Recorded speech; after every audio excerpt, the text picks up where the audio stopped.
Welcome to listening to stories on Kevin TV audiobook channel, chapter 521. Bring her back. Master, we have an emergency.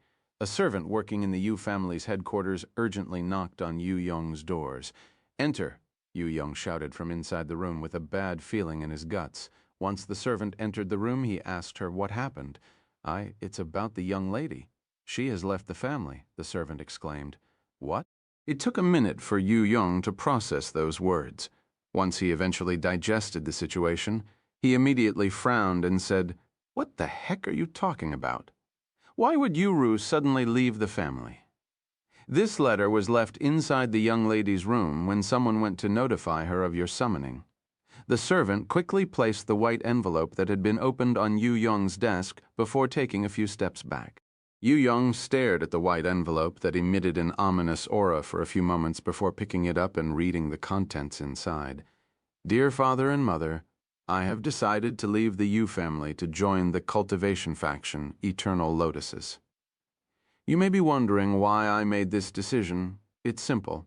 I disapprove of how you all treated Brother Tian and Mixu, and I cannot get rid of this guilt as the daughter of the Yu family that mistreated them. Therefore, I have decided to leave. Don't even bother trying to convince me to return, because I won't return even if it's the last thing I do. If you're thinking about forcing me back like how you tried to force Meixu back into the family just to sell her to Chairman Zhao, don't bother. Unless you want to offend the entire Eternal Lotuses, that's the #1 power within their city. However, as much as I despise the family, I must thank you for giving me life and allowing me to meet with Brother Tian. Yu Yong read the letter while his entire body trembled from anger. What an ungrateful child, Yu Yong slammed the desk before him, creating a crack on the surface and knocking down the stacked documents to the floor. Call my wife here. Yu Yong turned to look at the servant and spoke in a commanding voice.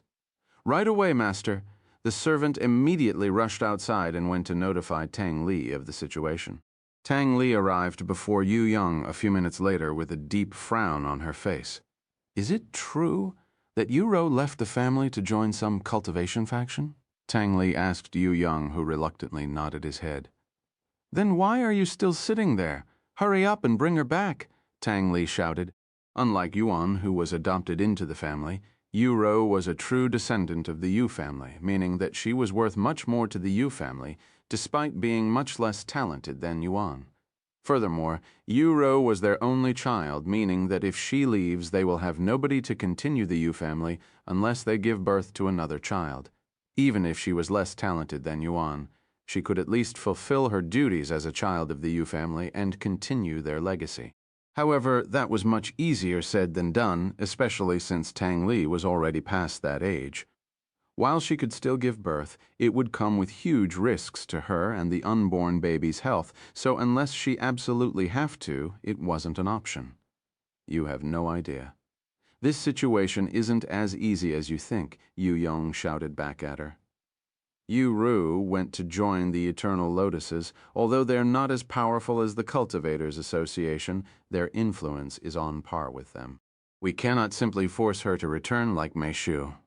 Eternal Lotuses? I have never heard of them, Tang Li said. Look them up. They're a female-only cultivation faction led by White Lotus, a famous Cultivation Online player who belongs to a legacy family in the top 10. There are also many descendants from the legacy family within their ranks. We cannot afford to offend them. Then what are we supposed to do?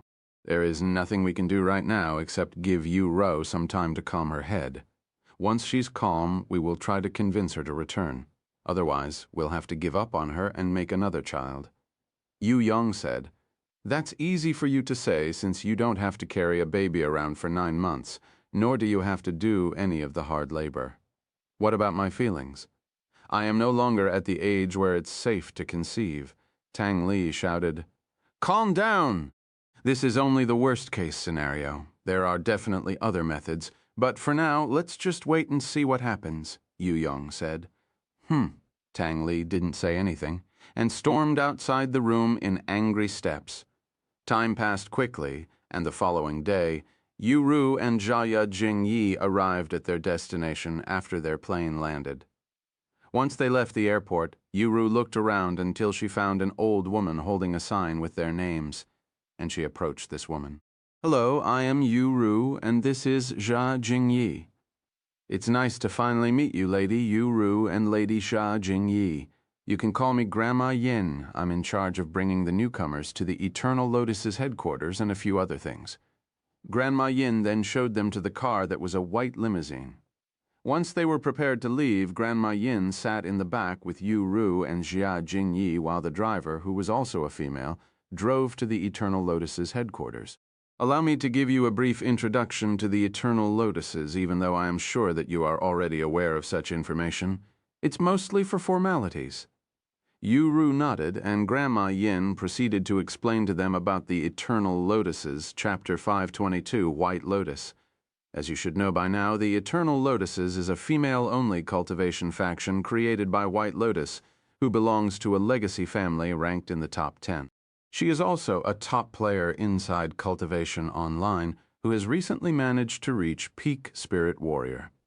As for her real-life cultivation, she has achieved first-level Spirit Warrior just 3 days ago. Wow. First-level Spirit Warrior Yu Ro and Xie Jingyi expressed awe upon hearing White Lotus's impressive cultivation speed. Compared to her, they were still in the mid-levels as a spirit apprentice, and they were considered geniuses by many people. Of course, compared to Yuan, she was still lacking a little, but if Yu Ru compared everyone with Yuan, the world would look less interesting and more lackluster. Although the Eternal Lotuses has only recently been made public, it was actually created shortly after Cultivation Online became a thing. Ooh, I didn't know that, Yu Ru said. Me neither, Jia Jingyi said afterward. Now let me tell you about what will happen once we arrive at the headquarters. Although we have already accepted both of you into Eternal Lotuses, you're actually still required to partake in a simple test. If you've gone to the Cultivators Association to receive your cultivation card, then you should already know what to expect. It's mostly to gauge your talents and to see how we should train you, Grandma Yin said, and she continued. There are a few physical tests, but those are mostly just to see your strength and test your limits. Can we fail these tests? What happens if we do? Jia Jingyi suddenly asked. It's fine if you fail these tests. It just means that we will need to train you more than others so you can catch up. Grandma Yin responded with a calm smile on her face. Once you're officially accepted into the Eternal Lotuses, you will live within the headquarters and be assigned a leader that is usually in charge of about 100 people. If you wish to leave the headquarters to go outside for whatever reasons, you must speak to an elder or your leader. This is mostly for your safety, as our headquarters are situated a little far from society. What about visitors? Can we have visitors? I have a brother, and he told me that he'd visit me from time to time, Yuro asked. Visitors are only allowed inside the headquarters if they're female, but they must be screened. If they're a man, like your brother, or they failed the screening, you can only meet them outside the headquarters. I thought so, Yuru sighed. There will also be rules that must be followed as a fellow member of the faction, but we'll get into more of that once we actually arrive. About 3 hours later, the limousine stopped right outside an unknown wilderness. We're here, Grandma Yin said to them. Once they got out of the car and retrieved their luggage, Grandma Yin led the 2 girls inside the wilderness, where they continued to walk for another half an hour before they arrived before a large gate that was guarded by a group of female guards. Welcome back, Elder Yin, the guards greeted Grandma Yin with respect. I have returned with the newcomers, she said to them. Elder Yin, you know the leader doesn't like it when you go outside for these minor tasks that could be done by the others, one of the guards said to her. Grandma Yin laughed and said, I was bored. Anyways, let's take our newcomers to the welcoming area. Once the gates were opened, Grandma Yin led Yu Ru and Jia Jingyi inside the place, and then to a spacious area that had around 40 other people gathered, all of them newcomers just like them. After waiting for another hour for a couple more people to show up, a beautiful young woman with white hair appeared before the newcomers. When the newcomers saw this beautiful young woman, they all greeted her with respect. Good morning, Senior White Lotus. That's White Lotus? Jiayi Jingyi looked at her unique white hair with interest, as this was her first time seeing her in person. It was the same for Yu Ru, but she knew how White Lotus looked beforehand due to the internet. My name is Bai Lianhua, or White Lotus. I'd prefer it if you addressed me with the former while we're in the real world and the latter whenever we're inside Cultivation Online. Bai Lianhua said to them in a gentle voice that didn't fit her seemingly cold expression. I will speak with you all again later, but for now, let's get your living quarters situated. And since many of you have just experienced a long journey, we will be starting the examinations tomorrow. With that being said, you're not allowed to wander the place without supervision since you're still not part of the Eternal Lotuses. If you're caught sneaking around, we'll immediately send you home. After saying a couple of sentences, Bai Lianhua turned around and disappeared.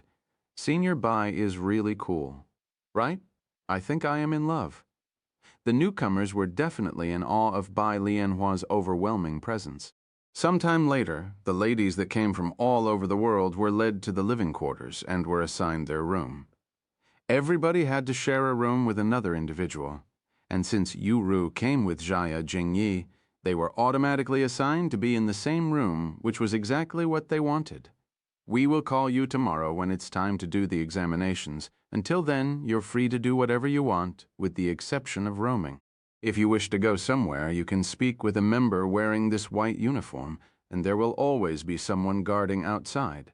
The members instructed the newcomers. Once that was done, the newcomers retired inside the room for the rest of the day. Chapter 523. Gift.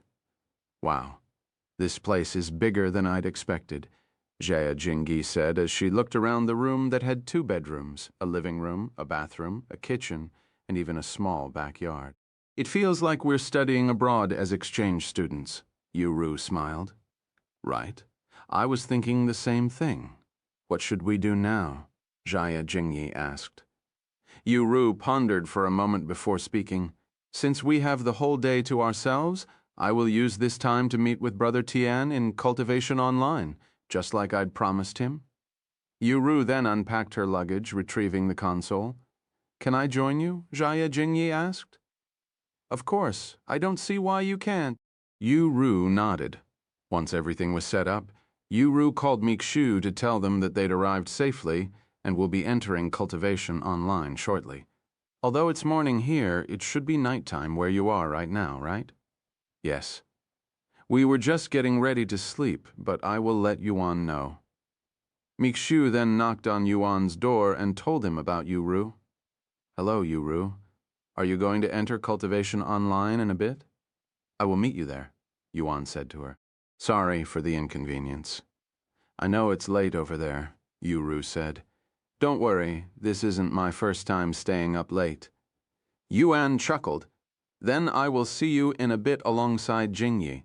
All right, after hanging up the phone, Yu Ru and Jiayi Jingyi logged into Cultivation Online and waited for Yuan and Mikshu to appear. Mikshu appeared a few minutes later, but Yuan was nowhere to be seen. Where's my brother? Yu Ru asked Mikshu. He's coming here. He left the city for a moment recently to do something. Mikshu explained to her. Okay, sometime later, Yuan returned to the city and met up with the others. Where's Feng Feng and the others? Yu Ru asked him. Oh, I told them to explore the lower heavens without me, since I won't be active for God knows how long, he said. I see, then let's go somewhere more private so we can talk, Yu Ru suggested. They proceeded to rent a room in a random hotel for some privacy. Once they were all seated, Yu Ru began speaking. Let me tell you about our journey first. Sure, Yuan nodded. Yu Ru talked about their flight, the food they had during the flight, their landing, and their meeting with Grandma Yin and White Lotus. She also talked about their new living quarters and some information about the Eternal Lotuses. What do you think, brother? Are you still worried? Yu Ru asked him afterward. Yuan smiled and said, Judging by what you've told me, the Eternal Lotuses does sound like a safe place. What about the Yu family? Have they tried to contact you since you left the family? Yu Ru shook her head. No, they haven't contacted me just yet. Maybe they still don't know about my departure, or they know but don't care enough to contact me. I think it's better if they don't contact you, Yuan then said. I think so too. Yu chuckled. What about you, brother? How have things been since the contest? Well, we've been receiving a lot of emails since then. In fact, we even got one from the Yu family. We haven't read any of them, but we can imagine what they want from us, Yuan said. That's only to be expected with your level of performance. It will only become worse, you know, Yuro said. Yes, I know. After talking to each other for some time, Yuro asked, Brother, what surprises do you have for me? I think I have been patient enough. Yuan smiled and said, Honestly, I wanted to save this surprise until you're ready to use it, or at least during a more proper setting. He then retrieved a beautiful fan from his storage ring and offered it to her. Here, it's an upgrade to your current weapon. It's called the Dragon Fan, and it's an Earth-grade treasure. Yuan finally handed Yu the treasure he'd gotten from the Dragon Essence Temple. Yu accepted the beautiful fan with a speechless expression on her face. Thank you, Yu muttered after a long moment of silence. It's nothing much, but I hope you like it. Yu then jumped off her seat and into Yuan's embrace. Thank you, brother. I will definitely treasure this fan as well as the old one. Forever, Yu said in an excited voice. Yuan then turned to look at Jia Jingyi with an apologetic smile on his face. I'm sorry, but I don't have a gift for you now. However, I will definitely find one for you in the future. Jia Jingyi shook her hand and her head at the same time and said, It's okay. You don't need to worry about me. I don't deserve any gift anyways. That's not true. I will be relying on you to make sure that Yu doesn't get herself into any trouble, so it's only natural I pay you back.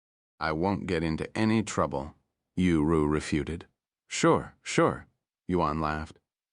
They proceeded to spend a couple of hours just talking to each other, since it might be some time before they can see each other again. All right, brother. I have taken up enough of your time. Go get some sleep. You too, Meishu. Yu suddenly said to them. Yuan nodded and said, Remember, if you get into any trouble, let us know, and you'll come to rescue me like a prince on a white horse, right? I know, brother. Yu chuckled. I'm serious, Yu. You're very important to me. I do not wish anything bad to happen to you, or Jingyi, Yuan said with a solemn expression on his face. I promise. Yu nodded. After saying their goodbyes and giving each other a hug, Yu gave Yuan a kiss on the cheeks before they eventually logged off to do their own things. Chapter 524, Eternal Lotuses. After logging off, Yuan and Meishu went to sleep. Meanwhile, Yu and Jia Jingyi tried to get used to their new living quarters. Once the sky darkened, someone knocked on their doors. Here's your dinner for tonight. A member of the Eternal Lotuses handed them 2 trays of food. Don't worry, this is only for today and tomorrow. You'll get to eat in an actual cafeteria once you become a member. The member then said to them, After accepting the food, Yu and Jia Jingyi cleared it with haste, as they were getting a little hungry since they haven't eaten since leaving the plane. The member returned an hour later to collect their empty plates. That night, Yu and Jia Jingyi fell asleep with ease. The following morning, some members of the Eternal Lotuses gathered the newcomers and led them to the testing site, where they tested the newcomers their cultivation talents and their body limits. Although there were almost no requirements to join the Eternal Lotuses besides being a certain cultivation level, the newcomers were required to partake in this exam. Fortunately for the newcomers, failing the exams didn't mean they'll be barred from joining the faction, but it meant that they'll have to put in more effort than the others, as they'll be training separately from the others.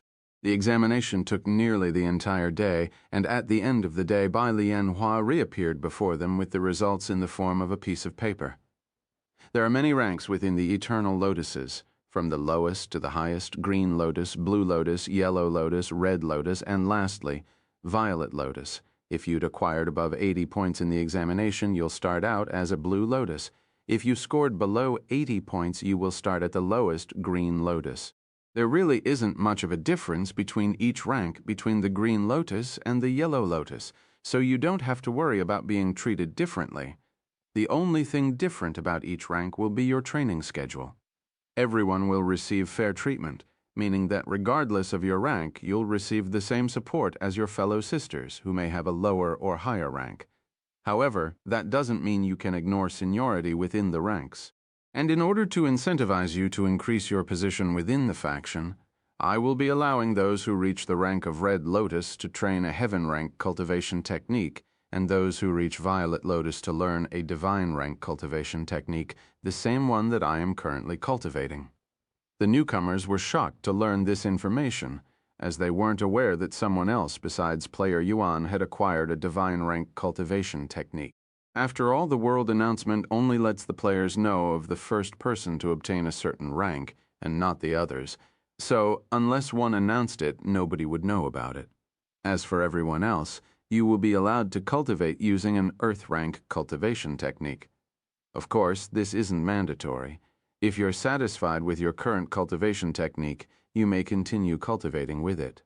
Bai Lianhua said to them, and she continued, "Now allow me to talk about the rules. There are very few rules within the Eternal Lotuses compared to the other factions, but we take these rules very seriously. 1. You are not allowed to harm another member in any way unless you're both sparring against each other during an official match or during practice. Depending on the severity, you will be demoted or receive fewer resources for a certain amount of time. If severe enough, we might even kick you out of the faction. 2. You are not to leak any information you learn from this place outside. What happens inside this place stays inside. Once again, depending on the severity and information you leaked, you will be punished accordingly. 3. You will not do anything that will harm or tarnish the faction's reputation. Depending on the situation, we'll punish you accordingly. 4. You will listen to your senior's orders as long as it's a lawful order. Last but not least, you will not betray the faction or any of its members in any fashion. If you're caught doing so, getting kicked out of the faction will be the least of your worries. That's all I have for you. You will learn more about the faction and its members as you live with us. Training begins tomorrow morning after breakfast, which starts at sunrise and ends 2 hours later. Good night, Senior Bai, the new members said to her. After Bai Lianhua left the scene, one of the members wearing a uniform with red lotuses on it said to them, "Before you all retire for the night, you need to receive your uniforms. If you've scored above 80 points today, stand on the right, and if you've scored below, stand on the left." Yu Ru then made her way to the right side, whilst Xia Jingyi, who missed 80 points by only 3 points, stood on the left. Once everyone was in line, they followed the Red Lotus member to receive their uniforms. Every member received 3 pairs of uniforms. You only really need 2 pairs of uniforms since you'll have your uniforms washed every day, but just in case you destroy one, you're given a 3rd. If you're ever down to just 2 uniforms, ask for another one. Also, Senior Sister Bai didn't mention this, but if you intend on leaving the faction for whatever reason, you must speak with her before you're allowed to do so, though I don't understand why anyone would want to leave this paradise. If you cannot tell already compared to the other factions, we're quite lenient and very fair towards our members as long as they don't do anything stupid. However, don't take advantage of Senior Sister Bai's kindness, because if you anger her, let's just say you don't want to see her angry. Sometime later, Yuro and the others returned to their rooms with their new uniforms. After a quick shower and dinner, they went to sleep and prepared themselves for training tomorrow, Chapter 525, once a week. Early in the morning, before sunrise, Yuro and Jia Yi left their rooms after washing their face. Yuru was already used to waking up this early in the morning as a Yuan's caretaker, so she wasn't bothered by it. Xia Jingyi, however, had struggled to wake up. If it wasn't for Yuru, who pulled her blanket from her bed, she wouldn't have woken up. "Thank you for waking me up, Sister Ru. It's only the first day of training, and I am already troubling you." Xia Jingyi sighed as they made their way to the cafeteria. "Don't mention it." A few minutes later, they arrived before a 4-story tall building that was the size of a mini-mall. "This is the cafeteria?" Xia Jingyi looked up at the building with a dazed look on her face. Yuru looked at the map given to them last night and nodded. This should be the right place. Look, there are plenty others coming to this place. We are definitely in the right place. Yu added. This place is just a small city in the middle of the wilderness. I wonder how long did it take them to build this place? Jia Jingyi wondered out loud. Probably not long based on what Grandma Yin told us about this place. Anyways, let's go inside and see what they have. The two of them entered the building a few moments later, and to their surprise, there were food stores on every single floor, with at least 6 unique stores and restaurants on each floor. I was just thinking to myself, how life will be for us when the nearest city is 3 hours away. I guess this answers it, Yu mumbled in a low voice. With this many restaurants and variety of foods, they definitely won't get bored of the food here anytime soon. If the other places are anything like this, I wouldn't mind living here forever, Jia Jingyi said. The two of them proceeded to spend a couple of minutes looking for a restaurant to eat at. They finished eating in half an hour and used their remaining time to look around the place. Once it was almost time for training, Yu and Jia Jingyi went separate ways since they were of different ranks, meaning they trained differently. Meanwhile, 8,000 miles away inside Yuan's apartment, Yuan just finished his daily routine and prepared to wash himself. Yuan, are you sure you don't need any help? How are you washing your back? Mishu asked him before he entered the bathroom. It's a little difficult, but I can manage, he said. You know, you don't have to do everything yourself. I know you want to rely on yourself now that you can finally move, but you should rely on others as well.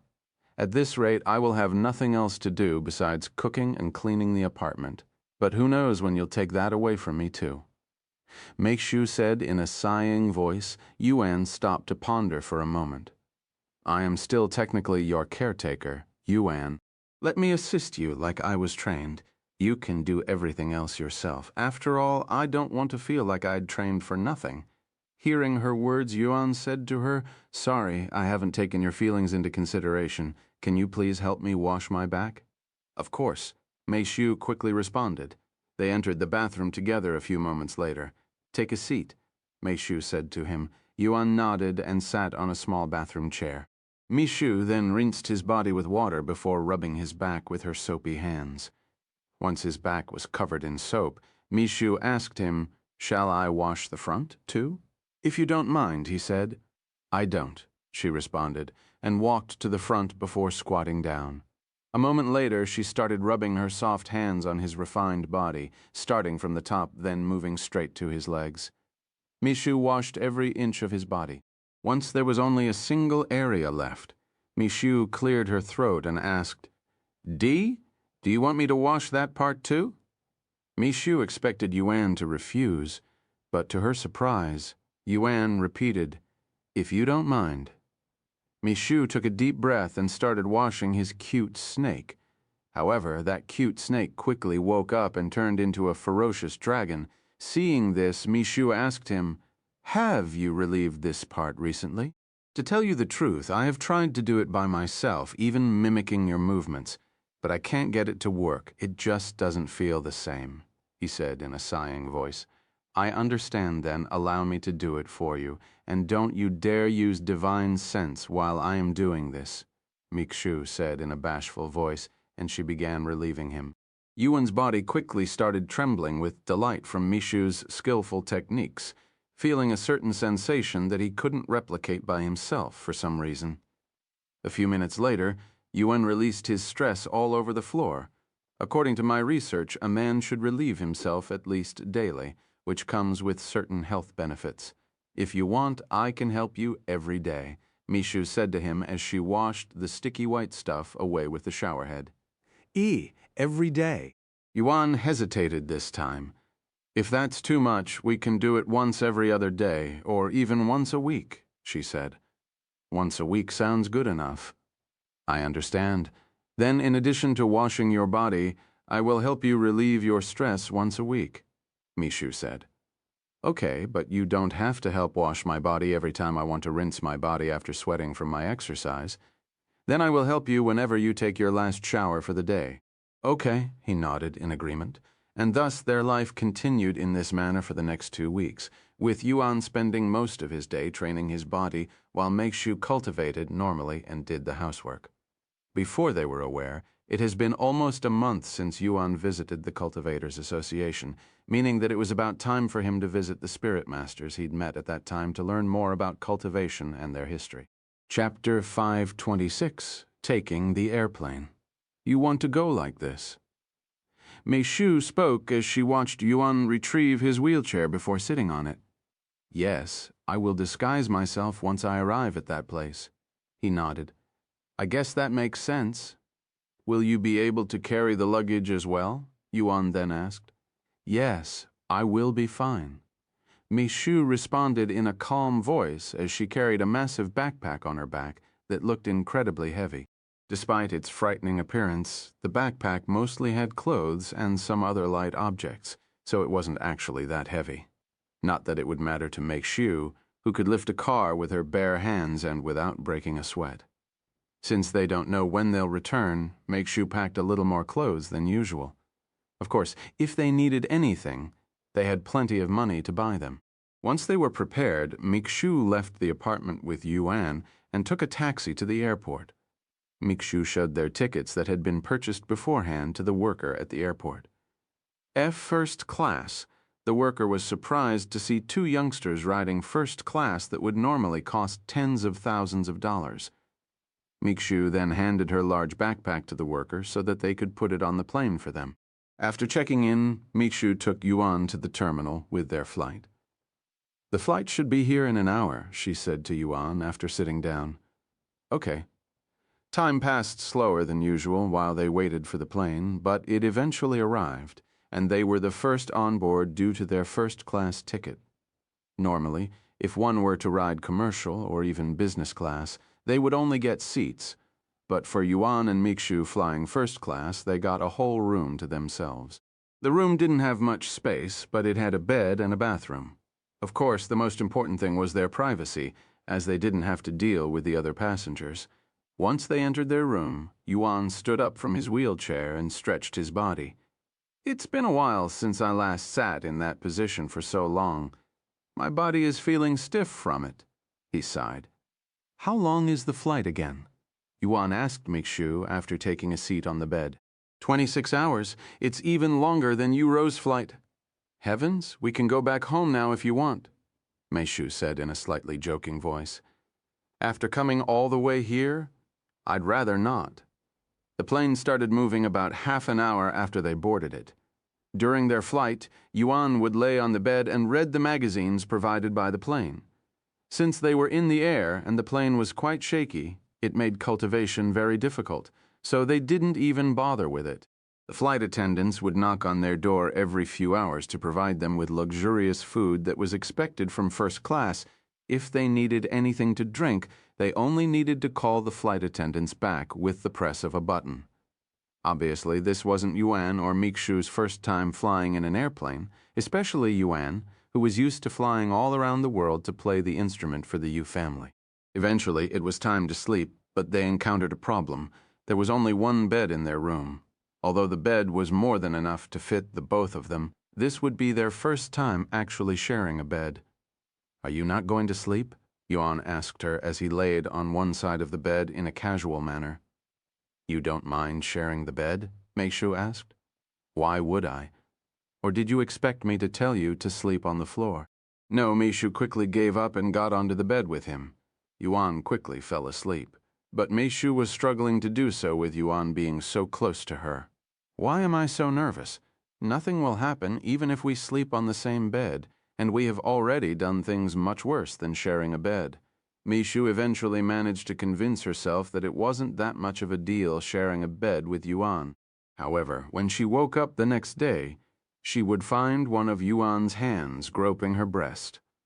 Of course, Yuan was still asleep, being completely unaware of his actions. After her initial shock, Mei Shu merely shook her head and gently removed his hands from her chest without making a big deal out of it. Yuan woke up shortly afterward. Good morning, Mei Shu, he said to her. Good morning, she pretended the accident never happened. How long has it been since we left? Yuan asked. Mei Shu looked at the time and said, We have another 10 hours. I see, and for the remainder of the last 10 hours, Yuan would practice his divine sense by using it to look around the airplane until he was exhausted and needed to recover. Once he recovered, Yuan would use his divine sense and repeat the next steps. What are they doing inside the bathroom? Yuan accidentally peeked inside the bathroom and found 2 passengers, one male and one female, doing some weird stuff in the bathroom that had barely any space. What are you talking about? Mishu asked him since he spoke out loud just now. Yuan proceeded to explain what he was witnessing with his divine sense. Mishu's face immediately flushed with redness after hearing the details and realizing what Yuan was watching. Stop watching them! It's rude to intrude on their privacy, Mishu quickly said to him. Sorry, but I have never seen anything like that before, so I was kind of distracted by it. Yuan retracted his divine sense the next moment, yet the scene he'd just witnessed was still clear inside his head. Mishu released a profound sigh afterward, silently hoping to herself that Yuan doesn't ask her for more details about what he'd just witnessed. Chapter 527, Helicopter Service. Ding. We will be arriving at Yang City in 2 hours. An announcer spoke on the speaker shortly after Yuan stopped using his divine sense. Only 2 hours left, huh? I cannot wait. Yuan laid on the bed feeling like it's been forever since he last breathed fresh air, and for the last 2 hours, Yuan decided to order the entire menu available on the airplane and indulged himself in their food. 2 hours later, the plane began descending back to the ground. Once they landed, Yuan took a seat in the wheelchair and waited until Mishu pushed him outside. Thank you for flying with Royal Airlines.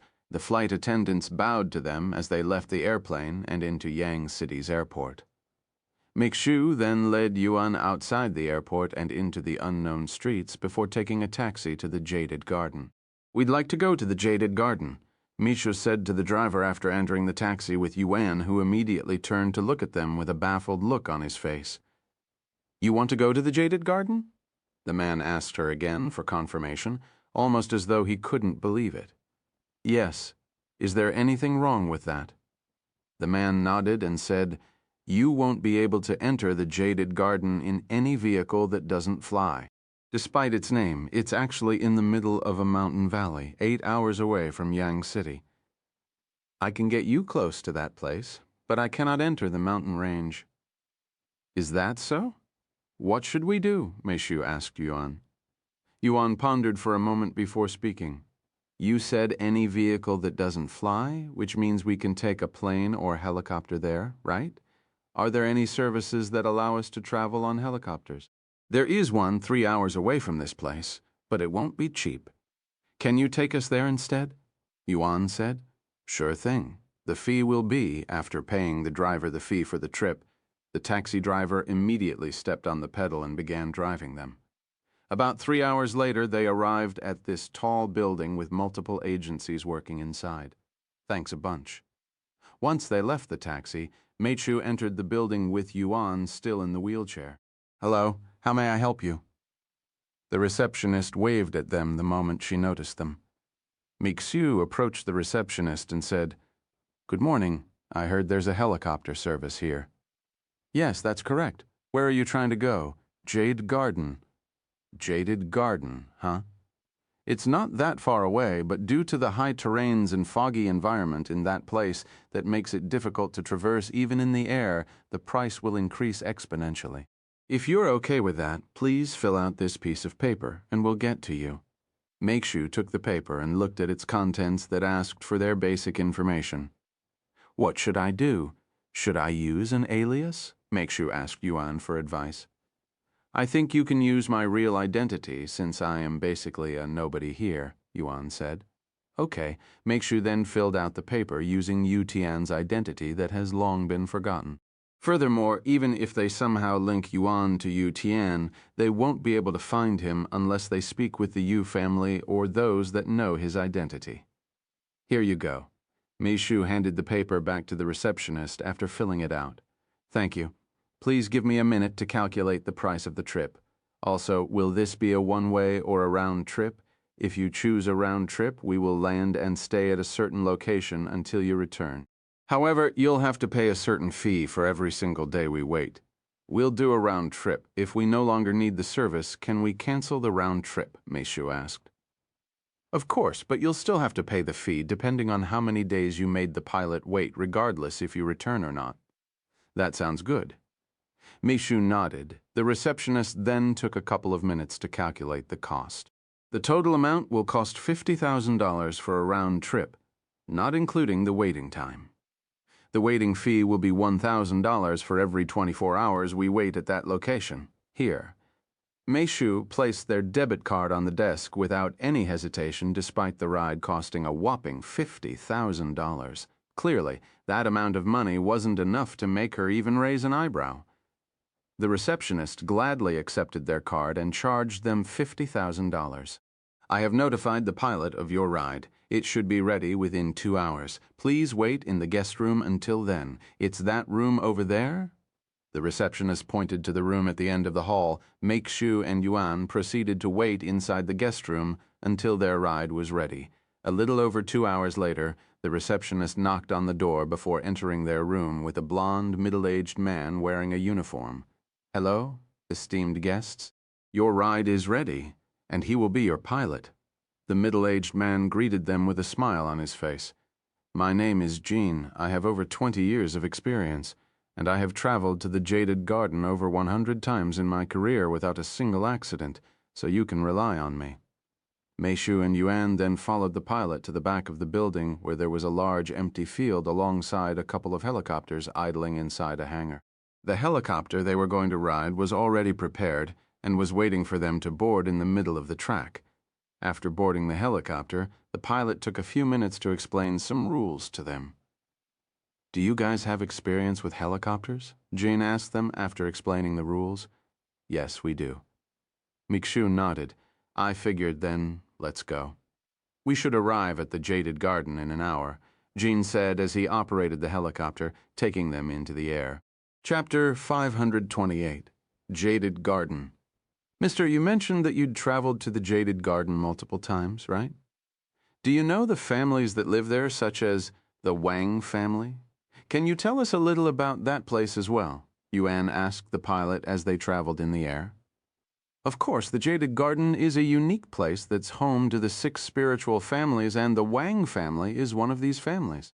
The 6 spirit families is an alliance of sorts between 6 separate powerful families, but not much is known about them, as they have only revealed themselves recently, quickly becoming powerhouses within the cultivation world. In fact, the Jaded Garden used to be a secluded area, but ever since cultivation became known to the world, they began opening their doors to outsiders, even taking some people in as disciples. Is this why you're traveling to that place? Jean asked them. Something like that. Yuan nodded. Well, good luck. It won't be easy joining their faction. From what I've heard, they have many cultivation geniuses that have already reached Spirit Warrior within their background, but I don't know whether that information is true or fake, and it's quite hard to believe that there are already people that have reached Spirit Warrior, many Spirit Warriors, Yuan mumbled. If they'd known about cultivation for hundreds of years now, it wouldn't be weird if they had Spirit Warriors, and even Spirit Master was possible as they'd already proved to him. In fact, it would be weird if they didn't. About half an hour later, they arrived before a mountain valley that was enveloped in thick fog. Can you even navigate inside such a thick fog? Meishu asked when she saw the fog in the distance. Yes, it'll be fine. It's only foggy at the entrance and high altitudes, which we must travel because of the tall mountains. Once we pass the mountain, we can start to descend into the valley where there isn't as much fog. As for the navigating through the fog, we have an autopilot system prepared just for this, allowing the helicopter to autopilot itself through the fog at a predetermined path. Jean explained to them. I see.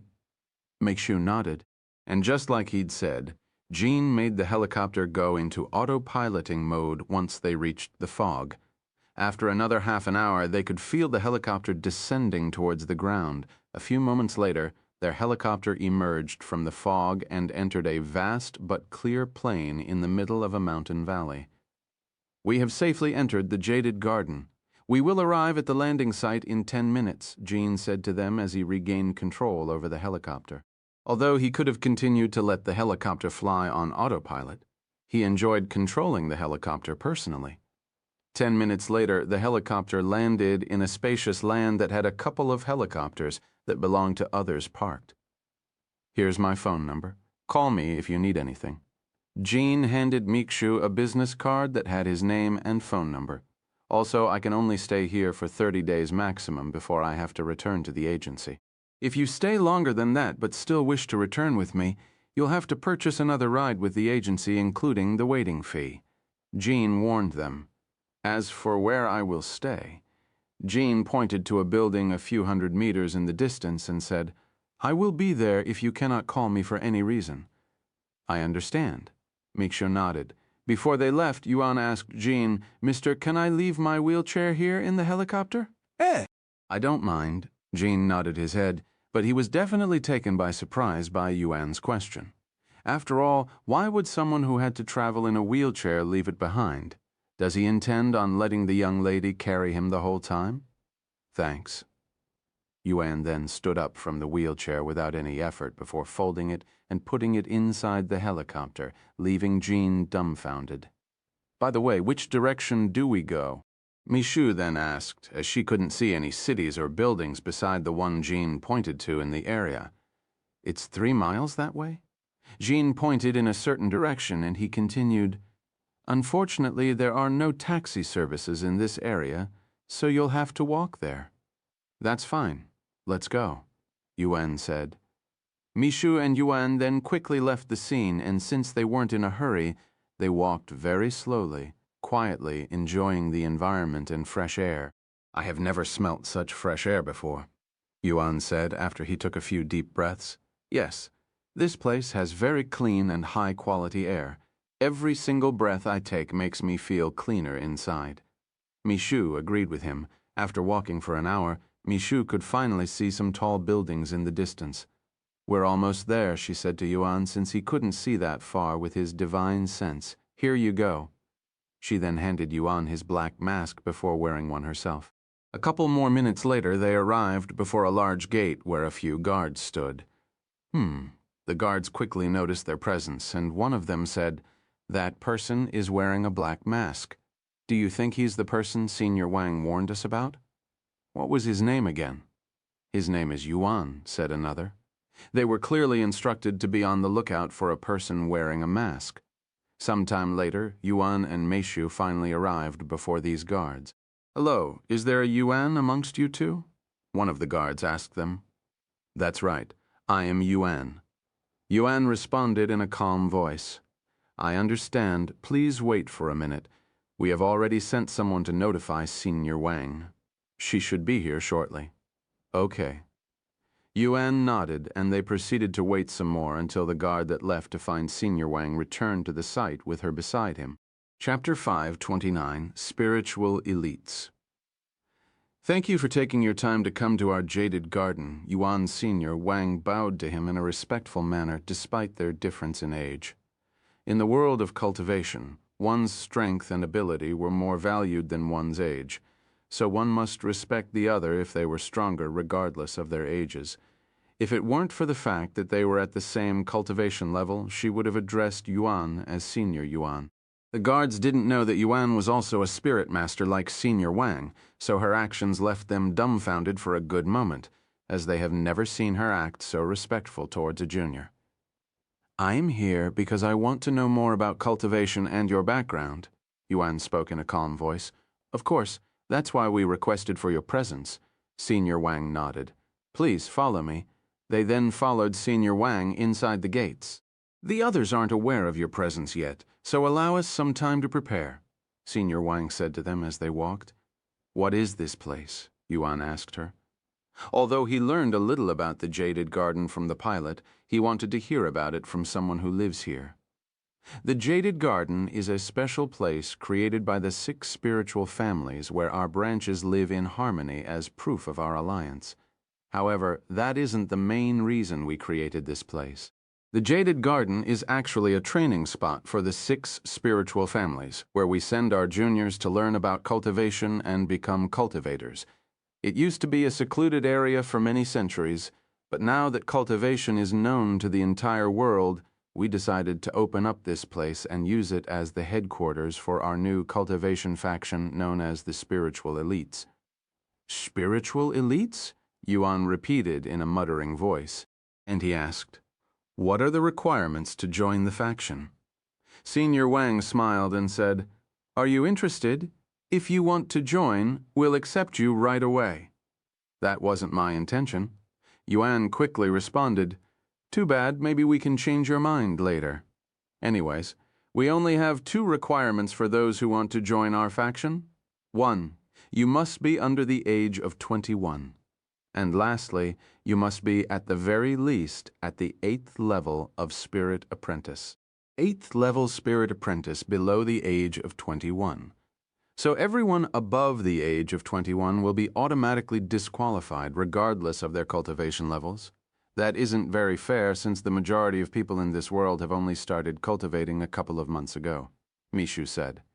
"That is correct, as we only want young people with potential. Even if you're extremely talented, if you start cultivating at the age of 21, you will not achieve as much as someone who has inferior talents, but started cultivating at a much younger age." Senior Wang responded.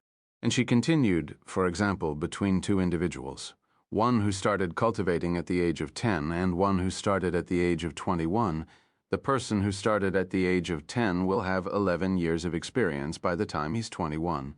And will generally achieve more in his life than the person who started at 21 years old. One might argue that the gap doesn't really matter if the person who started cultivating at the age of 21 had immense talents that allowed him to ignore his setback, but these people are too few and far in between. However, if someone like that does exist, we could simply make an exception for them. Senior Wang's gaze glanced at Yuan for a brief moment when she said that sentence. By the way, this place has existed for over 500 years. 500 years? Just how long have you guys known about cultivation? Yuan couldn't help but ask. I can't tell you the exact date since we also don't know, but let's just say we've known about cultivation since we can remember, Senior Wang said. I see. What's the highest cultivation someone has achieved? Yuan then asked. Spirit Master, she quickly responded. Even the most talented genius within the 6 spiritual families has only achieved the 3rd level Spirit Master before he perished. I don't think it's possible to reach any higher due to the lack of qi in this world and a lack of good techniques. The existence of Cultivation Online might change that since we'll be able to acquire better cultivation techniques, but that won't fix the issue with the lack of qi. Anyways, we are here. Please wait a bit for me to gather the others. Senior Wang said as they arrived before a large pond that had a couple of buildings built on top of the water. This reminded Yuan of the Dragon Pavilion inside the Dragon Essence Temple. Senior Wang then led Yuan and Mishu to the largest pavilion there. Once Yuan and Mishu sat down around a large round table made of marble, Senior Wang said, I will now gather the others. Senior Wang left the scene shortly after, leaving the 2 of them alone in this place. What do you think? Yuan suddenly asked. What do you mean? What do you think of this place and Senior Wang? Can we trust them? Meishu pondered for a moment before speaking. I don't know. That Senior Wang seemed pretty respectful and friendly, but we can never be too careful. Yuan nodded and said, I think so too. Anyways, while I'm Yuan, I will be acting a little different than usual to not give away my identity and to make sure they take me seriously, and I kind of gave myself a serious and unfriendly image at the Cultivators Association. I kind of figured since you felt a little different than normal since we have arrived at this place, Meishu said, and she added, I will also try to act differently. About 15 minutes later, Senior Wang returned to the lake with 5 other individuals, all of them with an elderly appearance. Chapter 536, Spiritual Families. That's player Yuan. What an unfathomable aura, I can feel it even this far away. One of the seniors there spoke in a low voice as they approached the lake. I didn't believe when you told me that he was a spirit master, But now that I'm seeing him personally, heavens, do you think he's from a secluded family? I don't want to believe that he'd managed to achieve that level after Cultivation Online was introduced, another one said. We'll find out in just a moment. A few moments later, Senior Wang and the 5 seniors stood in front of Yuan and Makeshu on the other side of the table, and they started introducing themselves. Once again, I'm surnamed Wang from the Wang family, from one of the 6 spiritual families, and I am a Grand Elder. I'm surnamed Wu from the Wu family. I believe we have met at the Cultivators Association as well. Surnamed Shi, and we have also met at the Cultivators Association. My surname is Li. Surnamed Shi, and my surname is Hong. Yuan stood up and said in a calm voice, My name is Yuan, and this is my caretaker. Mishu stood up and said, Surnamed Feng. Since Yuan gave himself an alias, Mishu decided to do the same, especially since her recent incident that made her name public, and she picked Feng Yuxiang's surname as her alias. Allow us to welcome you to the Jaded Garden once again, Yuan. Whether you believe it or not, your presence here means a great deal to us. Senior Wang said to him with a respectful bow by clasping her hands together. The other elders did the same. A moment later, they all sat around the marble table. There's a lot to talk about, but let us start with our background, Senior Wang said, and she continued. The 6 spiritual families have existed for thousands of years, but we were not always this peaceful with each other. In fact, we used to be at war with each other until 300 years ago. Senior Wu then continued. However, there was one thing we all agreed upon even during our times of war, and that was to keep the existence of cultivation a secret. Thus, we have managed to keep cultivation a secret from the public while silently cultivating ourselves. Senior Z then said, That's the purpose of this place, to train our juniors together. It's like a sect, the same ones you see in Cultivation Online, but we're much smaller. If you'd like, we can even show you around the place afterward. I'd like that, Yuan said, as he was curious what a modern-day sect would look like and how it compared to the sects within Cultivation Online.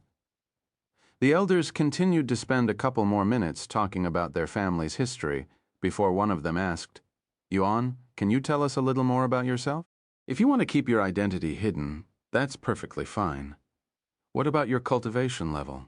When did you start cultivating? He nodded and said, As you already know, I'm a spirit master, but I only recently achieved this level. As for how long I have been cultivating, shortly after I began playing Cultivation Online, I guess, Aya. The elders there suddenly released stressful sighs, and all of them held a defeated expression on their faces for some reason. I was hoping you'd started cultivating many years ago, so we don't look as bad before your talents. But alas, you have managed to achieve Spirit Master in less than a year, while it took all of us over 100 years to reach Spirit Master. The difference is like heaven and hell. No, it's incomparable, one of the elders there expressed his distress. Why is there such injustice under this heavens? Another sighed. After a few moments of contemplating their lives, the elders eventually gave up and said, Do you want to take a look around the place? Sure, he nodded. Although the elders wanted to ask more questions about him, they didn't dare to ask them as they were afraid of offending him. After all, it was clear to them that Yuan wanted to keep his identity a secret, and as people who have kept cultivation from the world for centuries, they knew very well what Yuan was feeling and his thoughts, so they purposefully avoided asking him questions that could reveal his identity. Furthermore, they believed that if they earned his trust, there was a good chance that he would reveal his identity willingly. Until then, they will have to approach him with caution. Yuan's talent that allowed him to reach Spirit Master in less than a year was something incomprehensible for these elders that used to be the top genius within their generation. What do you think of the cultivation world this far? Senior Wang asked him as they walked around him like a group of grandparents and their grandchildren. Although it has its flaws, I genuinely enjoy the cultivation world within Cultivation Online. But whether cultivation is a good thing or a bad thing for this world, I still don't know yet, he calmly responded. I agree. Everything was fine before, since there were only very few of us that knew about cultivation if you consider the world's population. But now that everyone is aware of cultivation, I fear what might happen in the future. This is also why we opened up the Jaded Garden to the public to attract talents, because we fear the future and want to prepare ourselves before it's too late. What do you mean? Yuan asked her, his interest piqued. You see, inside an ancient scroll left behind by our ancestors, there is a prophecy that when the world starts cultivation, there will be a calamity. A calamity? Yuan raised his eyebrows behind the mask, as did Mishu. Yes, a calamity will befall upon this world, propelling this world into chaos. Senior Wang said in a sighing voice, "This is another reason why we decided to keep cultivation a secret from the world. If you want, I can show you the scroll after the tour." "Okay," he quickly said. "Chapter 531, Underrated. Hey, look, it's the Grand Elders. Who are those two masked individuals with them?" The people there quickly took notice of their presence, as the Grand Elders were incredibly influential and powerful people there. "I have never seen them before. Me neither. They must be very important if they are being guided by the Grand Elders." While the disciples there tried to guess the identity of these two masked individuals, the Grand Elders led Yuan and Mishu around the Jaded Garden. This right here is the training hall.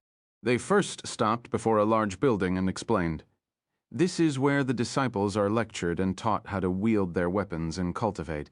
In other words, it's where they are taught how to fight.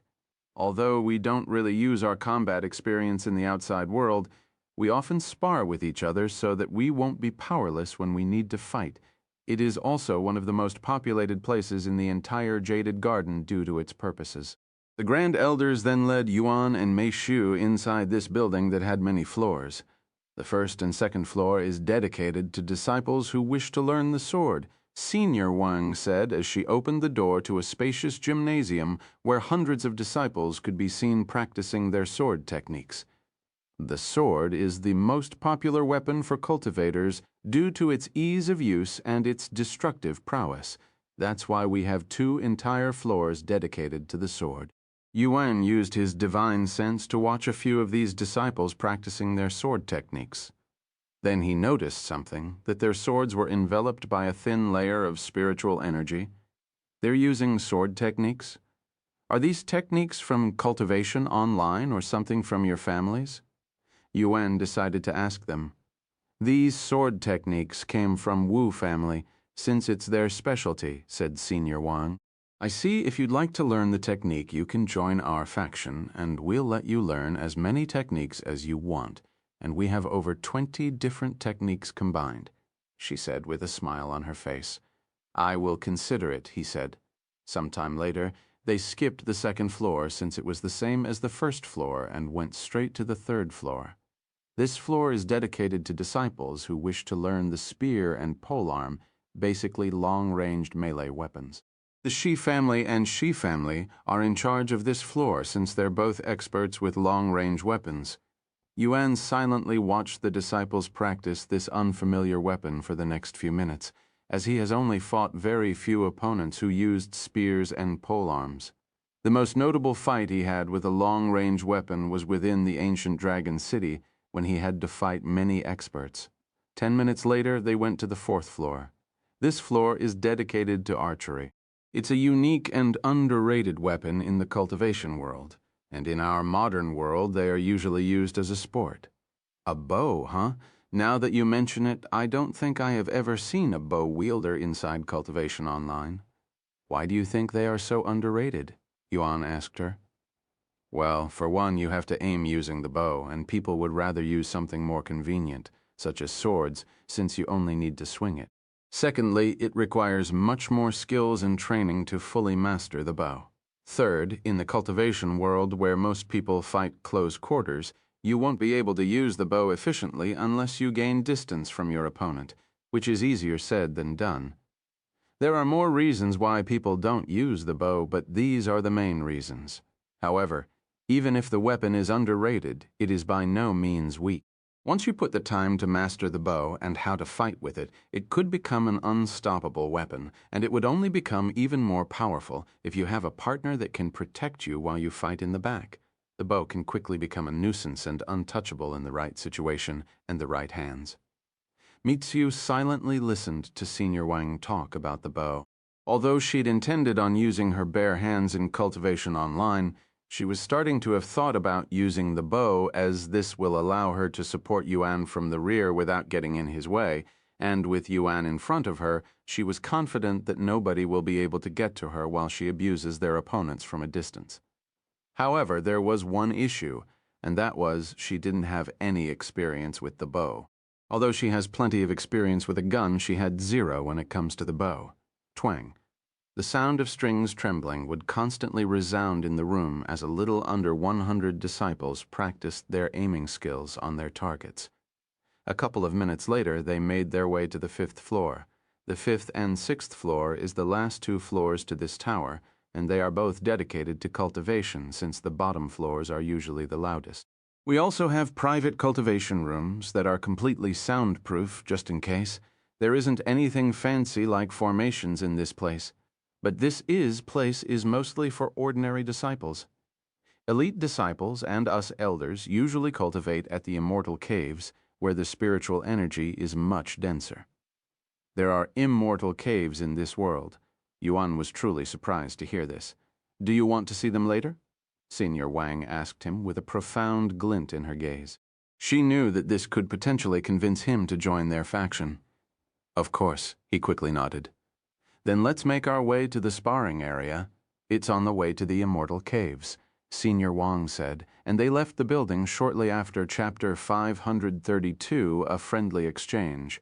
After leaving the training area, the Grand Elders led Yuan and Mikshu to the sparring area that was an open field with multiple stages available, and there was even a spectators area. When they arrived at the sparring area, they could see a couple of disciples sparring with each other on the stages, but all of them were fighting without any weapons. Most disciples come here for training and experience, but it's also very common for disciples with grievances to come here to release their stress or simply to settle things. Although they get out of hand sometimes, killing or serious injuries that could cripple another are not allowed, or they will be crippled and be forced to work as a servant in one of the 6 spiritual families. Senior Shi explained to them. Of course, since we risk them revealing the existence of cultivation to the world, we cannot allow them to simply leave the family, so they can either choose to work as a servant or be killed. To be a servant or to be killed, Yuan mumbled in a low voice. Then he asked, others can also leak this information. So does this mean that disciples are not allowed to communicate with the outside world? You are correct. Most of us live a secluded lifestyle, and when we go outside, we are only allowed to communicate with the other cultivation families, though trusted individuals and high-ranking elders such as ourselves are allowed to communicate with the mortal world. Yuan sighed inwardly after learning about their secluded lifestyle. He couldn't imagine living such a boring life, where you can only communicate with those around you, but fortunately for them, they had other families to keep each other accompanied. However, compared to the majority of his life where he was secluded within his own room for many years with barely any interaction with others, it was still much better. After watching the disciples spar for a couple of minutes, one of the Grand Elders suddenly said, "Fellow Taoist Yuan, if it isn't too much to ask, can I request for a friendly exchange with you?" Yuan turned to look at the old man who just asked this question and said in a calm voice, "You want to spar with me?" "Yes." The old man confirmed. "You can't be serious right now, Elder Shi." Senior Wang said with a slight frown on her face. "I don't mind." Yuan suddenly said. He then continued, "However, I will only be dodging your attacks, if you don't mind." "Only dodging?" Elder Shi raised his eyebrows in a puzzled manner. "Yes, you can attack me as you like, and if you manage to hit me even once, I will consider it my loss." Yuan nodded. There were a few reasons as to why Yuan made this suggestion, but the biggest reason as to why he would only be dodging is simply because he has zero experience in fighting in his current body. Although he has plenty of experience in Cultivation Online, things were different in this world, and he didn't have his sword with him. Furthermore, he wanted to test out the movement technique that he'd been practicing for the past month and see how effective it was against the top cultivators of this world. "Good luck, Yuan," Michu said to him before they entered the stage. Elder Shi's presence quickly attracted everyone's attention within the sparring area. Look, Elder Shi is going onto the stage. Is he going to spar with that masked person? Who is that individual? Does anyone know? The people there quickly surrounded the stage with Elder Shi and Yuan. Whenever you're ready. Elder Shi said to Yuan as they stood a couple of meters away from each other. Attack me whenever you're ready, Yuan then said. Then here I come. Elder Shi immediately rushed forward with incredible speed, arriving before Yuan a second later. However, Yuan remained standing there without moving a single muscle. The spectators thought that was because he couldn't react to Elder Shi's speed, but they quickly realized how wrong they were when Yuan barely dodged Elder Shi's attack right before the strike landed. Elder Shi wasn't too surprised that his attack had been avoided since he was just testing Yuan, so he continued to throw his hands at Yuan using basic martial arts. This guy, what a fearsome movement technique. Elder Shi soon realized that Yuan would always barely avoid his attacks, meaning that Yuan was purposefully minimizing his movements to dodge flawless while saving himself energy at the same time. Wow. Look at that masked person's movements. They are so profound. I have never seen anything like that before. Heavens. Where did he learn such a technique? This continued for over half an hour, with Elder Shi being unable to touch even Yuan's clothes, much less the person himself. Elder Shi eventually stopped moving and said, I give up. You win this one, fellow Taoist Yuan. What did Elder Shi just call him Yuan? Could he be that famous player Yuan? What's he doing here?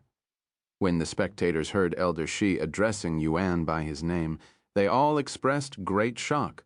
However, if they thought about it, it made sense since only player Yuan could possibly be powerful enough to defeat their Grand Elder. You have me completely beaten without attacking me. I cannot imagine winning if you're allowed to attack.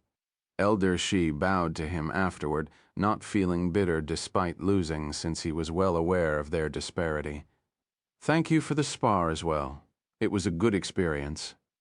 Yuan copied his movements and returned the bow. The other Grand Elders were speechless. Although Elder Shi and Yuan were both spirit masters, one had decades more experience than the other, yet Elder Shi couldn't even touch Yuan's shadow after 30 minutes of trying. Just what kind of movement technique was he using? Let's head to the Immortal Caves now, shall we? Yuan said to the Grand Elders a moment later, snapping them out of their daze. Right, let's go. Senior Wang nodded her head, and they proceeded to leave the area shortly after. After they left, the spectators immediately began spreading news of player Yuan's presence within the Jaded Garden that spread like wildfire. Chapter 533, Trial Disciple. What? Player Yuan is currently in the Jaded Garden. How is that possible? I'm serious. I witnessed him spar with Elder Shi and win. He was even wearing his signature black mask. But why would player Yuan come here? Maybe he wants to join this faction.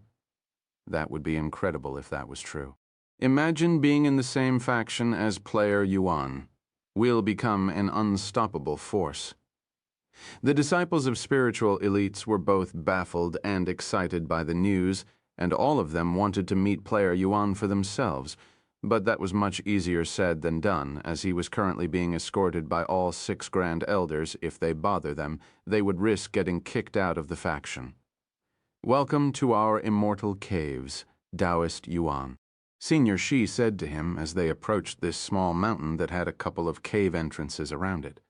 Yuan took a deep breath, sucking in the fresh qi from the place.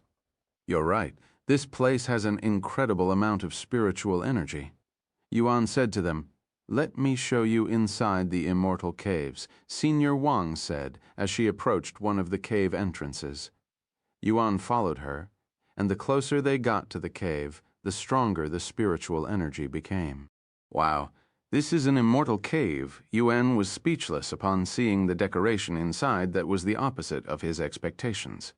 He'd expected the place to be a gloomy cave with nothing but rocks, but to his surprise there was an entire room filled with furniture inside the immortal cave, and there was even a door. This is a modern-day immortal cave, Senior Wang said with a smile on her face. You probably expected something more boring, but cultivators in our day and age cultivate better in this kind of environment. Senior Wang said with a smile on her face. Look, there's even a bathroom in here. After showing Yuan around the place, Senior Wang said, if you join us, we can give you one of these immortal caves. Normally, only grand elders and the family heads are allowed to stay inside an immortal cave permanently, but we will make this an exception for you. I will consider it, Yuan said. Senior Wang began pondering when she heard his voice that carried a hint of disinterest. How about this Taoist, Yuan? You can stay here for a month or even a week as a disciple. You will gain access to the immortal caves and some of our techniques as if you are an official disciple, but you have no obligations to join us, and once your time as a trial disciple is over, you can decide whether you want to join us or not. A trial disciple? Yuan raised his eyebrows. He didn't think they'd go this far just to invite him into their faction. What if I learn all of your techniques and decide not to join? Yuan then asked. Of course, we have already considered this possibility, and we're willing to take the risks, Senior Wang said, as the Grand Elders have spoken about this matter way before Yuan even arrived. Furthermore, while she didn't say it, she didn't believe that Yuan would be able to learn their techniques so quickly. While Yuan's cultivation speed is, without a doubt, heaven-defying, that didn't mean he was also as talented when it comes to comprehension. Most of their disciples needed many months to learn a single technique, and even their top geniuses required at least a week to learn a new technique. What do you think?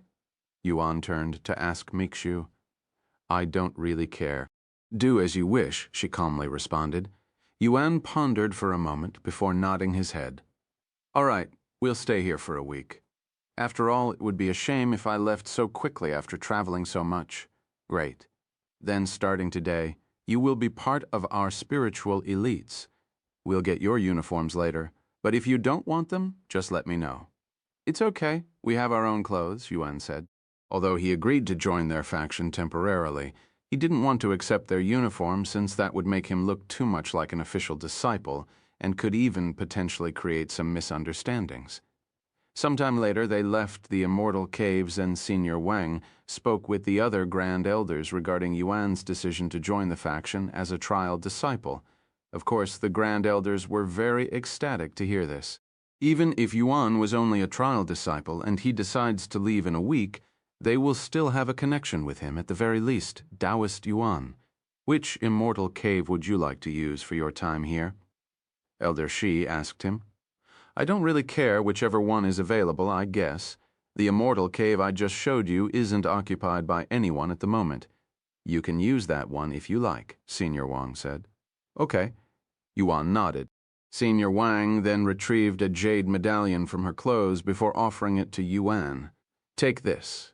If you run into any trouble within the Jade Garden, you can use this medallion. Only those approved by the Grand Elders are allowed to carry this, and anyone that dares to challenge the medallion means they're challenging us. The Grand Elders, Yuan, accepted the medallion without any hesitation.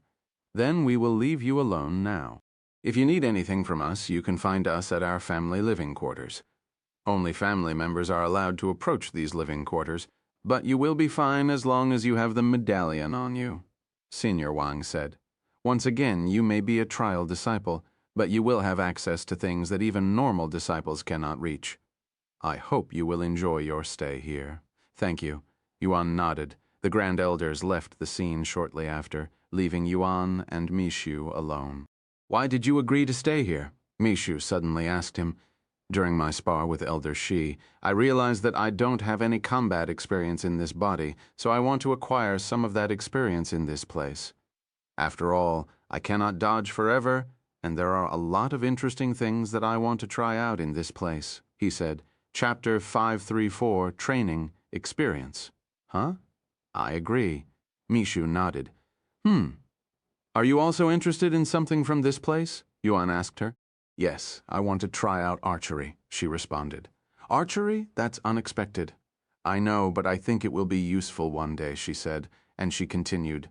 What about you? It has to be the sword, right? Yes, but that's not all I want to do.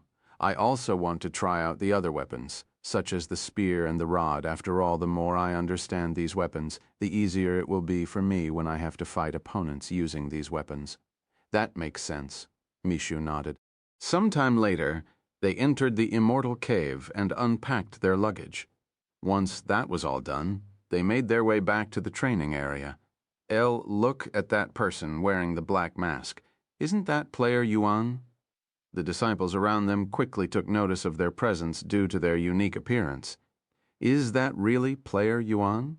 What if he's an imposter? There are plenty of people like him out there. In fact, anyone can claim to be Player Yuan by wearing a mask. Although some people stared at Yuan in awe, there were also those that doubted his identity. After all, Player Yuan was an incredibly mysterious individual whose identity isn't known by seemingly anyone. Furthermore, there have been far too many people faking to be Player Yuan, too many to count, and most of them do it to gain fame or simply to obtain gifts from others, as everyone was seemingly trying to curry favors with Player Yuan, hoping to learn his identity. Of course, due to how common fake Player Yuans were, it was only logical for people to suspect the current Player Yuan. But didn't he fight against Elder Shi and win? Who could possibly defeat a Grand Elder besides Player Yuan? Another disciple asked. As if you can call that spar a fight? Elder Shi wasn't even using his full strength, and that person had been dodging the entire time. You cannot call that a fight. It was more of a performance than anything. Sometime later, Yuan and Michu arrived at the training building. Yuan went straight into one of the sword training rooms and asked the instructor there, "Can I borrow a sword? I'd like to train with it." "You want to practice with the sword?" The instructor was baffled by his request. After snapping out of his daze, the instructor pointed to the side of the room where a couple of weapon shelves holding swords were located and said, "Go ahead." Most of them are wooden swords with metal as its interior, so it feels like a real sword. If you want a real sword, you'll need permission from the Grand Elders. I understand. Yuan nodded and proceeded to walk over to the shelves before picking a sword randomly. Wow, this thing does feel pretty heavy. I'm not used to feeling this much weight, he said after picking it up and swinging it around a couple of times. But you wield an even larger sword in Cultivation Online, Mishu said with her eyebrows raised. The sword may be big and it may seem heavy, but it actually weighs almost to nothing for me since I am its master, he said. After picking up the sword and getting comfortable with it, Yuan said to Mishu, "Can you bring me to a spacious area that doesn't have many people?" Since he couldn't see the entire gymnasium, even with his divine sense, he asked for her help. Mishu looked around the place before saying, "Follow me." Yuan then followed her. The gymnasium was incredibly big enough for them to walk a couple of minutes without stopping. Once they stopped, Yuan used his divine sense to make sure there wasn't anyone around them. "Stand back a little. I don't want to hurt you by accident," Yuan said to Mishu. Mishu nodded and took a couple of steps back until she was many meters away from him. Once he was alone, Yuan took a deep breath and recalled his experience in Cultivation Online. Although his body wasn't the same, his memories and experience within Cultivation Online were real. After standing there for a few minutes without doing anything, Yuan began moving his body, calmly swinging his sword around. Each of his swings was incredibly precise and powerful. The other disciples in the gymnasium could see a small arc of wind appearing in front of Yuan every time he swung the sword, causing them to suck in a breath of cold air, as none of them could replicate such a phenomenon. Impressive. The instructor also watched Yuan practice his sword swings with awe. Although there were no sword techniques behind Yuan's sword swings, his sword still emitted a profound aura, and every swing left a deep impression on the disciples there. Yuan proceeded to practice with his sword for the next hour without any disruptions. Sometime later, Yuan stopped swinging the sword and turned to look at Mishu, who looked a little bored. "Mishu, you can go practice archery if you're bored of watching me. Are you sure?" Mishu asked him. "Yes, I will probably be here for a while working up a sweat. I will find you when I'm done if you're not finished by then," he confirmed. "Okay. I will see you later." Mishu nodded and made her way to the 4th floor, where the disciples were practicing archery. Once she entered the room, Mishu looked around until she found someone who looked like the instructor and walked up to her. Hello. I'd like to try archery, Mishu said to her. The middle-aged woman turned to look at Mishu, who was wearing a black mask. Are you with? Mishu nodded. Yes, I am. Have you used a bow before? The bow instructor then asked. No, I have not. That's perfectly fine. Follow me to an open aisle. I will teach you the basics. The instructor said with a friendly smile on her face. Thank you. Mishu then followed her. Chapter 535, Archery. Here, watch my hands. This is how you properly hold a bow. The instructor showed Mishu how to hold a bow. Mishu then followed her hand motions and gripped onto the bow. Good. Now you bring it up like this and hold it here. Mishu followed her again. Good. Now grab an arrow with your other hand and hold it like this. Then you put it in this position on the bow. A few minutes later, the instructor said, Good. Now that you know the basics, you need to familiarize yourself with them. Spend a few more minutes repeating the motion of lifting your bow and putting the arrow into the bow. Once you're ready to head into the next step, we can learn how to draw the bow and then shoot the bow. Mishu proceeded to spend about 15 minutes repeating what she had learned thus far. Once she was comfortable with holding the bow, the instructor taught her how to pull the strings back and her body position while doing so. Now, all you have to do is release the string, but make sure you don't make any random movements. Simply release your fingers and let the bow do the rest of the work. Mishu followed her instructions and released the arrow, sending it flying towards the target that was 50 meters away from them. Whoosh! The arrow flew straight over the target and went straight into the wall that was reinforced with special material to catch arrows without damaging them. Nice try, but your movements were great. Now you just need to aim and hit the target. Give it a couple more tries. Mishu continued to shoot the bow afterward, and by her third try she was able to hit the target in the outer areas. On her fourth and fifth shots, she got closer and closer to the red circle in the middle of the target.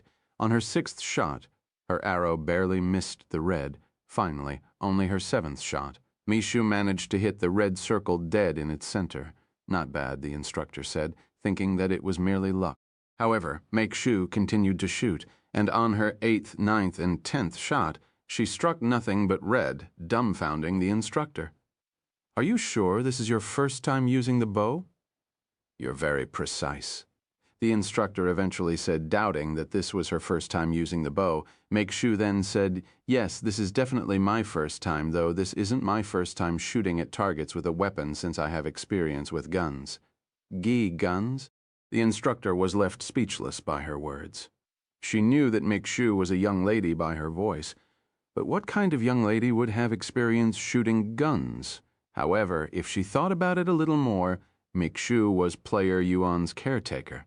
It must require extreme skill and talents to take care of someone like player Yuan. So it sort of made sense. Mishu proceeded to shoot a couple more arrows at the target, and after a dozen shots, she'd managed to hit 11 of them in the red with one barely missing it. It was clear to the instructor that Mishu was very talented when it came to using the bow. Mishu also felt that using the bow was much easier than she'd anticipated. However, she felt that hitting a still target was too boring. Excuse me, do you have any moving targets that I can practice on? Mishu suddenly asked the instructor. Yes, we do. Follow me. The instructor then led Mishu into another room that was on the same floor. Inside this room that looked a little similar to a firing range, there were a couple of puppets made of straw moving in a set path at the end of the room. How's this? The instructor asked her. This is perfect. Mishu then looked for an available aisle before practicing on the moving targets. She missed her first shot, but she immediately fixed it on her second shot. And on her third shot, she'd managed to hit the human-shaped puppet in the head. Who's that masked figure? The instructor inside this room asked the instructor that came with Mishu. That's player Yuan's caretaker. I'm sure you've heard of them by now. Player Yuan's caretaker? No wonder why she's in that get-up. But heavens, she's very good at the bow. You probably won't believe me when I say this, but today is her first time using the bow, and she started only an hour ago. What? How is that possible? The instructor smiled and said, I asked her the same thing, and she told me that she was used to hitting targets with guns and that archery was similar, and you believe her. There's no reason why she'd lie about such a thing, and the way she handled the bow at first convinced me that she's definitely new to the bow. So not only player Yuan is an amazing individual, but even his caretakers are geniuses. Just what kind of household does he come from? Who knows? A few minutes later, the instructors approached Mishu and said to her, if you're already accustomed to the moving targets, you can try adjusting it using these buttons. You can not only increase the speed they're moving, but also the distance. Once you're bored of this place, I can show you the outdoor training area. There's an outdoor training area? Makeshu was interested in this place? Yes. You'll have more room to move around there, so you can practice moving and shooting at the same time, said the instructor. Just let this instructor know when you want to go. I will return to the other room for now. Okay. The first instructor returned to her training room shortly after, leaving Makeshu and her new instructor behind. Mishu continued practicing her archery skills that were improving at a tremendous rate, and she would remain in that room for another hour and a half before making her way to the outdoor training area with the instructor, Chapter 536, avoiding and attacking simultaneously. This is the outdoor training area, the instructor said to Mishu. Mishu looked around, and she could see disciples practicing things other than archery there, but they were very far in the distance, so they don't disturb each other. She then looked at the disciples practicing archery, and they were running around doing complicated maneuvers while shooting their bow at the same time. If you thought archery was as simple as standing still and shooting your targets, you are gravely mistaken. The instructor suddenly said, and she continued, as an archer, you must not only be precise, but also nimble so that you don't get caught in the enemy's attacks. Watch this. The instructor then called out to one of the disciples practicing and said, Disciple Jing, we're going to do a quick practice. Yes, instructor. The instructor then approached the disciple and stood a few meters away from her, who still had a bow in her hands. Whenever you're ready. The instructor said to her. The disciple then took on an offensive pose and stared at the instructor with an intensive gaze. The next second, the instructor leaped forward and attacked the disciple. But the disciple quickly reacted. The instructor continued to attack the disciple relentlessly. But the disciple kept on dodging the attacks, and she would even sometimes use her bow to shoot an arrow at the target in the distance. The disciple was dodging and attacking at the same time. Their display left a deep impression on Mishu, who was immediately in awe. A few minutes later, the instructor stopped attacking the disciple and said to her, Good job. Thank you, instructor. The disciple bowed to her. The instructor then returned to Mishu's side and said to her, Did you see that? That's what archery looks like once you're proficient enough. Those who say archers are useless once their opponents close in on them are all worth less than shit. As that disciple had just demonstrated, one can defend themselves and attack simultaneously if they're skilled enough. However, to do that kind of thing requires intensive training and good movement. Your body must react instantaneously, and your body must keep up with your body's reaction, or you will only stumble and fall. If you intend on learning archery seriously, come here every day and I will drill everything I know into you. I don't care if you're Player Yuan's caretaker. Even if you're Player Yuan himself, I will not go easy on you. The instructor said to her. Makeshu nodded. Although the instructor couldn't see it due to the mask, there was a serious and passionate expression on her face. Fortunately for her, she'd already learned a movement technique inside Cultivation Online. If she could learn this technique in the real world just like Yuan did with his movement technique, perhaps she could integrate it with her archery skills. Meanwhile, inside the building on the first floor, Yuan was covered in sweat from head to toe as he swung the wooden sword in his arms thousands of times without stopping. A couple of hours have passed since Mishu left him, but he was too focused to realize this. Suddenly, Yuan stopped swinging his sword when he felt a presence approach him. He quickly used divine sense to see if it was Makeshu who had returned, but he quickly realized that it was someone else. Someone he didn't recognize. Yet he had this feeling that he has met this individual before, It was a handsome young man with a somewhat heroic aura around him. "Hello, player Yuan. I apologize if I'd interrupted your training, but I cannot resist my urges, so I came here to see if you wanted to have a friendly exchange." "Ah, where are my manners?" "My surname is Wang. Wang Ming," the handsome young man who looked to be around the same age as Yuan introduced himself. "Don't call me player Yuan, it feels weird, especially since we are not in Cultivation Online," Yuan said to him, and he continued, "You can just call me Yuan." "I understand, Yuan. Then what about my proposal?" Wang Ming asked again. "You want a fight," Yuan said in a calm voice. "No, not a fight. Just a friendly exchange between two sword users. I have been watching you for a while now silently admire your sharp sword strikes, and I began wondering what it'll feel like to be in front of it. Receiving such a powerful strike." Wang Ming explained his motives. After a moment of silence, Yuan said, "Sure, let's do it." Now that he was used to feeling the sword in his grasp again, he wanted to do something more intensive, and this exchange will satisfy such desires perfectly. We can find an empty area and do our exchange there. Since this is just a friendly exchange, we don't need to use the arena, of course. If you want to do that, we can go there." Wang Ming said to him. "It's fine, we can do it here," Wang Ming nodded, and then he asked, "Do you need some time to rest?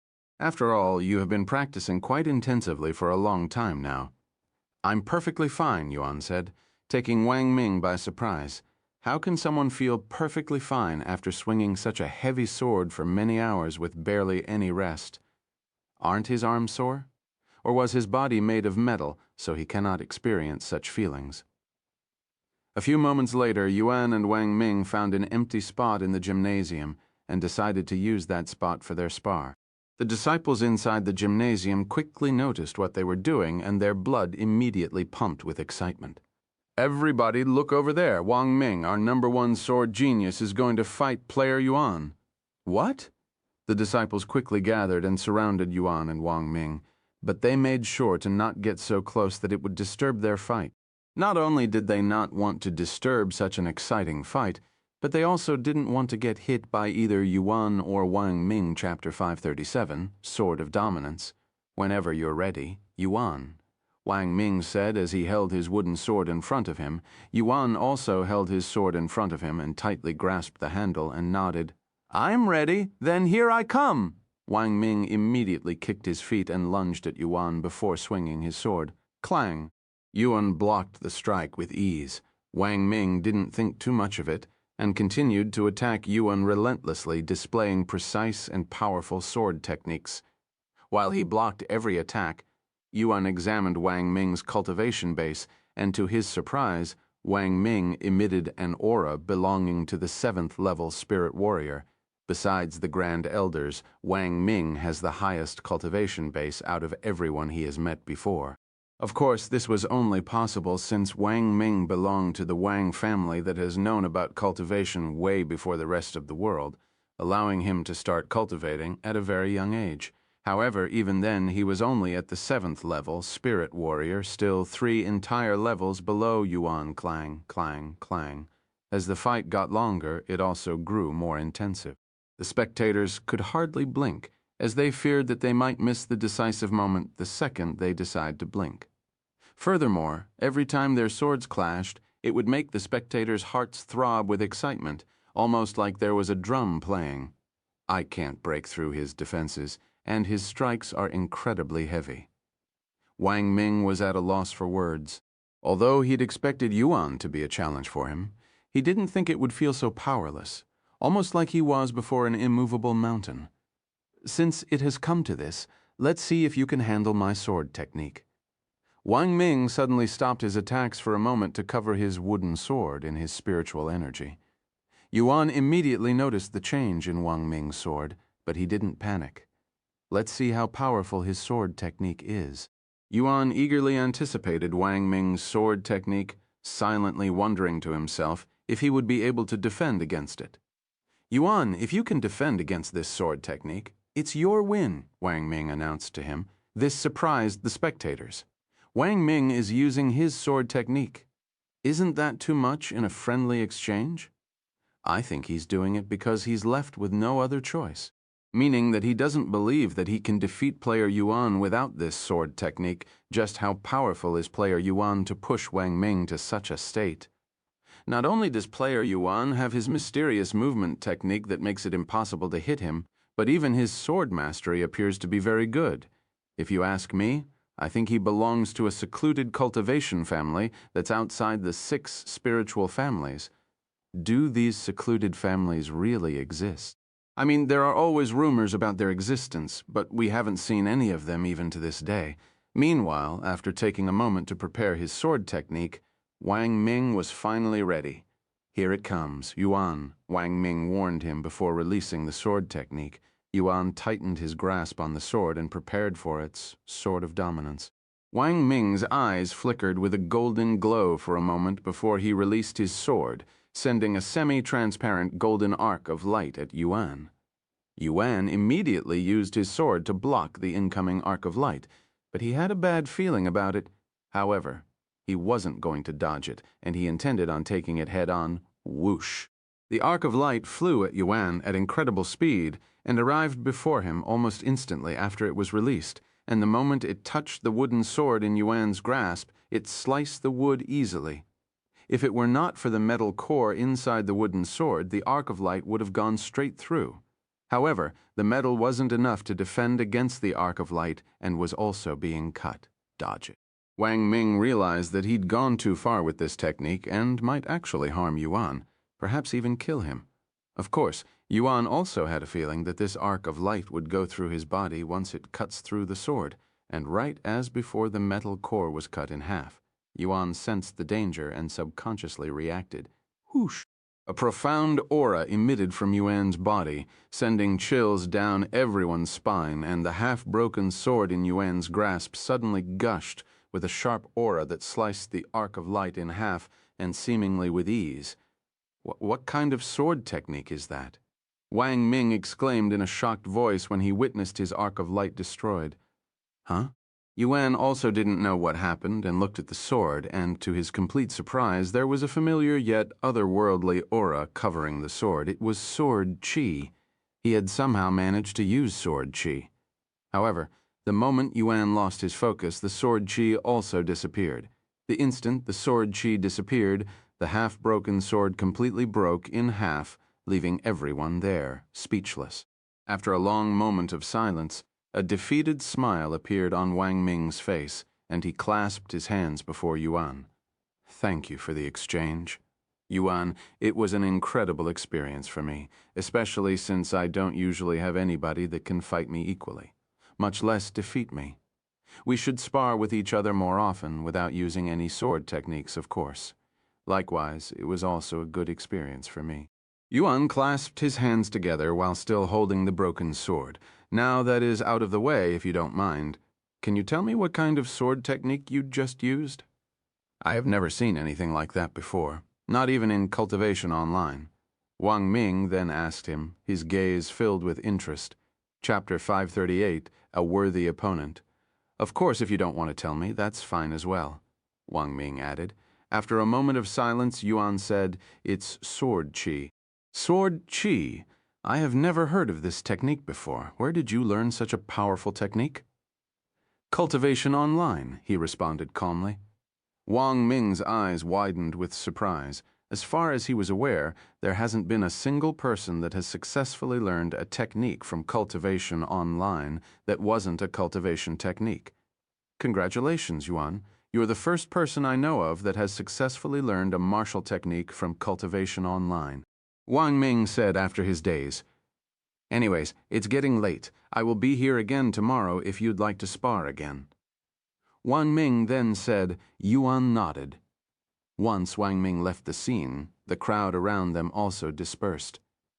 However, they didn't stop talking about Yuan and Wang Ming's spar for the rest of the day. Shortly after Wang Ming left, Mei Shu returned to the first floor.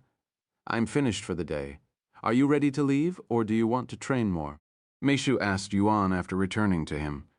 Let's go home. I had enough training today, Yuan said. Then he noticed the bow and arrows in Mei Shu's grasp. Where'd you get those? The instructor gave them to me so that I could practice even at home, she said. Looks like you had fun today, Yuan chuckled.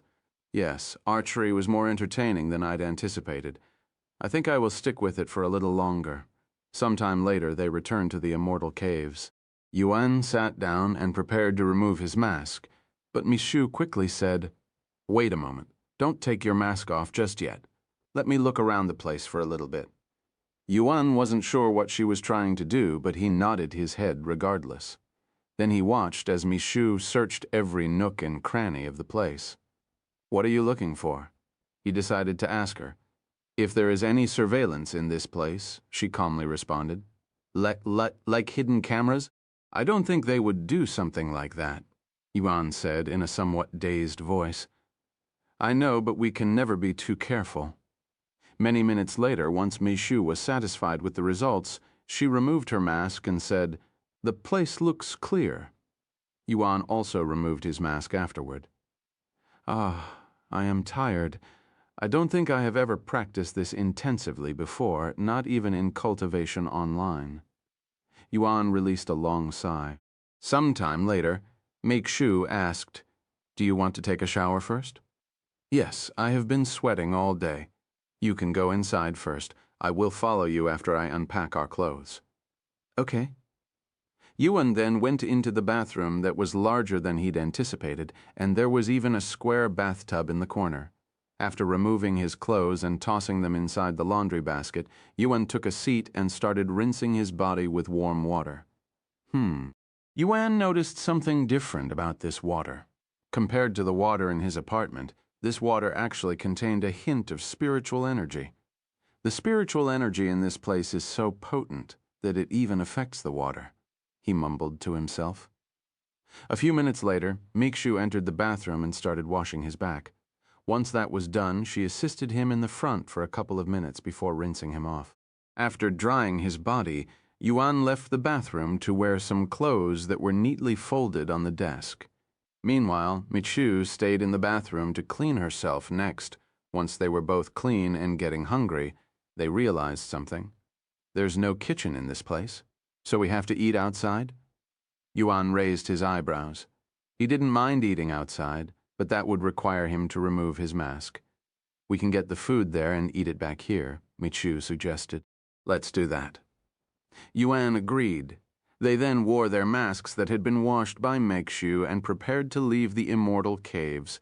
But right as they left the place, they noticed a figure approaching their direction. Senior Wang? They immediately recognized the identity of this individual. Good evening, Yuan. Where are you heading this late? Senior Wang asked them. We are planning on going to the cafeteria for some food since there's no kitchen in the immortal cave, he said. Senior Wang chuckled and said, That's exactly why I'm here. I forgot to tell you about that. I'm sorry. Anyways, the cafeteria is half an hour away from the immortal caves and it's mostly for the ordinary disciples, so we don't normally go there when we're training in the immortal caves. Then where do you go? Yuan asked. We either have someone deliver it to us, or we go to a special cafeteria that's made specifically for people training at the immortal caves. Senior Wang pointed to a certain path and said, Follow this path and you should arrive at a restaurant called Silver Restaurant. It's only a 5-minute walk. She then pointed to another path and said, There's also an open area where you can do some outdoor grilling if that's your thing. I understand. Thank you. By the way, I heard you had a spar with my grandson today and you defeated him spectacularly. Senior Wang suddenly mentioned their exchange today. I knew he was from your family since he had the same surname, but I didn't think he was your grandson. Yes, you should have seen his face when he told me about how he'd lost to you. I have never seen him so happy despite being the loser. I think he's just happy to have a worthy opponent that can challenge him, since he can defeat even the elite disciples quite easily. And she continued, He will surely approach you for more spars in the future. If it ever gets annoying, you can tell me and I will do something about it. Chapter 539. A Single Bed. After their short conversation, Senior Wang left the scene while Yuan and Michu made their way to the Silver Restaurant. 5 minutes later, they arrived before a medium-sized building that was painted metallic white. making it appear to be made out of silver. They quickly went inside, and to their surprise, it was completely empty. In fact, there were only 2 tables in the whole building, a small square table with 2 seats and a large round table with 8 seats. "I don't recognize either of you. Are you new?" The old man standing behind the reception asked them. "Yes, today is our first day at the Jaded Garden," said Yuan. "Then you probably don't know this, but we only serve those training at the Immortal Caves," he said. "We are training at the Immortal Caves," Yuan said, surprising the old man. After all, how can someone who just joined the faction receive the privilege to train at the Immortal Caves on their first day, no less? Meixiu could tell that the old man didn't believe them based on his expression. So she said, "Yuan, show him the medallion you got from Senior Wang." Yuan nodded and retrieved the medallion, showing it to the old man. The old man was completely speechless now. Even if he didn't want to believe it, he had to before the presence of the medallion. The old man then straightened his back and bowed to them. "I apologize for doubting you two. Please forgive me." Yuan nodded and said, "We're just here for some food." "Of course, tell me what you'd like to eat and I'll cook something for you." The old man said, "Do you have a menu?" Yuan then asked, "Nope. I can cook almost anything as long as I have the ingredients. Even if I don't have all of the ingredients, I will somehow manage," said the old man in a confident voice. "Anything?" Yuan raised his eyebrows. He wasn't sure what he wanted to eat. "Then how about you cook us your best dish, or whatever you recommend?" Yuan said after pondering for a moment. "Sure thing. Give me about 20 minutes since everything will be cooked fresh. In the meantime, you can do whatever. Oh, one more thing. Would you like to eat here, or would you like the food to go? To go, to go." "I understand." The old man then went to the back of the room and proceeded to cook. Meanwhile, Yuan and Meixiu went outside to smell the fresh air alongside the old man's cooking that grew more delicious as time went on. About 20 minutes later, they went back inside to grab the food. "What's your name?" "People call me Chef San. You can call me Yuan. Feng." Meixiu said. "Yuan and Feng, huh? What unique names. Anyways, I hope you enjoy the food. I'll see you two tomorrow." After getting their food, Yuan and Meixiu returned to their immortal caves, their mouths salivating the entire time, as they couldn't wait to taste whatever Chef San cooked, as the fragrance just smelled too good. Once they returned home, they immediately opened the food, and to their surprise, there was a lot of food, more than one would anticipate for 2 people. Why did he give us so much food? Does he really expect 2 of us to eat all of this? Meixiu mumbled, as there were enough to feed 4, even 5 people. "Maybe he was feeling generous since it's our first day here," Yuan said, not thinking too much about it. Thus, they began eating the food shortly after. "Heavens, the flavor is indescribably delicious. I have never tasted food this amazing before outside of Cultivation Online," Yuan exclaimed after taking his first bite. Meixiu nodded her head in agreement. Besides the food at the Dragon Pavilion, nothing could compare to Chef San's cooking skills. The food was so amazing that Meixiu was wondering if she should ask the old man to teach her how to cook better. Of course, Meixiu is a pretty amazing cook herself, but compared to Chef San, who has decades of cooking experience within a cultivation family, the disparity was too vast, and it wasn't fair to compare them. "I'm definitely going back tomorrow morning for breakfast," Yuan said after they finished eating all of the food. You can really eat, even though she already knew about his massive appetite.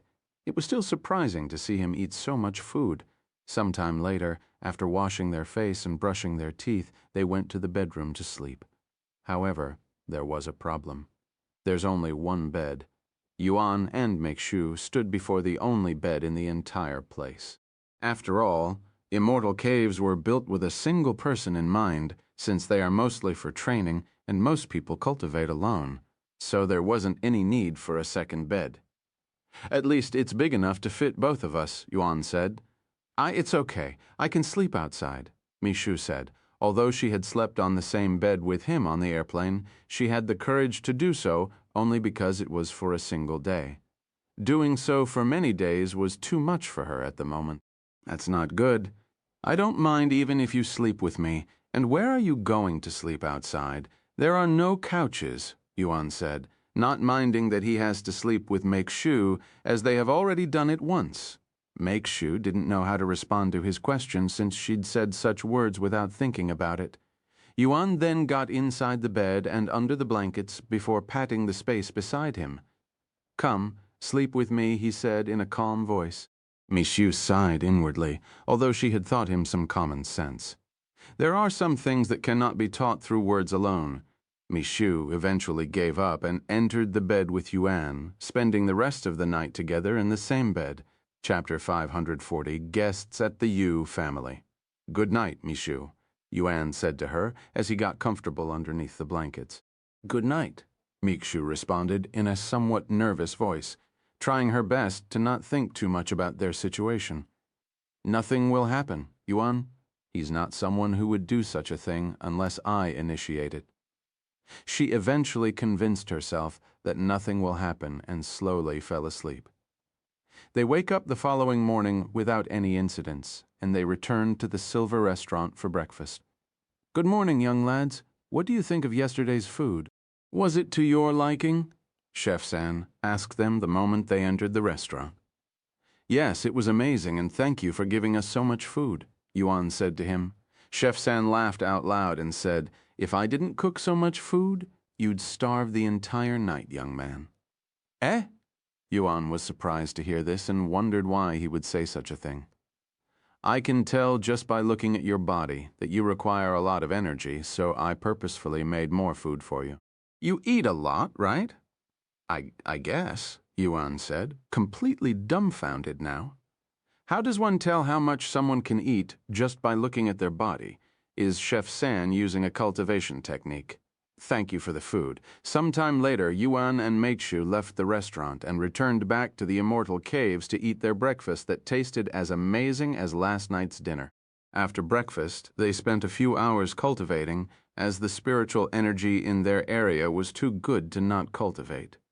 Once their bodies were filled with energy, Yuan and Make-Shu made their way to the training tower, where they would proceed to spend the rest of the day training.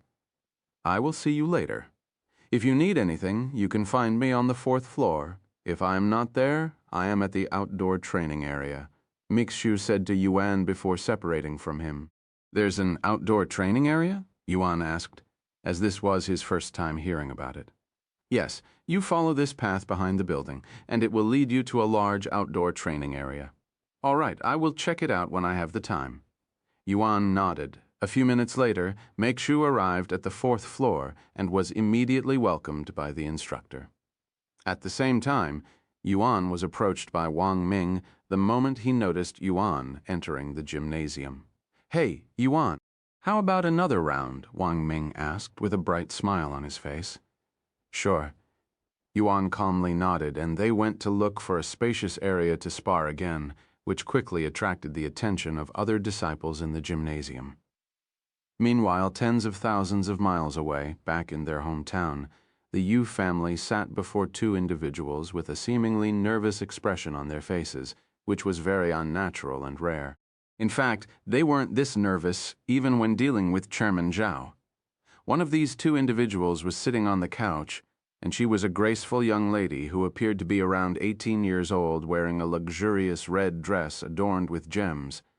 The second guest was an old man wearing a butler suit, and he was standing behind the young lady, clearly her caretaker. "What brings you to our humble Yu family, esteemed guests?" Yu Yong asked them. The young lady calmly sipped on the tea that had been provided by the Yu family before quickly putting it down. "Whoever made this tea should learn how to make tea," she said. Yu Yong and Tang Li's eyebrows uncontrollably twitched when they heard her words, but they didn't get angry. Yu Yong even put on a forced smile on his face before speaking. "I apologize for the inconvenience, Lady Chu, and I will make sure whoever made this tea will be removed for their incompetence." The young lady didn't say anything else for a good minute before she looked around and asked, "If I recall correctly, you should have a daughter and a son. Where are they?" Although he was taken aback by such a random question, Yu Yong responded, "They are currently busy and away from the family." Is that so?" The young lady remained calm, acting like she didn't care about his answer. Then where did they go? Our daughter Yu Ro is currently in another city after joining a faction, Yu Yong said, purposefully ignoring Yuan. The young lady then said, "Just your daughter? What about your son, Yu Tian?" Both Yu Yong and Tang Li had a bad feeling about this young lady when the name Yu Tian came out of her mouth. He's also in another city being looked at by the doctors there, Yu Yong said. Although he could have told her that Yu Tian had left the family, he was afraid that she might ask more questions, so he gave her something less questionable. "I see. Do you mind telling me which city? I'd like to meet him, Yu Tian," the young lady suddenly said. "You want to meet him? Why?" Yu Yong was baffled by this sudden turn of events. Why would this young lady who has no connection to the Yu family suddenly want to meet their son? Could she be another one of his fans in the past? "Why not? I heard that he used to be an amazing musician," she calmly said. "He may have been an amazing musician, but after he got sick, he had to give up on music. Furthermore, his condition. I'm afraid that you will only be disappointed." Yu Yong said, "I won't mind it even if I am disappointed. Let me see him," she insisted. "I'm sorry, Lady Chu, but he's currently in a situation that doesn't allow visitors. If you want, we can notify you when he returns." Tang Li said to her, silently pondering to herself what this Lady Chu's real motives were showing up at their place. Chapter 541, Lady Chu. "Do you know when he'll be back?" "I like marking things down on my calendar," Lady Chu asked them. "Unfortunately, we do not know when he'll return. It all depends on the doctors and his condition." Tang Li shook her head in a regretful manner. "Unfortunate indeed." Lady Chu closed her eyes and proceeded to remain silent for the next few minutes. When she finally opened her eyes again, she stood up and said to the Yu family, "Thank you for taking your time to entertain me, even though I showed up unannounced. I will return this favor in the future." "Don't even mention it. It was an honor to be of help to the esteemed Chu family," Yu Yong said to her with a smile on his face. "Let's go," Lady Chu said to the old man before walking towards the exit. Once the young lady and the old man left the scene, Yu Yong sat back on his seat and released a stressful sigh. Why on earth did she even come here? I was nearly shocked to death when the Chu family visited unannounced. The Chu family is one of the most influential families in the world, with many successful companies all around the world. However, despite their worldwide influence, nobody really knows much about the Chu family besides what they show the public, which is why Yu family appeared very nervous before them. Compared to the Yu family, the Chu family was incomparably more powerful and influential. In fact, it wouldn't be an exaggeration to call the Chu family one of the top 10 most powerful families in the world, while the Yu family hovered around the top 50. I'm more worried about why she insists on meeting that trash. What should we do now? If we don't let them meet, she will definitely return and ask more questions, which wouldn't be good for our hearts, much less or our reputation. There's nothing we can do besides hope that she forgets about our conversation today. We already kicked Yu Tian out of the household, not to mention the previous incident. I'm willing to bet my everything that he will not return, and I am not going to plead him to return either. Furthermore, even if she returns, we can simply continue to delay it until she gives up. I highly doubt the Chu family is willing to cause trouble for our family over something so silly. Tang Li nodded her head in agreement. Even if they cause us trouble, it's nothing we can't handle. It's just going to be troublesome. Anyways, I'm going to cultivate to clear my mind. Unless it's an emergency, don't bother me. Tang Li left the scene shortly after, but Yu Yong lingered around a little longer, silently staring at the teacup that Lady Chu had drunk from, and he wondered to himself why she wanted to suddenly meet with Yuan, who hasn't appeared in public for a decade. Whatever. It's best to not think about this anymore. Yu Yong shook his head before walking out of the room, trying his best to forget about what happened today. Meanwhile, after leaving the Yu family, Lady Chu walked to her limousine with the old man. Once they were before the car, the old man opened the door for her, closing it after she went inside. He then walked to the front of the car and entered the driver's seat. "Where should we go now, young lady?" the old man asked her. However, Lady Chu didn't respond as she was completely focused on staring at the Yu family's household. The old man didn't rush her and patiently waited for her to respond. A few moments later, she spoke in a calm voice. "We're going to the apartment?" "Yes, young lady." The old man immediately started the car and drove her away from the Yu family. Sometime later, they stopped before a tall apartment. "We have arrived at the location, young lady," the old man said. Lady Chu nodded and got out of the car before turning to look at the apartment that Yuan and Mishu lived at. Once the old man also got out of the car, they made their way inside the apartment, but they were quickly stopped by security who didn't recognize them, and after Makeshu's incident, security has ramped up in the apartment. "Excuse me, are you a resident here?" the security asked them. "No, but I am here to visit a resident," said Lady Chu, and she quickly added, "His name is Yu Tian, and he lives on the 17th floor." "The 17th floor?" The security raised his eyebrows. Although he didn't know which apartment room the incident occurred in, he knew it happened on the 17th floor. "What's your relationship with this person?" he then asked. "He's my friend, and I promised to visit him the last time we spoke, so here I am." Lady Chu spoke with a beautiful smile on her face, causing the middle-aged man to blush. The security didn't think much of her answer, as there was no way that such an elegantly dressed young lady would cause any trouble. "Please sign your name and phone number on this piece of paper and you can be on your way." The security guard said to her, "Thank you." After writing her name and phone number down, Lady Chu and the old man took the elevator to the 17th floor before approaching the door at the end. As they approached apartment number 17F, the young lady could feel her body shaking uncontrollably. "Are you okay, young lady?" the old man asked her when he noticed this. "Yes, I am just a little nervous and excited." She nodded. The old man no longer said anything and silently followed her from behind. Once they were standing in front of 17F, Lady Chu did not immediately knock on the door and proceeded to stand there for many minutes without moving. She then closed her eyes to calm down, reopening them after taking a few deep breaths. "After a decade, I have finally found you, Yuan." Once she was ready, Lady Chu lifted her slender arm and knocked on the door, completely unaware that the residents of 17F were away. Chapter 542, following the information. Knock. Knock.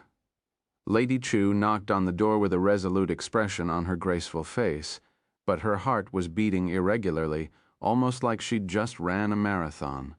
After all, she had waited over a decade for this moment. A few moments went by without anyone answering the door, and Lady Chu patiently waited for an entire minute before knocking on the door again. However, nobody answered the door. How weird. Where could he be at this time?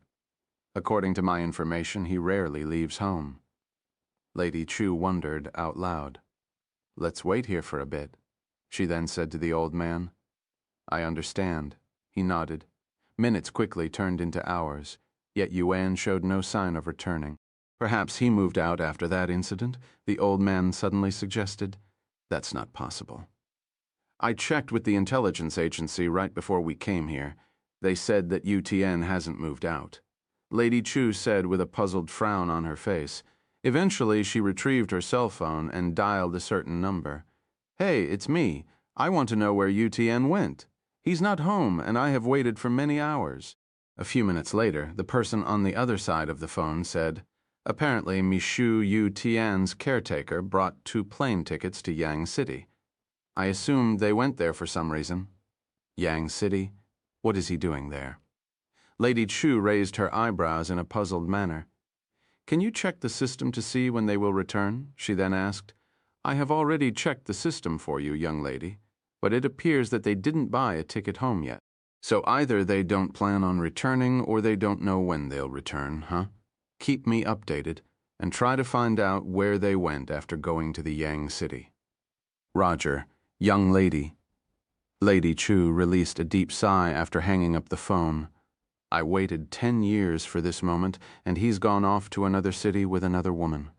How troublesome." "Will we be heading to Yang City?" the old man suddenly asked her. "Of course, and we're not going to stop until I find him." I understand. Allow me to prepare the airplane. The old man nodded before taking out his cell phone and making a few calls. I have notified the masters that we will be going to Yang City. They said to stay away from the 6 spiritual families' territory. Okay. The two of them left the apartment shortly after and returned to the car. Once they were inside, they drove to the airport, where their private airplane was already prepared for them, and they lifted into the air shortly after boarding. Meanwhile, in the Jaded Garden, Yuan and Mishu returned to the Immortal Caves after another day of intensive training. After a quick shower, they went to the Silver Restaurant for dinner. At night, they would either go to sleep or cultivate. Yuan decided to go to sleep since his cultivation base was barely improving after he entered Spirit Master. Mishu decided to cultivate, as that would mean she didn't need to share a bed with Yuan, and she also wanted to take advantage of the rich spiritual energy in the area. The two of them would repeat their next few days in such a manner. By now, Mishu has completely familiarized herself with the bow, and she would even spar with some of the instructors. Okay, let's end it here today, the instructor said to Mekshu after training with her for half an hour. Thank you for the session today. Instructor Lee Mekshu bowed to her afterward. Even though I'm supposed to be training you, I'm also getting good training out of this. You have improved vastly after just a few days. At this rate, you'll surpass me after a few more weeks. Anyways, before you leave, I should let you know that there will be a small competition amongst the archery disciples tomorrow afternoon. If you want to see how you compare with the others, you should join the competition. The prize will be a premium bow crafted by Elder Hong himself. Tomorrow, right? I will be there. Mishu nodded after saying her goodbyes. She went back down to the first floor, where Yuan was training with Wang Ming. The two of them have been practicing basically every day. In fact, they fought so much that the other disciples in the gymnasium would no longer stop to watch them, as it was such a common occurrence. The sound of wood colliding with each other would resound every time Yuan or Wang Ming swings their sword, creating this somewhat rhythmic sound. Is it already evening? Yuan stopped sparring with Wang Ming once he noticed Mishu's presence, as she would always appear when it was starting to get dark outside. After Mishu nodded, Yuan said to Wang Ming, "Let's stop here today." "All right." "Oh, and before you go, there will be a friendly competition between the elite disciples next week. This will be a good opportunity for you to see what it's like fighting the other disciples, as they all wield different weapons." "A competition, huh? That sounds interesting." Yuan nodded and he continued, "Where will it be held? I can take you there. I will tell you more about it the day before." Sometime later, Yuan and Mishu returned to the Immortal Caves. Meanwhile, somewhere in Yang City, Lady Chu picked up her phone that had been ringing. "Did you find out where Yu Tian went?" she asked the person on the other side. "Yes. According to our intel, they got a helicopter service that brought them to the Jaded Garden, and they haven't returned yet. So there's a good chance that they are still there." Jaded Garden? Lady Chu immediately frowned when she heard this information, as she knew that was where the 6 spiritual families were located. In fact, it was the core of their headquarters. However, she was advised to stay away from the 6 spiritual families, putting her in a difficult situation. Chapter 543, Archery Competition. After pondering for a moment, Lady Chu retrieved her phone and dialed a number. "Good evening, esteemed father. I am currently in a difficult situation and I need your help," she said. Immediately, a frantic voice resounded from the phone. "What happened? Are you in danger? Where are you? I will immediately send support." "Calm down, father. I am fine. Anyways, you told me to stay away from the 6 spiritual families, but I might have to see them, and I was hoping you'd let me go." Her father didn't immediately respond and took a long moment to ponder. Sometime later, he asked her in a solemn voice, "Does this have anything to do with the person you're looking for?" "Yes, it does. According to the intelligence agency, he is inside the Jaded Garden, and I have to go see him." After another moment of silence, her father released a low sigh. "I promised you that if you managed to endure your training that lasted over a decade, I would let you meet this person. although I would have preferred that you stayed away from the 6 spiritual families since there's no other way. Go ahead. Just try to keep your identity hidden. I will have people on standby near that place, just in case you encounter any trouble with them. Thank you, Father. I love you, moi.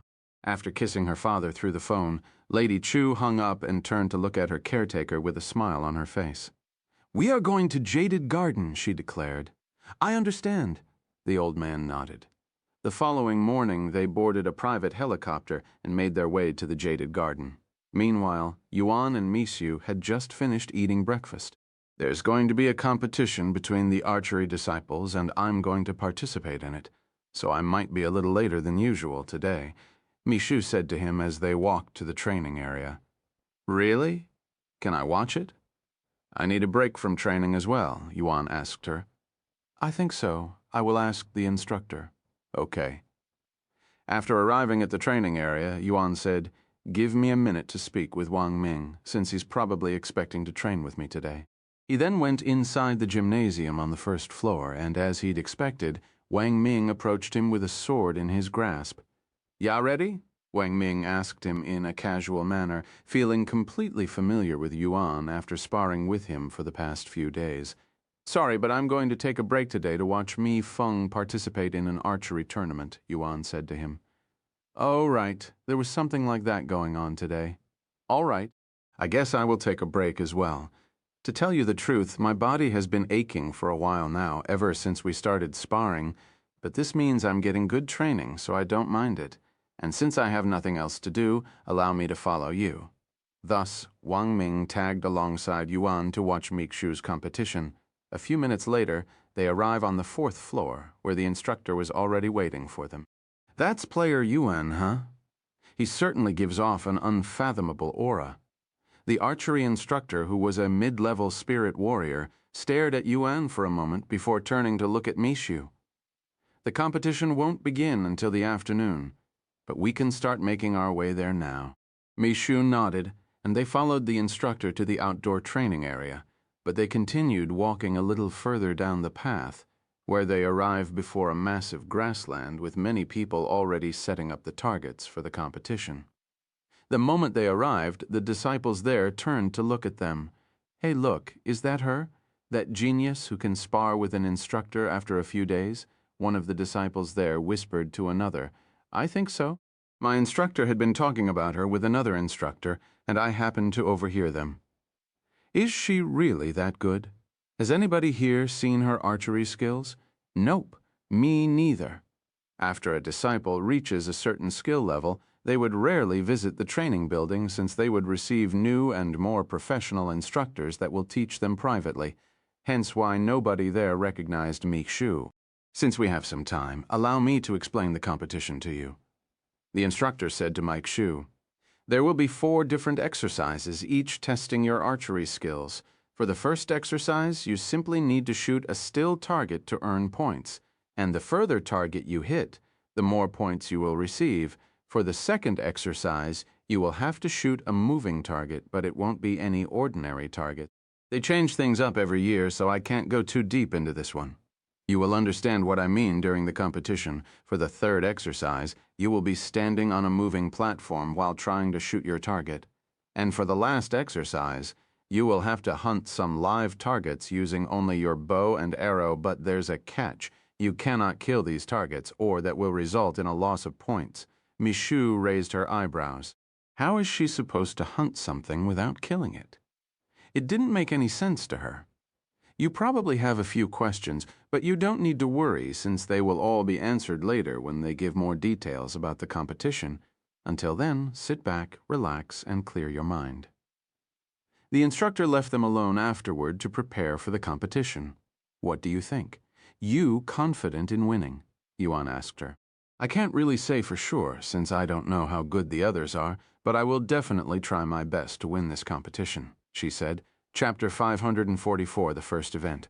By the time the preparations were complete, all of the participants entering the competition have arrived at the place, and one of the instructors there gathered all of the participants there. The competition will start earlier than scheduled since everyone is here and the preparations are already complete. Take 10 minutes to prepare yourselves. After speaking with the contestants, the instructor went to lead the spectators to the bleachers nearby. "Good luck," Yuan said to Meishu before going to the bleachers with Wang Ming and the others. Once the spectators were seated, one of the instructors there began talking about the competition.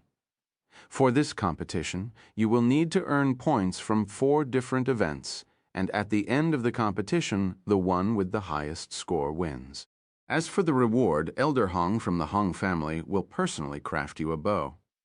As the instructors started explaining, 6 figures wearing exquisite robes could be seen approaching the area, instantly attracting the people's attention. "Look over there. It's the Grand Elders, and they're all here. Wow, it's rare to see them all together besides grand celebrations or during important events. I don't think they were even here during the last competition. It must be because of that person." The people there turned to look at the only individual that was wearing a mask sitting in the bleachers, and just as the spectators had expected, after the Grand Elders spoke with the instructors, they began approaching them at the bleachers.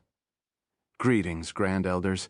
Everybody there but Yuan suddenly stood up and bowed to the Grand Elders in a respectful voice. "Don't mind us," Senior Wang said to them. "We're just here to spectate the competition, just like the rest of you." The Grand Elders then turned to look at Yuan and clasped their hands towards him. "It's been a while, Taoist Yuan. How has the Jaded Garden been treating you the past few days?" Senior Shi said to him. "It's been great. I have gained a lot of experience here, yet there is still so much for me to do, so I'm thinking about extending my stay here if you don't mind." The Grand Elders were ecstatic to hear that Yuan was planning on staying longer than a week. At this rate, he might even decide to join them. "That's great to hear. If you need anything, just let any of us know," Senior Wang said to him before they went to take a seat in the bleachers. Of course, they sat around Yuan and Wang Ming. Meanwhile, the instructors began explaining the first part of the event. For the first event, you will be shooting still targets. There will be 3 difficulties: 150 meters, 300 meters, and lastly 500 meters. You can choose to shoot whichever distance you want, but if you're looking for the most points, you'll obviously need to hit the furthest target. You get 1 point if you hit the 150-meter target, 2 points for the 300-meter, and 4 points for the 500-meter target. Furthermore, if you hit the red on the target, you will get double the points. You each will get 5 minutes to practice your shots before you officially begin, and once you start, you will get 3 shots with 1 minute between each shot. 500 meters. That's really far, Meishu thought to herself as she stared at the small target in the distance. The longest shot she has taken thus far was only about 200 meters, so this competition will definitely test her skills. Fortunately for her, she had 5 minutes to practice, and she wasn't unfamiliar with shooting targets at 500 meters since she used to do it with guns. After the explanation, the instructors told the participants to stand in their lane. A few minutes later, all 20 participants stood in their lane with an identical bow in their grasp alongside a quiver that was filled with arrows, both provided to them as personal items weren't allowed. Once everyone was prepared, the instructor shouted, "Your 5 minutes of practice starts now." The timer started the moment a whistle was blown. The participants immediately began practicing their shots and getting familiarized with the bow. Whoosh, whoosh, whoosh, arrows rained down from the sky as all 20 participants shot their targets. The majority of the participants went for the 150-meter target at first, with a few going for the 300-meter target. As for the 500-meter target, nobody went for it just yet. After spending a minute on the 150-meter target, Meishu was already used to her new bow, and she immediately began shooting at the 300-meter target. Her first shot landed on the target, but it didn't hit the red, so Meishu tried again. 3 shots later, she managed to hit the red. After shooting another 3 shots, all landing in the red, Meishu tried to go for the 500-meter target, but she would miss a dozen of them before finally hitting the target. 5 minutes passed in the blink of an eye, and the instructor blew on the whistle again, signaling them to stop. The spectator looked at the results. Even though it was only a practice round, they could see who had the best results. Although everyone had managed to hit the 500-meter target, not everybody had been able to hit the red. And Mike Shu was one of the few participants that didn't manage to hit the red in the 500-meter target. However, she wasn't discouraged. Even if she loses the first event, it was not the end for her, as there were 3 more events after this one. Once the practice ended, a couple of people went to clean the arrows off the field and replace the targets. When that was done, the instructor gave the participants a moment to prepare themselves before she blew the whistle, officially starting the competition. Mei Shu took a deep breath, focusing on the 500-meter target. Even if she doesn't hit the red, she was confident in hitting the target, and a single 500-meter target was worth as much as a 300-meter target in the red, so it made sense to go for the 500-meter target. Once she was ready, Mixu released her fingers, sending the arrow and the bow flying forward. Chapter 545, the second event. Whoosh, whoosh, whoosh, over a dozen arrows were released almost simultaneously, creating a spectacular scene. A second later, these arrows attached themselves to the 500-meter target without a single one of them missing, and half of these arrows managed to hit the red. However, these participants didn't have any time to look at the results and immediately began preparing for the second shot. 3 minutes passed in a flash, and the instructor blew the whistle, signaling the end of the first event. The instructors then went to look at the targets and tallied the points. A few minutes later, the results were in. Look, as expected, Jenny got first place with 3 perfect shots at the 500-meter target. There are 6 people at second place, huh? Not bad. What's Mi Feng's position in the ranking? Yuan asked Wang Ming, as he wasn't able to see the scoreboard with his divine sense. Feng, let me see. She's ranked 15 out of 20. She got 3 hits on the 500-meter, but none of them had hit the red. Wang Ming answered his question despite thinking that it was a weird question. After all, can't he see the scores himself? A few minutes later, the instructor gathered the participants in another location where the second event would take place, and there was a lot of tall grass in that place. For the second event, you will be shooting moving targets at around 100 meters. Do you see this tall field of grass? There are machines hidden inside that will be throwing apples into the air every second, and you will receive 1 point for every apple you hit in a time limit of 1 minute. These machines will also throw small red marbles into the air, and if you hit these targets, you will receive 3 points instead. There will be no practice for this event. Once the instructor explained the rules of the event, she called one of the participants onto the stage and gave her a minute to mentally prepare herself.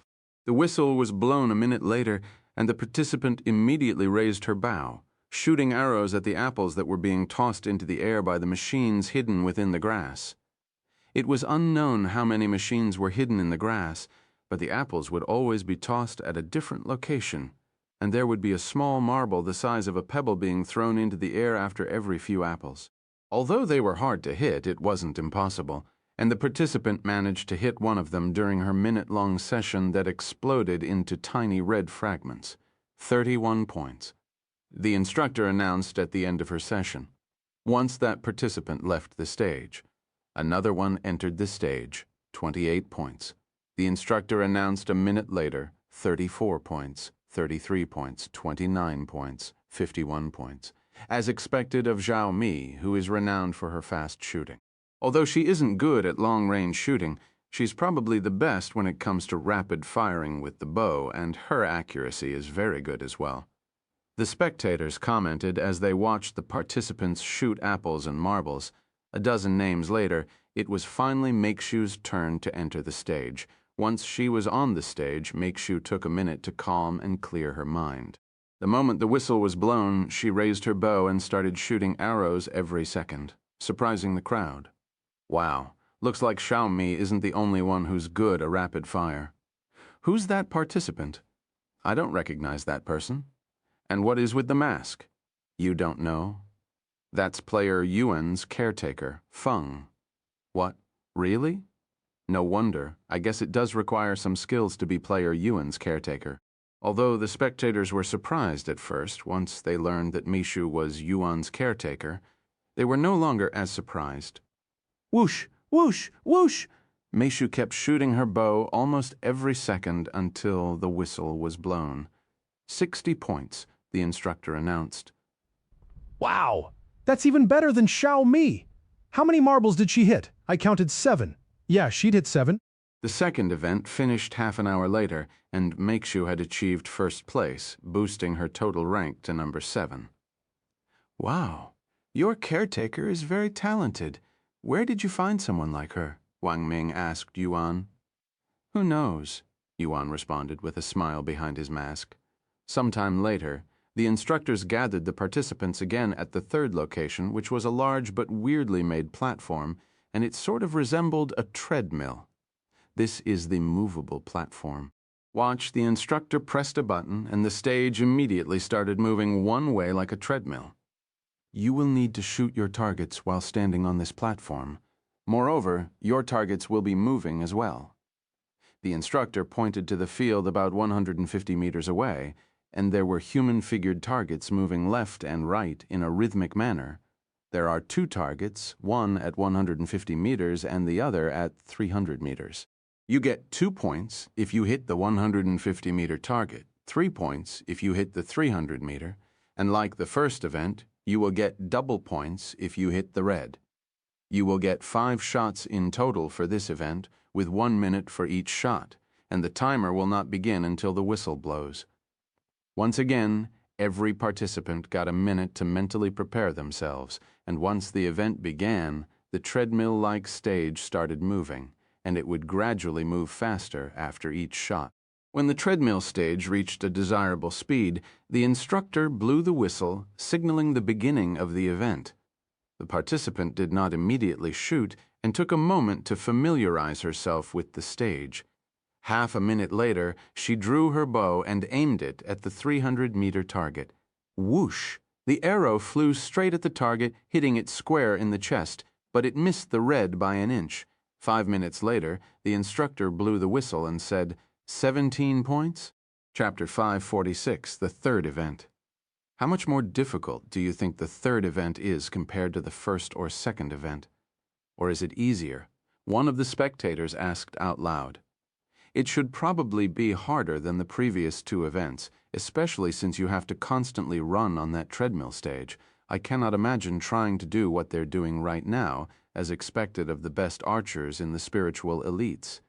18 points, 15 points, 21 points, 18 points. Every 5 minutes, a new participant would enter the treadmill stage to shoot the targets.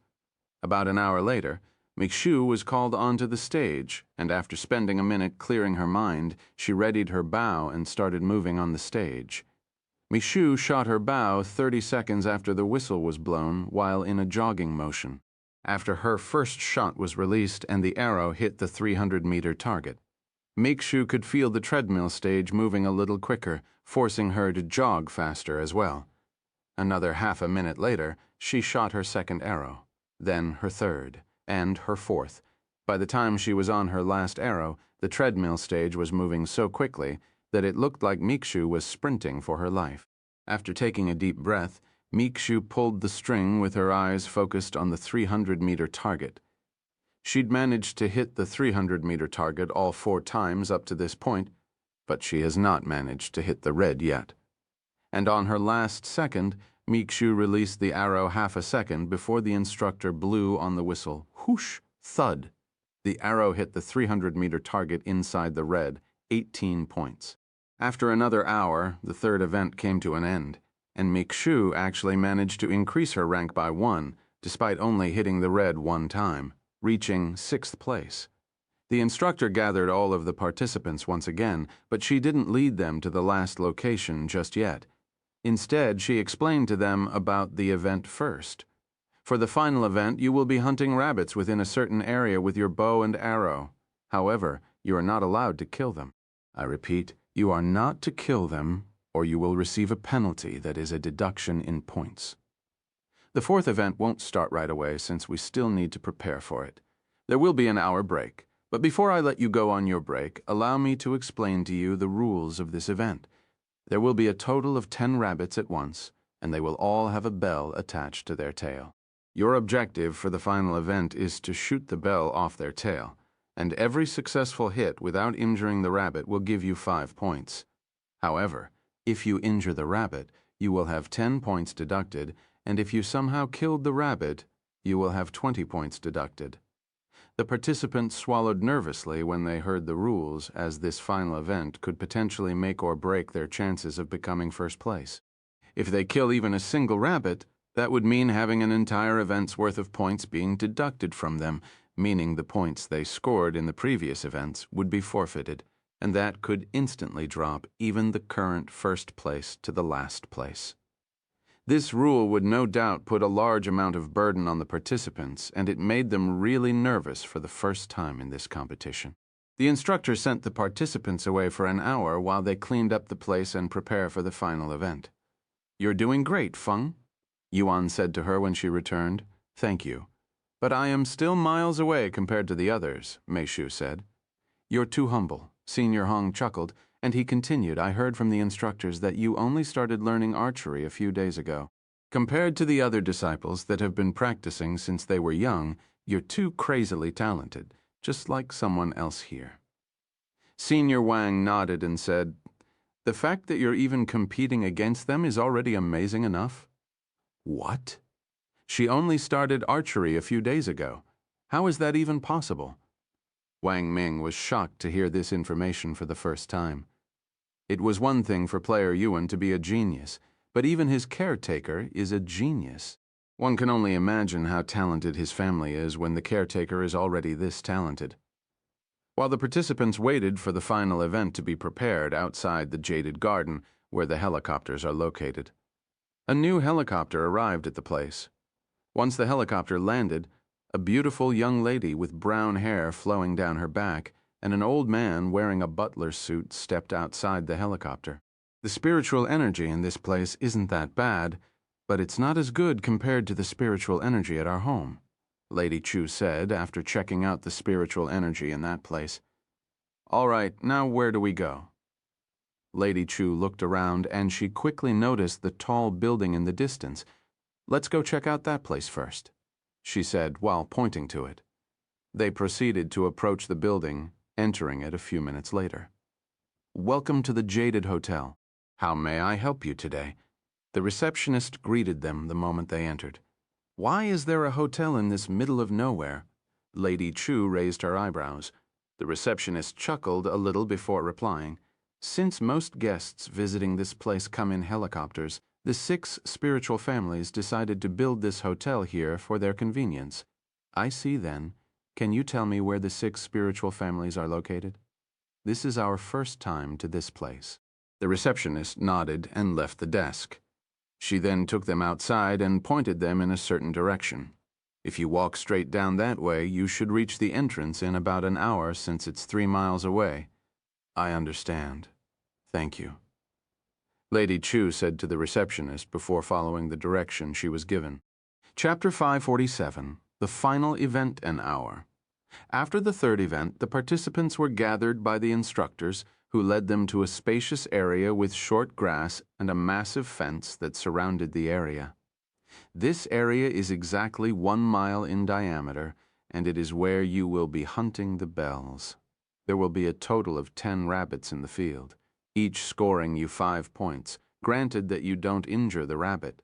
Moreover, each of you will have 30 minutes inside the field. However, you will only have 11 arrows in your quiver, and you are not allowed to reuse an arrow once it has been shot. Doing so will be an automatic failure.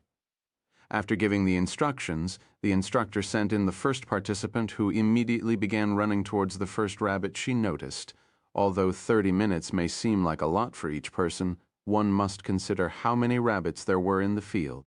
Since there are 10 rabbits in the field and the participants had 30 minutes, that gave them 3 minutes for each rabbit, not including the time they have to spend running around to find the rabbits. The first participant noticed the first rabbit relatively easily due to the low grass and open field. She then readied her bow and aimed it at the rabbit. However, she didn't release the arrow and held that position for a good minute before finally releasing the arrow, as she wanted to make sure that the rabbit wouldn't suddenly move around. Whoosh! The arrow flew straight at the bell, tied to the rabbit's tail by a single strand of string ding. The arrow struck the bell perfectly, sending it straight off the rabbit's tail. However, the moment the bell rang, the other rabbits in the vicinity became alert and started jumping around, almost like they are trained to do so. The participant was immediately overwhelmed by 10 rabbits jumping around, not to mention the obnoxious noises caused by the bells that would ring every time a rabbit moved, and there were 9 of them ringing at once, which easily affected the participant's focus. Whoosh! The participant eventually shot another arrow, but it missed the target by a large margin. She then took a few moments to calm herself, but it was much more difficult than she'd anticipated. Hell, even the spectators were getting irritated by the constant ringing sounds, much less the participant that was in the middle of it. Heavens, this last event is freaking annoying. I cannot imagine being in the field right now trying to concentrate with all the noises. Right? And they also have to deal with the pressure of trying not to injure the rabbit. A minute later, someone exclaimed in a shocked voice, "Ah, she actually hit the rabbit. How unfortunate." Indeed, the participant had accidentally struck the rabbit with her arrow due to losing her concentration from the constant ringing. The participant could feel her heart getting squeezed in pain when she saw the arrow struck the rabbit. Fortunately for her, the arrow had only struck the rabbit in the leg, or she would have had 20 points deducted instead of 10 points, of course. 10 points was still massive, and this participant immediately dropped many ranks due to her fatal mistake. After losing 10 points, the participant no longer had the courage to shoot her bow anymore and decided to end her session early. In her mind, she had gained 5 points, but lost 10 points, so she only lost 5 points in total. Furthermore, she was no longer in the right state of mind after that one mistake, and if she continued shooting the bow, she would no doubt make another mistake which could be even more fatal than the first. Thus, the participant decided to leave early. "Instructor, I'm done." She raised her hand and said to the instructor outside the field. The instructor didn't say anything and merely nodded her head. She then blew her whistle, and the rabbits suddenly stopped jumping around. Once the participant left the field, the instructor went inside to take the injured rabbit and handed it to another disciple, who then took the rabbit to get its injury taken care of. A few minutes later, another rabbit with a bell tied to its tail was brought into the field, and then another participant. Meanwhile, outside the jaded garden, Lady Chu and her butler had just arrived at the entrance.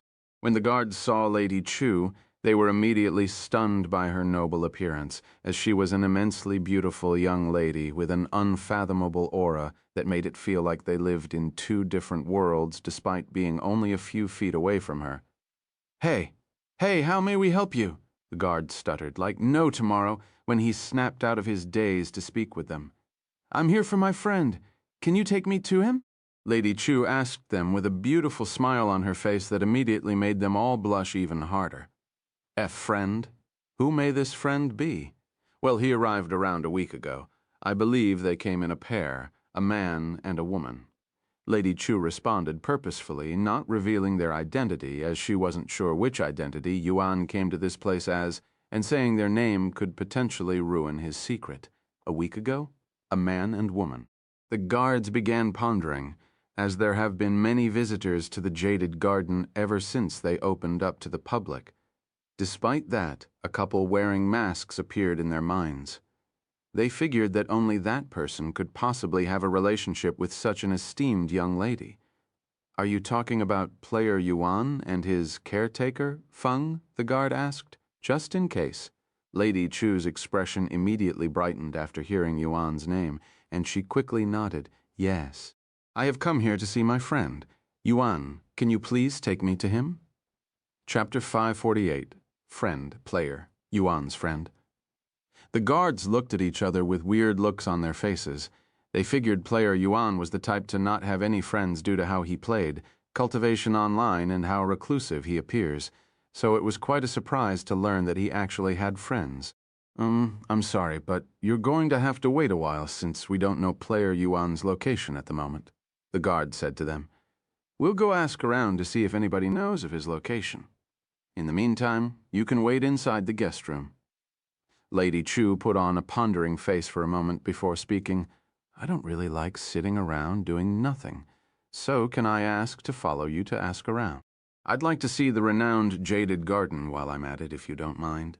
Of course you can follow us, if you want. The guard immediately agreed, as he couldn't resist the temptation of walking around with a beauty by his side. Great, thank you in advance. However, there was a problem. The guards exchanged glances once again. The next second, they all turned to look at Lady Chu and shouted simultaneously, "Allow me to take you around."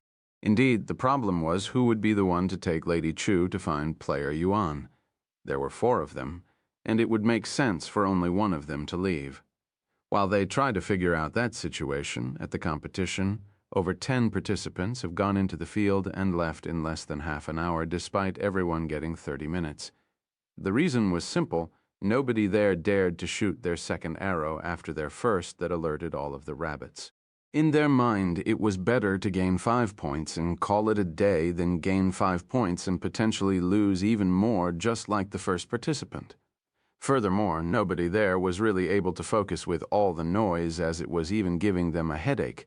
One might think that giving up after the first shot was unsportsmanlike, but nobody really blamed the participants for their actions, not even the Grand Elders. In fact, the spectators even hoped that the participants would give up, as that meant they would have to listen to the ringing less. I don't understand why they would give up, even though it's a little noisy. They should still try. After all, if they don't, they will never be able to reach first place, even if they might lose some points. If they don't shoot, they have no chance. Yuan said out loud after seeing so many participants give up. In his mind, weren't they all fighting for first place for the reward? What was the point of being any other place but first place, since there was only one prize? I guess they're all just hoping for the others to shoot and lose points, allowing them to achieve first place without doing anything. So they're gambling that others would lose points? Yuan was speechless, as this was his first time seeing such a thing in a competition. As someone who has entered many competitions throughout his life, he has not once hoped that someone would mess up their performance so that he could win. It was simply an unthinkable strategy. Meanwhile, Make-Shu was called into the field after handing her a bow and a quiver of 11 arrows. The instructor sent Make-Shu inside the still field and, just like the other participants, Make-Shu quickly took her first shot at a rabbit, shooting the bell off its tail successfully. However, what ensued was chaos, with the sound of bells resounding in every direction. Ding, ding, ding. Although it wasn't bad at first, the sound gradually got worse and more annoying. Do you think she's going to quit after her first shot as well? The spectators began guessing whether Make-Shu would leave early like the others or not, and to their surprise, after her first shot, Make-Shu actually pulled a second arrow from her quiver, her intentions clear. Oh, she's going to shoot. Let's see if she hits the bell. Or the participants watched with anticipation. Whoosh! Make-Shu released her second arrow. Oh no, she struck the rabbit in the leg just like the first participant. That's a 10-point deduction, the participants exclaimed, and they expected her to quit after the second shot.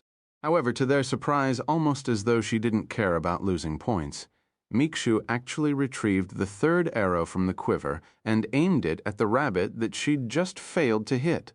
What? She's still going to shoot after that. Whoosh! The arrow struck the bell this time, since the rabbit was injured and couldn't move properly, and for the first time in this event, Make-Shu became the first to shoot a second bell successfully.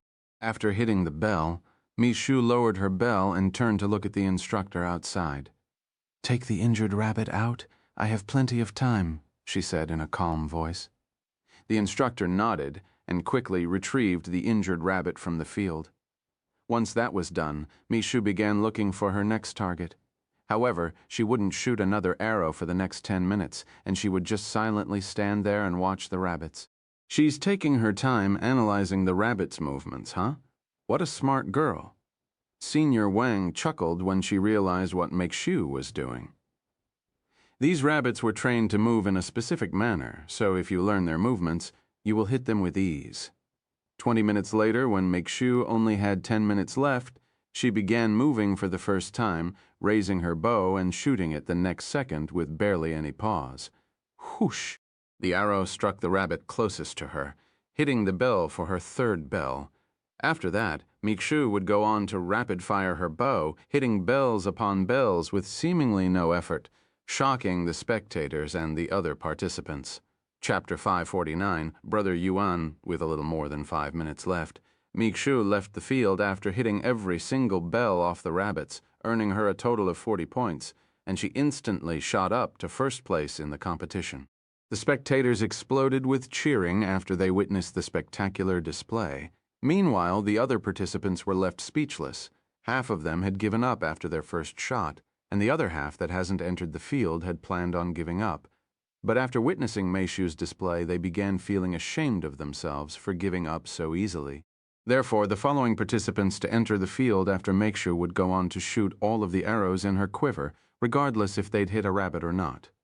In the end, most of them would go on to hit at least 7 bells. However, only 2 of them had managed to avoid injuring the rabbits.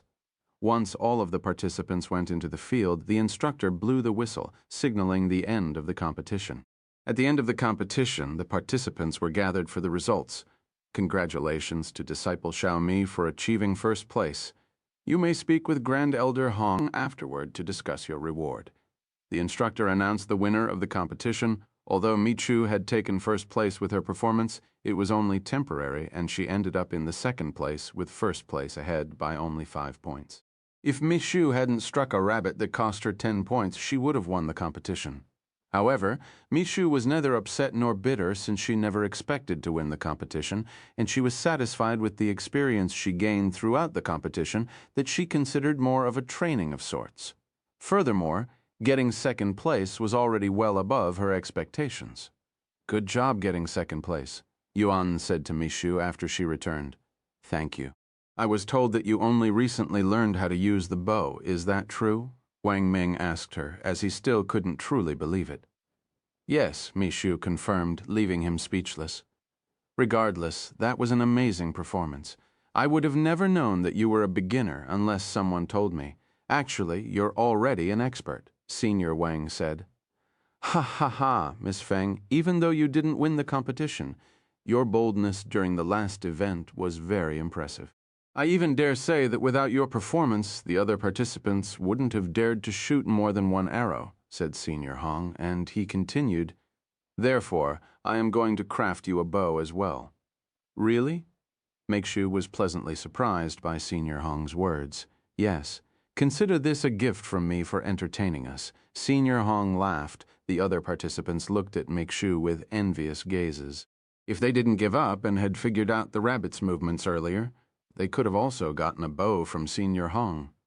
Meanwhile, somewhere in the jaded garden, Lady Chu and one of the gate guards walked around asking the people if they knew where Yuan was located, and to their surprise, the first person they encountered knew his location.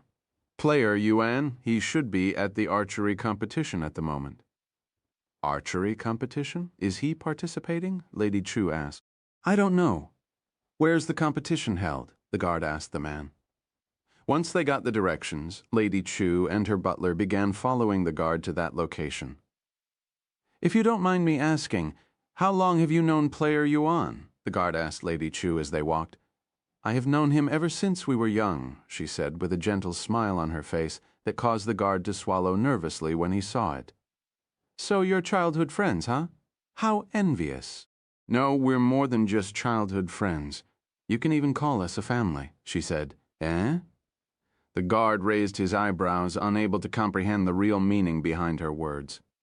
Sometime later, they arrived at the location of the archery competition, and when they arrived, the competition had just ended.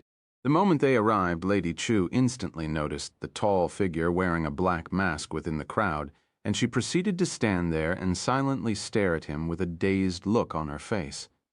At this moment, it seemed to her as though the world had stopped moving, that everything else but the masked man had disappeared from her sight. Almost there was only him and her in this world. Brother Yuan, she muttered in a low voice. However, despite her excitement and desire to jump into his embrace, Lady Chu didn't immediately run to him. Instead, she stood there without moving, almost as though she didn't know what to do. After waiting for over a decade for this moment, Lady Chu figured that she would be prepared to finally see him again, But to her surprise, when it was actually time to see him, her body froze with nervousness. What if he doesn't remember me? This thought that hasn't appeared in her mind for the last decade suddenly appeared for the first time. Indeed, she feared that Yuan had forgotten about her. After all, 10 years was a long time, and people tend to forget about their childhood. Maybe I should just watch over him from a distance for now. Lady Chu suddenly had this thought. However, before she could even decide, she noticed the person that she had been staring at suddenly turned to look in her direction. Lady Chu's heart immediately began throbbing like crazy, and her body became so stiff that she couldn't even move a finger.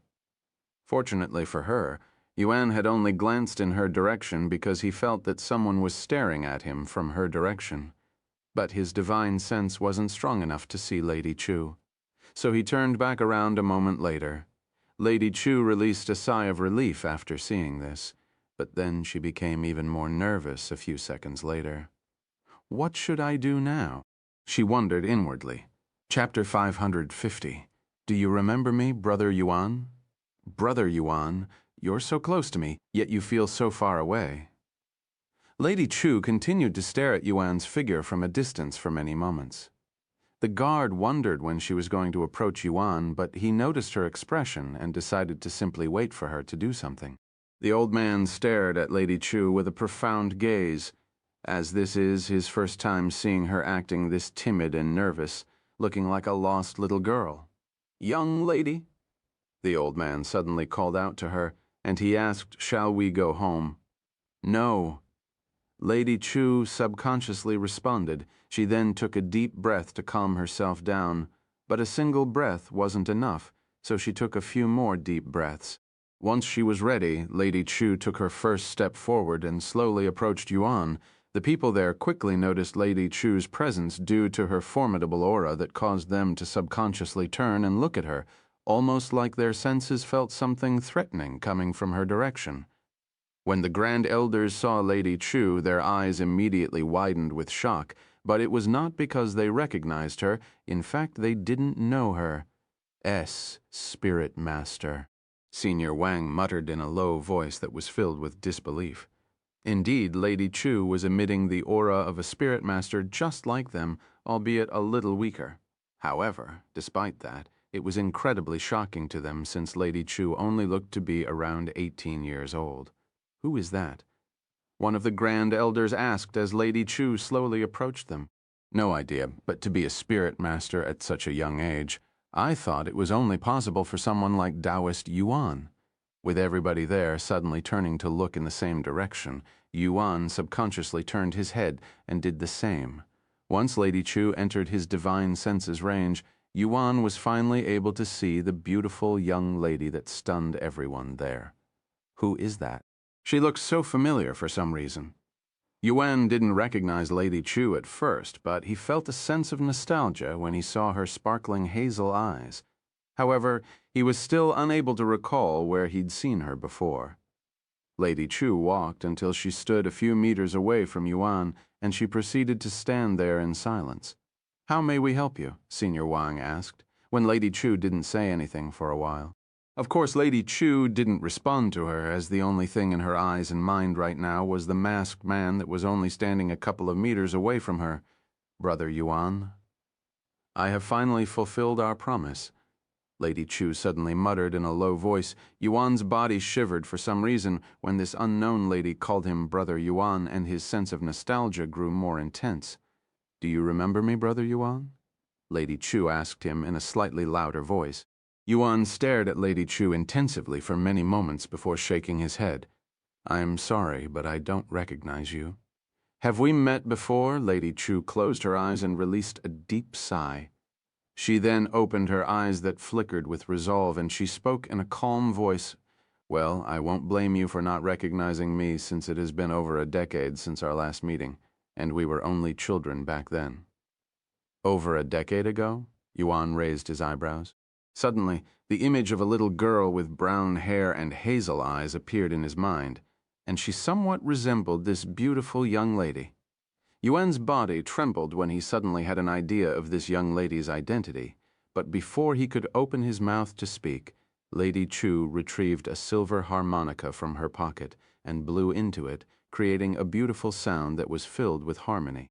Seeing the silver harmonica in Lady Chu's grasp and hearing this song, Yuan was absolutely certain about her identity. You are Lulu? Yuan spoke in a dumbfounded voice. A blissful smile appeared on Lady Chu's beautiful face, and she responded in a clear voice. It's not Lulu, it's Lu Xiang. How many times have I told you to stop calling me by that nickname now? Of course, Yuan remembered that her name was Liu Xiang, but he was used to calling her Lulu since he wasn't able to pronounce the name Liu Xiang properly back then, so he gave her a much simpler name to call, and that nickname was Lulu. What are you doing here? Yuan randomly asked her, as he wasn't able to think properly due to her sudden appearance. What do you think, you idiot? I came here to find you since you didn't come looking for me just like we had promised. Or did you forget about that? Lady Chu said memories began flashing inside Yuan's head after hearing her words. Outside this remote building that had the sign Jade Orphanage on the doors, he stood before Lady Chu when she was still a little kid. Don't leave me behind, Brother Yuan. Don't be sad, Lulu. Although I have to leave now, we will definitely see each other again in the future. If I cannot look for you for some reason, then you should come to look for me. Here's my harmonica. You can keep it until our next meeting. Yuan handed her a silver harmonica that was too big for his small hands. It's a promise, after, hugging her. Yuan left the orphanage with a beautiful woman that was Meifeng, who had come to take him away from the orphanage after the Yu family adopted him into their family, and that was the last they saw each other. I remember. I'm sorry that I couldn't find you. No, I didn't even try to. Yuan apologized to her in a sighing voice after recalling some of his memories that he hid deep within his consciousness after entering the Yu family. You don't have to apologize since I am well aware of your situation. It was simply impossible for you to do anything. Anyways, why don't we continue this conversation somewhere more private? Lady Chu said. Okay. Yuan quickly nodded Chapter 551. Chu, Liu Xiang. Let's go, Brother Yuan, Lady Chu said as she walked to stand beside Yuan. Yuan nodded and said we can go back to the Immortal Caves for now. He then turned to look at the Grand Elders and said to them, please excuse us. The Grand Elders didn't say anything and silently nodded their heads in a dazed manner. Follow me. Yuan began walking back to the Immortal Caves with Lady Chu following closely beside him. As for Meixu, she quietly followed them from behind, silently wondering to herself what kind of relationship they had and how they knew each other. Lady Chu's butler also followed them from behind Meixu. I don't recall seeing this woman before. Just where did she meet Yuan? They also seemed to go way back. Meixu wondered to herself. She had been with Yuan ever since he was adopted into the Yu family, and as Meifeng's daughter, she got to see a lot of influential people. However, she doesn't recall this hazel-eyed beauty who definitely looked very influential just by her graceful appearance alone. Their journey back to the Immortal Caves was a quiet one without anyone starting a conversation. Yuan was still in a daze because of his sudden reunion with Lady Chu, who has been by his side even before he could learn how to walk in the orphanage. As for Lady Chu, she was too nervous to say anything, and she was satisfied with just being by his side again. Eventually, they reached the Immortal Caves, and Yuan brought them inside. Is he with you? Yuan turned to look at the old man that had been following them but stopped at the door. Yes, he's my caretaker. You can trust him. Lady Chu nodded. Are you coming inside? Yuan asked him. I don't want to disturb the young lady's reunion, so I will wait out here until you're done, he said to them in a calm voice. Once they entered the Immortal Caves and sat down, Yuan removed his mask and said, Before we start our conversation, allow me to introduce you to each other.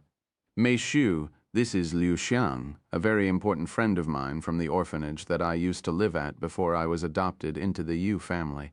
And Liu Xiang, this is Meixu, my caretaker, who is also very important to me. Hello, Meixu said to her in a low voice. Hello, Lady Chu responded in a similarly low voice. Although this is Makeshu's first time hearing about Lady Chu, it wasn't the same for Lady Chu, who has known about Makeshu for many years now. After the brief introduction, they returned to being silent, as both of them had so many questions but didn't know where to start. Eventually, Yuan said, "Well, let's start with you, Liu Shang. What happened to you after I left the orphanage? I know I told you to stop calling me Lulu, but it doesn't feel right when you call me anything else, so you can continue calling me Lulu," Lady Chu said, and she continued anyways. "Shortly after you left the orphanage, I was also adopted and entered the Chu family, so I am currently Chu Liu Shang." "I see. I hope you lived a good life after your adoption," Yuan said to her. Chu Liu Shang chuckled and said hardly, "My life has been repetitive, boring, and even painful at times ever since I joined the Chu family." "What do you mean?" Yuan asked. "You can probably tell from my aura that I'm a spirit master just like you, right?" Well, the Chu family is actually a hidden cultivation family, but unlike the 6 spiritual families that live in seclusion and away from society, we hide in plain sight. The Chu family is an immensely successful family in the modern world with many businesses around the world. But at the same time, it's also a cultivation family that has known about cultivation since ancient times. "So you've been cultivating ever since you were young?" Yuan asked. "Yes. Apparently I have the perfect body for cultivation, and someone from the Chu family noticed my talents by chance and decided to take me into their family. In other words, they adopted me for my cultivation talents, and I have been cultivating in seclusion ever since I joined the Chu family. That means I cannot leave the Chu family's territory. Although they have a lot of land and there were a lot of things to do, it was still a boring life, especially since I spend most of my time training and cultivating alone. Hell, I can even count the number of people I have met during the last 10 years using just my hands. Of course, I am still grateful to the Chu family for adopting me, and they treat me very well." "That does sound like a very boring life." Yuan agreed with her. He can imagine how Chu Liuxiang felt, since he also had to spend many years in seclusion inside his room and without the ability to move his body. It was painful at times, but it wasn't that bad overall, especially when compared to your life at the Yu family. Chu Liuxiang sighed. "Huh." Seeing Yuan's puzzled face, Chu Liuxiang continued, "I know what the Yu family made you go through, Brother Yuan. I know how they treated you like a tool for their own benefit, and how they tossed you away like trash when you suddenly became sick and was no longer useful to them. I am sorry that I wasn't able to come to you sooner, Brother Yuan, but I wasn't allowed to do anything until I finished my training, nor was I aware of your situation until the end of my training. If I had known about it earlier, then maybe you wouldn't have had to suffer so much. You didn't deserve any of that." Chu Liushang sighed, even feeling the urge to cry. A gentle smile appeared on Yuan's face after hearing her words, and he said, "It's okay." Although it was painful at times, there were also joyous moments that made everything worth it in the end. At least that's what I think. Chapter 552, Harmonica. After all, I got to meet with people like Mishu, Yuru, and the others. If I hadn't joined the Yu family, I wouldn't be in this position right now, so even if I had to suffer a little, it was all worth it in the end." Yuan said with a gentle smile on his face. Yuan Mishu looked at him with an emotional gaze. "By the way, how did you manage to find me? Even though I came here as Yuan, there are many Yuans in this world. How did you know I was the one you were looking for?" Yuan asked Chu Liushang a few moments later. "I knew you would achieve great things in the future, so when I learned about Player Yuan, I was certain that you were the one I was looking for. Of course I followed Yu Tian, not Yuan. My family owns an intelligence agency, so I have a lot of information, and I followed your information to the Jaded Garden." "Ah. But you don't have to worry about your identity as Player Yuan being leaked, since only my parents, my caretaker, and myself know about it. Of course they can all be trusted." Yuan nodded. Now that he can move around properly, he wouldn't care as much even if his identity is leaked. After all, he now has the power to protect himself and those around him. "Brother Yuan, here you go." Chu Liuxiang retrieved the silver harmonica again and placed it on the table in front of them. Now that I have reunited with you and fulfilled our promise, this harmonica shall return to its rightful owner. Yuan looked at the silver harmonica for a moment before picking it up. Even though it was much lighter than he remembers, it still brought back the countless memories he had with this harmonica. I still remember how you and the others would ask me to play this harmonica every chance you got, and how you would bug me until I agreed, he said with a gentle smile on his face. He then placed the harmonica on his lips and began blowing air into it. Music notes filled the room as Yuan played the song that used to fill the orphanage with joy. Hearing and seeing Yuan play the silver harmonica again, tears began flowing from Chu Liuxiang's eyes, as she had dreamed of this scene nearly every day for over a decade. A few minutes later, Yuan placed the silver harmonica back on the table and said to Chu Liuxiang, "You can keep this harmonica." "Huh? Really? Why don't you want it?" she asked him in a surprised voice. "It's not that I don't want it, but it has been in your possession for far longer, so you are now the rightful owner. Furthermore, I believe that you value this harmonica more, so I cannot convince myself to take it away from you." "Are you sure, Brother Yuan?" Chu Liuxiang asked, feeling a little hesitant. "Yes, I am sure if you say so." She picked up the harmonica and held it close to her chest. Even though she has had this harmonica for over a decade and had only let it go for a few minutes, it gave her a completely different feeling in her hands now, and it actually felt like it belonged to her. "Lulu, what are you going to do now that you found me? Are you going to return to the Chu family anytime soon?" Yuan asked her a moment later. "No, I have already completed my training, so I don't really have to return until my parents summon me for whatever reason, and I planned on staying with you for a while if you don't mind." "I don't mind, but there really isn't anything to do in this place besides training," Yuan said. "Are you staying in the Jaded Garden permanently?" Chu Liuxiang then asked. "No, we're only here temporary as trial disciples. We were supposed to leave after a week, but we decided to stay here a little longer for more training." "I see. Well, I don't really care where we are or what we are doing as long as I am by your side," she said. The two of them proceeded to talk about their own lives after leaving the orphanage until it was late and Yuan was getting hungry. "Let's go get some food to eat before we continue." "I know this place that cooks extremely delicious food," Yuan said to her. "Okay." After wearing their mask, Yuan and the other two left the immortal caves, Sebastian. "We're going to get some food," Chu Liuxiang said to the old man who had been standing outside the immortal caves like a statue this entire time. "I understand," he said, and he began following them to the restaurant. "Hmm?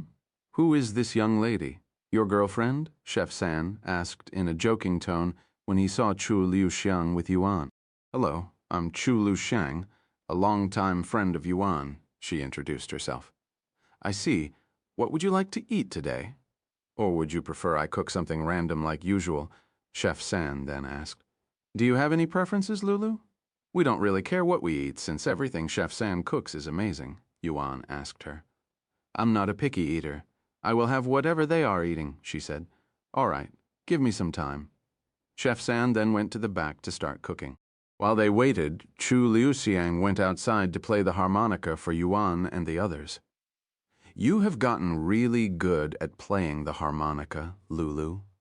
Yuan chuckled and he continued, "Especially compared to back then when you would blow it randomly and call it a unique song." Chu Liuxiang smiled and said, "Besides training and cultivation, I would spend all of my spare time playing the harmonica. Of course, I am still nowhere as good as you even if I were to compare my current self to you back then. Here, it's your turn now." She then handed the harmonica to him in a casual manner. Yuan accepted the harmonica and began blowing into it without cleaning it, even though Chu Liuxiang had played it just moments ago. Chu Liuxiang blushed slightly when she saw this, but she didn't say anything. Chapter 553, A Beauty on Each Side of the Bed. "Thank you for the food, Chef San." After waiting for about half an hour, they finally received their food, and they immediately made their way back to the immortal caves. Once they were seated, they began eating the food. Wow, you're right. This food is amazing. I dare say it's even better than Sebastian's food, and that's a huge compliment. Chu Liuxiang's eyes widened with surprise the moment she tasted the explosive flavor. And in just a few minutes, Chu Liuxiang consumed all of her food, becoming the first to finish. Brother Yuan, I just noticed this, but you sure have a lot of food. Can you really eat all of that? She asked him when she noticed that his portions were multiple times larger than theirs. Yeah, I can eat all of it. He quickly swallowed before nodding his head. So you have a really big appetite, huh? That's something I should note down for the future. She mumbled in a low voice, but Yuan wasn't able to understand the meaning behind her words. Sometime later, they finished all of the food. Meishu stood up and prepared to clean the table, but the old man Sebastian said to her, "It's okay, young miss. Allow me, the guest, to clean the table for you." "Okay," she nodded. While Sebastian cleaned the place, Chu Liuxiang asked, "How many rooms do you have in this place?" "There's only one room and one bed," Yuan calmly responded. "Eh? So you have been sleeping together?" Chu Liuxiang looked at them with her eyes slightly widened. "Yes," he casually responded. Chu Liuxiang turned silent for a moment before asking, "Can I see the bed?" Of course, that's the bedroom. Yuan pointed to their room. Chu Liuxiang then opened the door to take a look at the size of the bed, and sure enough, there was plenty of space, enough for 3, perhaps even 4 people. "Do you mind if I sleep with you two?" Chu Liuxiang then asked them in a resolute voice. "Of course. Where else are you going to sleep?" Yuan said.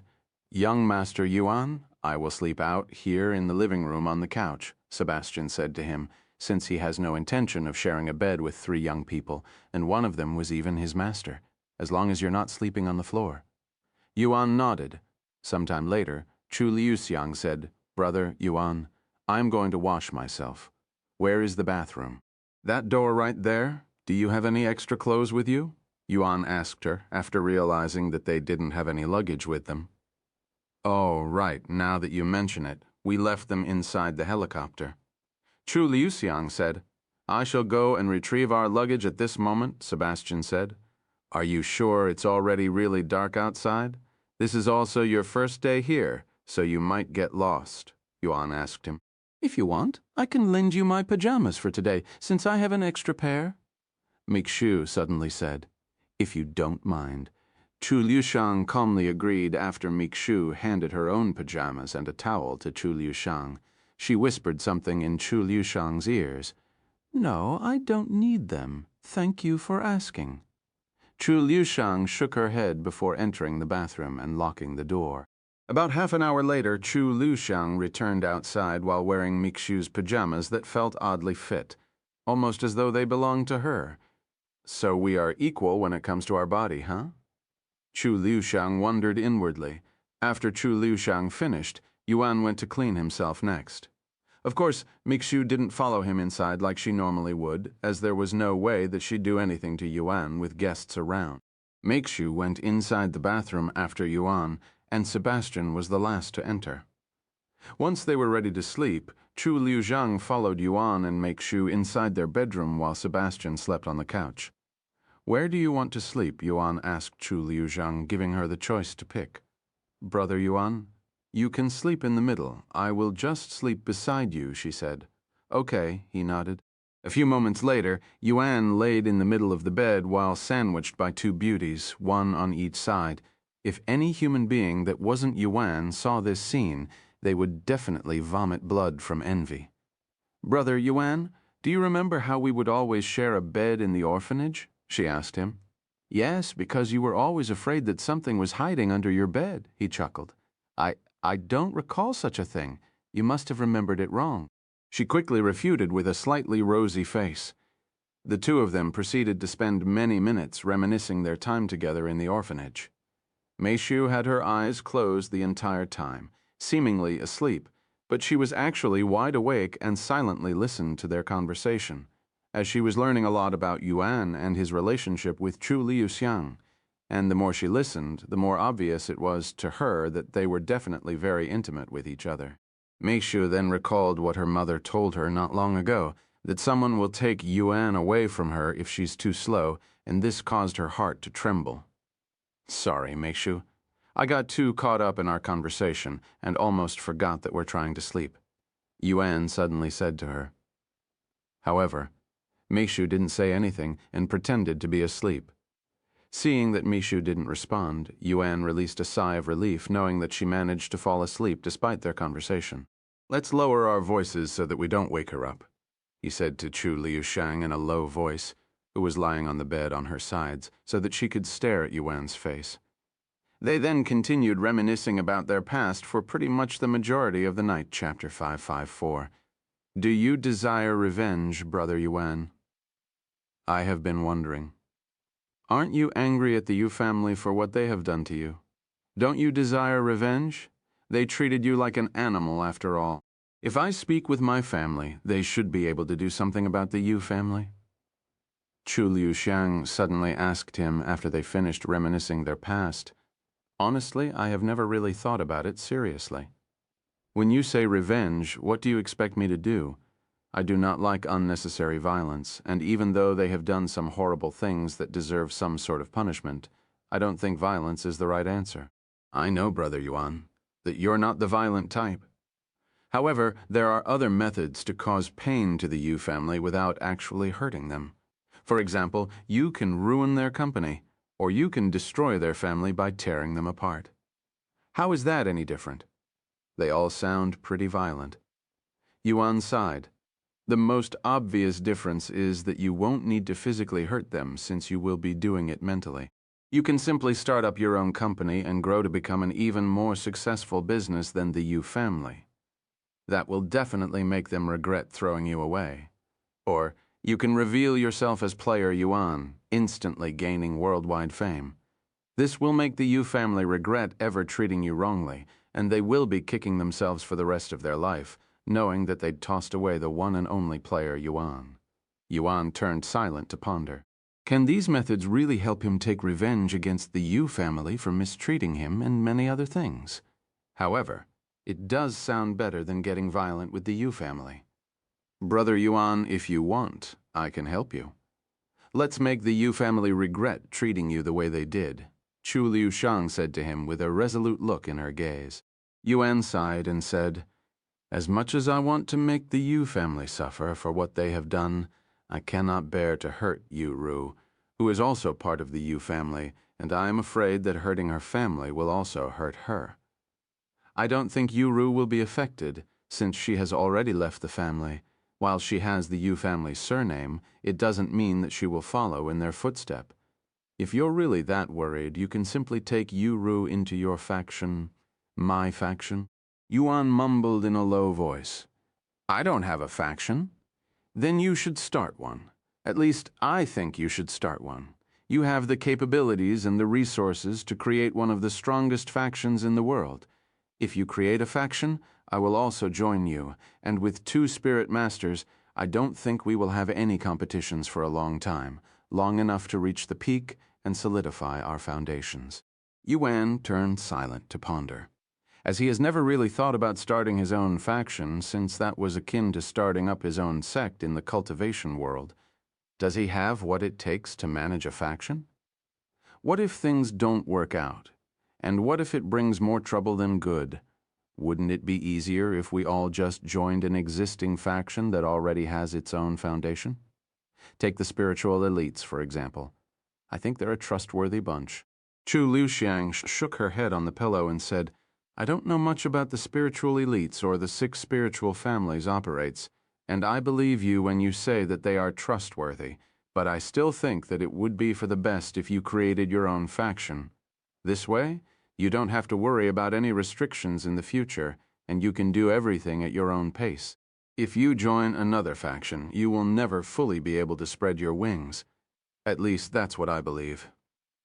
All right, give me some time to think about all of this, since it's not something I can rush. Take all the time you need, Brother Yuan, since I will always be by your side now. Chu Liuxiang giggled in a low volume. Eventually, Chu Liuxiang started getting sleepy, but before she closed her eyes, she made sure to snuggle herself closer to Yuan. Yuan could feel her soft body clinging to him, and he could smell the soothing fragrance coming from her silky brown hair, but he didn't think too much of it and also went to sleep, as he was used to sleeping with her in such a manner back in the orphanage. The two of them quickly fell asleep, and once Maixiu could no longer hear them talk, she also decided to finally go to sleep.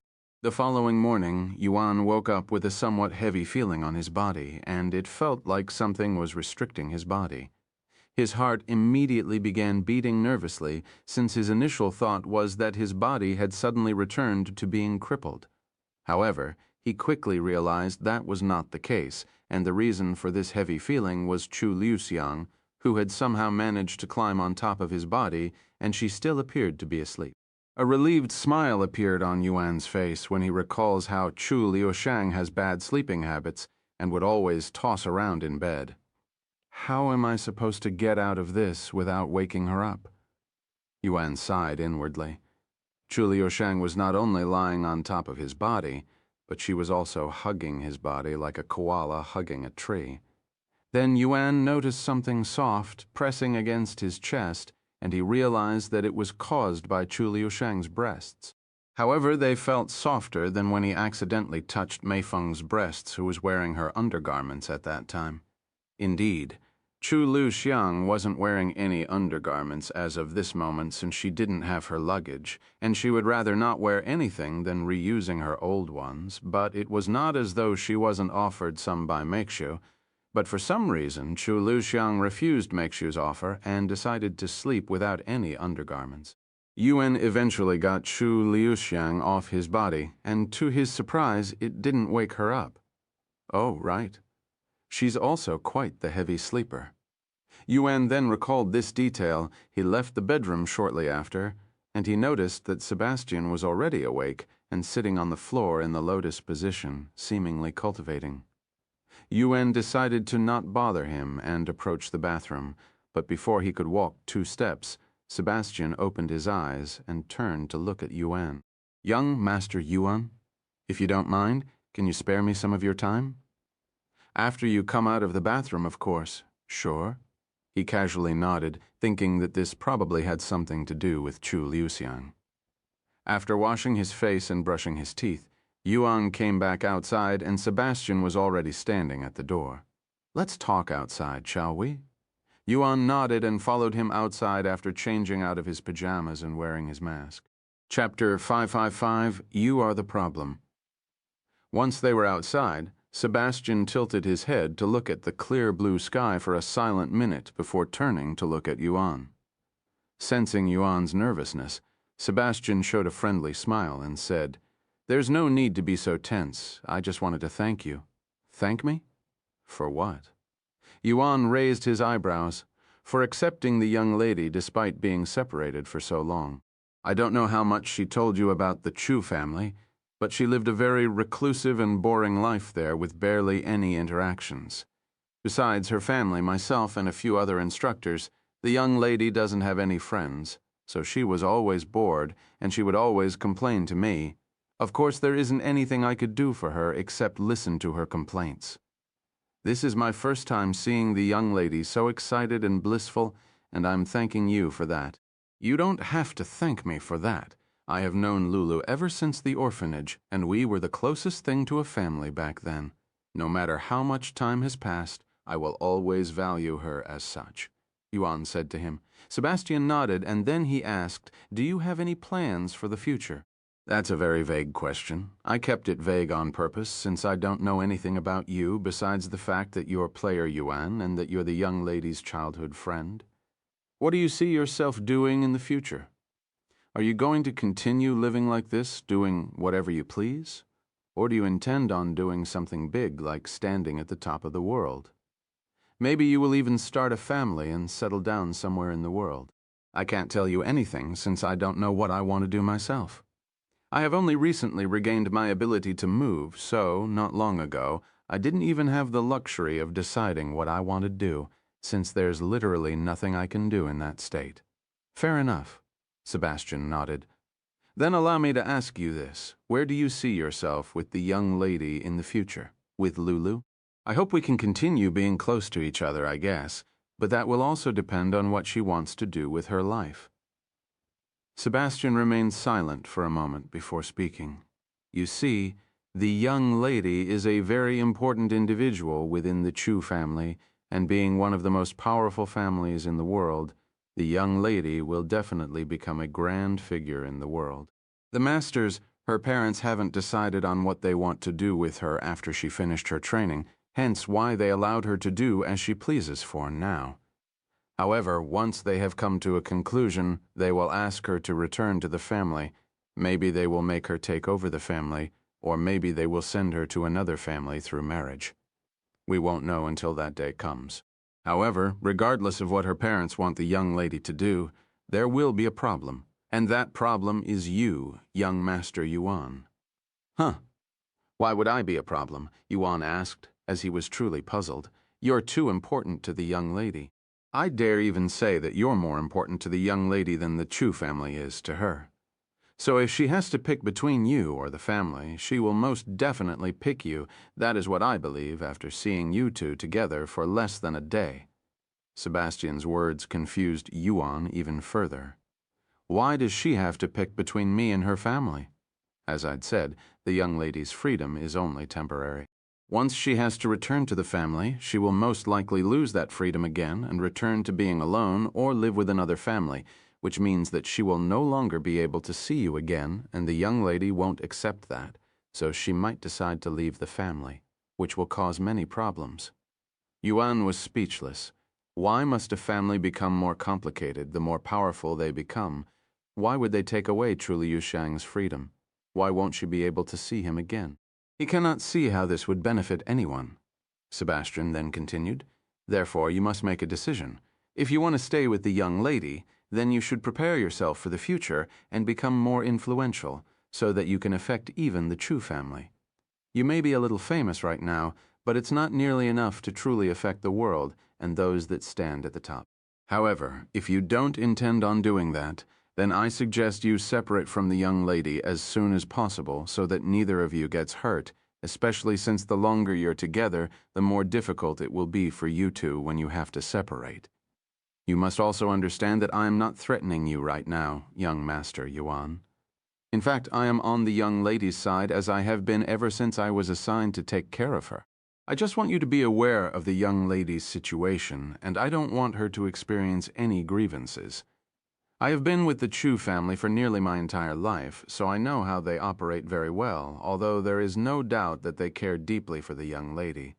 It is also a fact that she was adopted, so she isn't truly part of the Chu family, even if they cannot benefit from her. They won't just throw her away, as they have sacrificed too many resources for her.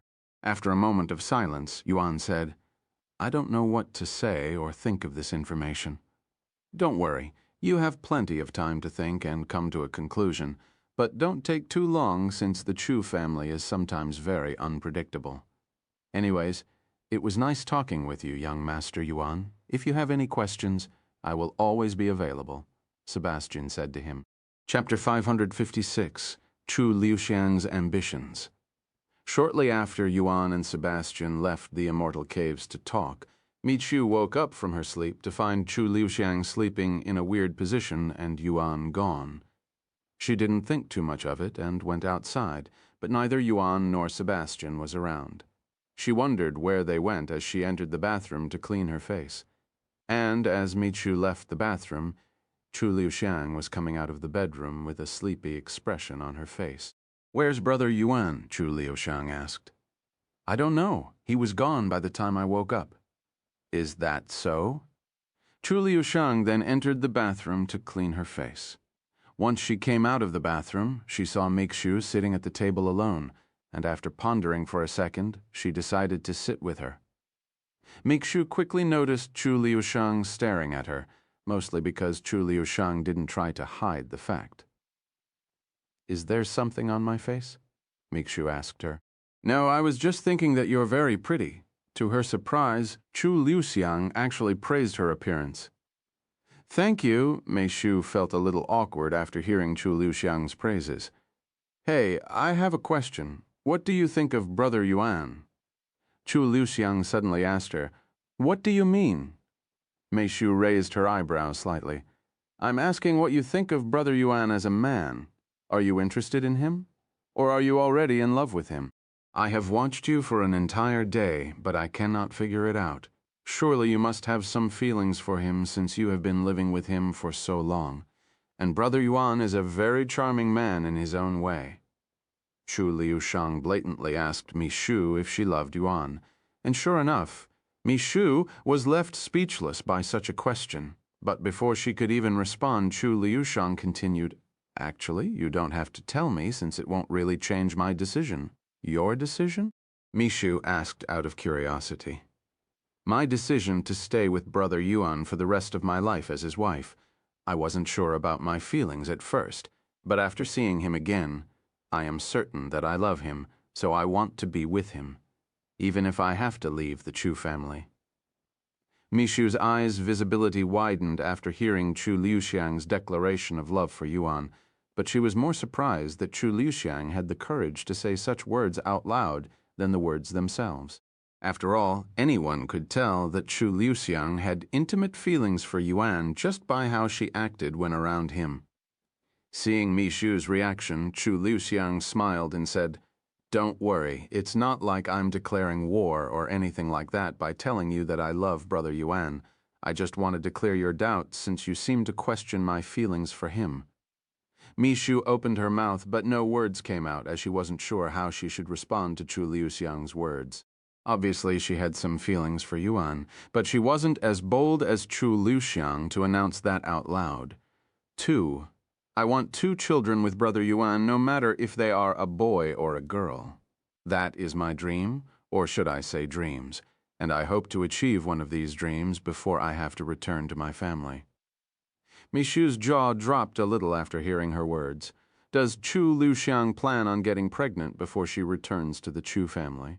Aren't you a little too young for a child? Mi Shu couldn't help but ask. Although she didn't know Chu Liuxiang's age, they looked to be around the same age. Too young? Based on what? I am already an adult, so why must I pointlessly wait to conceive when I'm already prepared to have children? In fact, I have heard from others that it's normal for girls at my age to already have their own family in this day and age. Mi Shu was speechless. While it is true that there are many girls out there that have already started their own family at the age of 18, with some being even younger, she still felt that having a child at such a young age would be too much responsibility. Listen here, Mi Shu. Brother Yuan is a very charming young man with unlimited potential, and I have no doubt that there will be a lot of competition in the future, so it's only logical to strike while the iron is hot. Even if he decides to get another wife in the future, at least I already have a spot in his heart. Wait, you don't mind sharing him with others? Mi Shu was truly speechless now. Is that why Chu Liuxiang doesn't care if she loved Yuan or not? And if someone asked her, she would definitely prefer having the man she loved all to herself. Well, my father has many wives, so I am used to it, and they all seem pretty happy together. Furthermore, it's not uncommon for powerful men to have many wives. Honestly, I don't care as long as I have a place in his heart, Chu Liuxiang said in a calm and clear voice. By now, Yuan and Sebastian had been away for over an hour. Suddenly, the door opened, and both Yuan and Sebastian returned to the immortal caves with suitcases by their side. After their talk, Yuan decided to go with Sebastian to get their luggage, since he knew his way around the place much better than Sebastian. Good morning, Brother Yuan. You too, Sebastian. Chu Liuxiang stood up and left the table after seeing their return. Good morning, young lady, Sebastian said to her. You're awake already? I thought you would still be asleep since you have never been good with waking up in the morning. Yuan chuckled.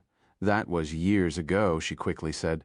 Meanwhile, Mei Shu silently watched Chu Liuxiang acting very intimately around Yuan. But Chu Liuxiang no longer looked as innocent as before, since Mei Shu is now aware of Chu Liuxiang's grand ambitions. Chapter 557, Unable to Focus. After putting their luggage away, Chu Liuxiang and Mei Shu changed out of their pajamas before making their way to the restaurant for breakfast.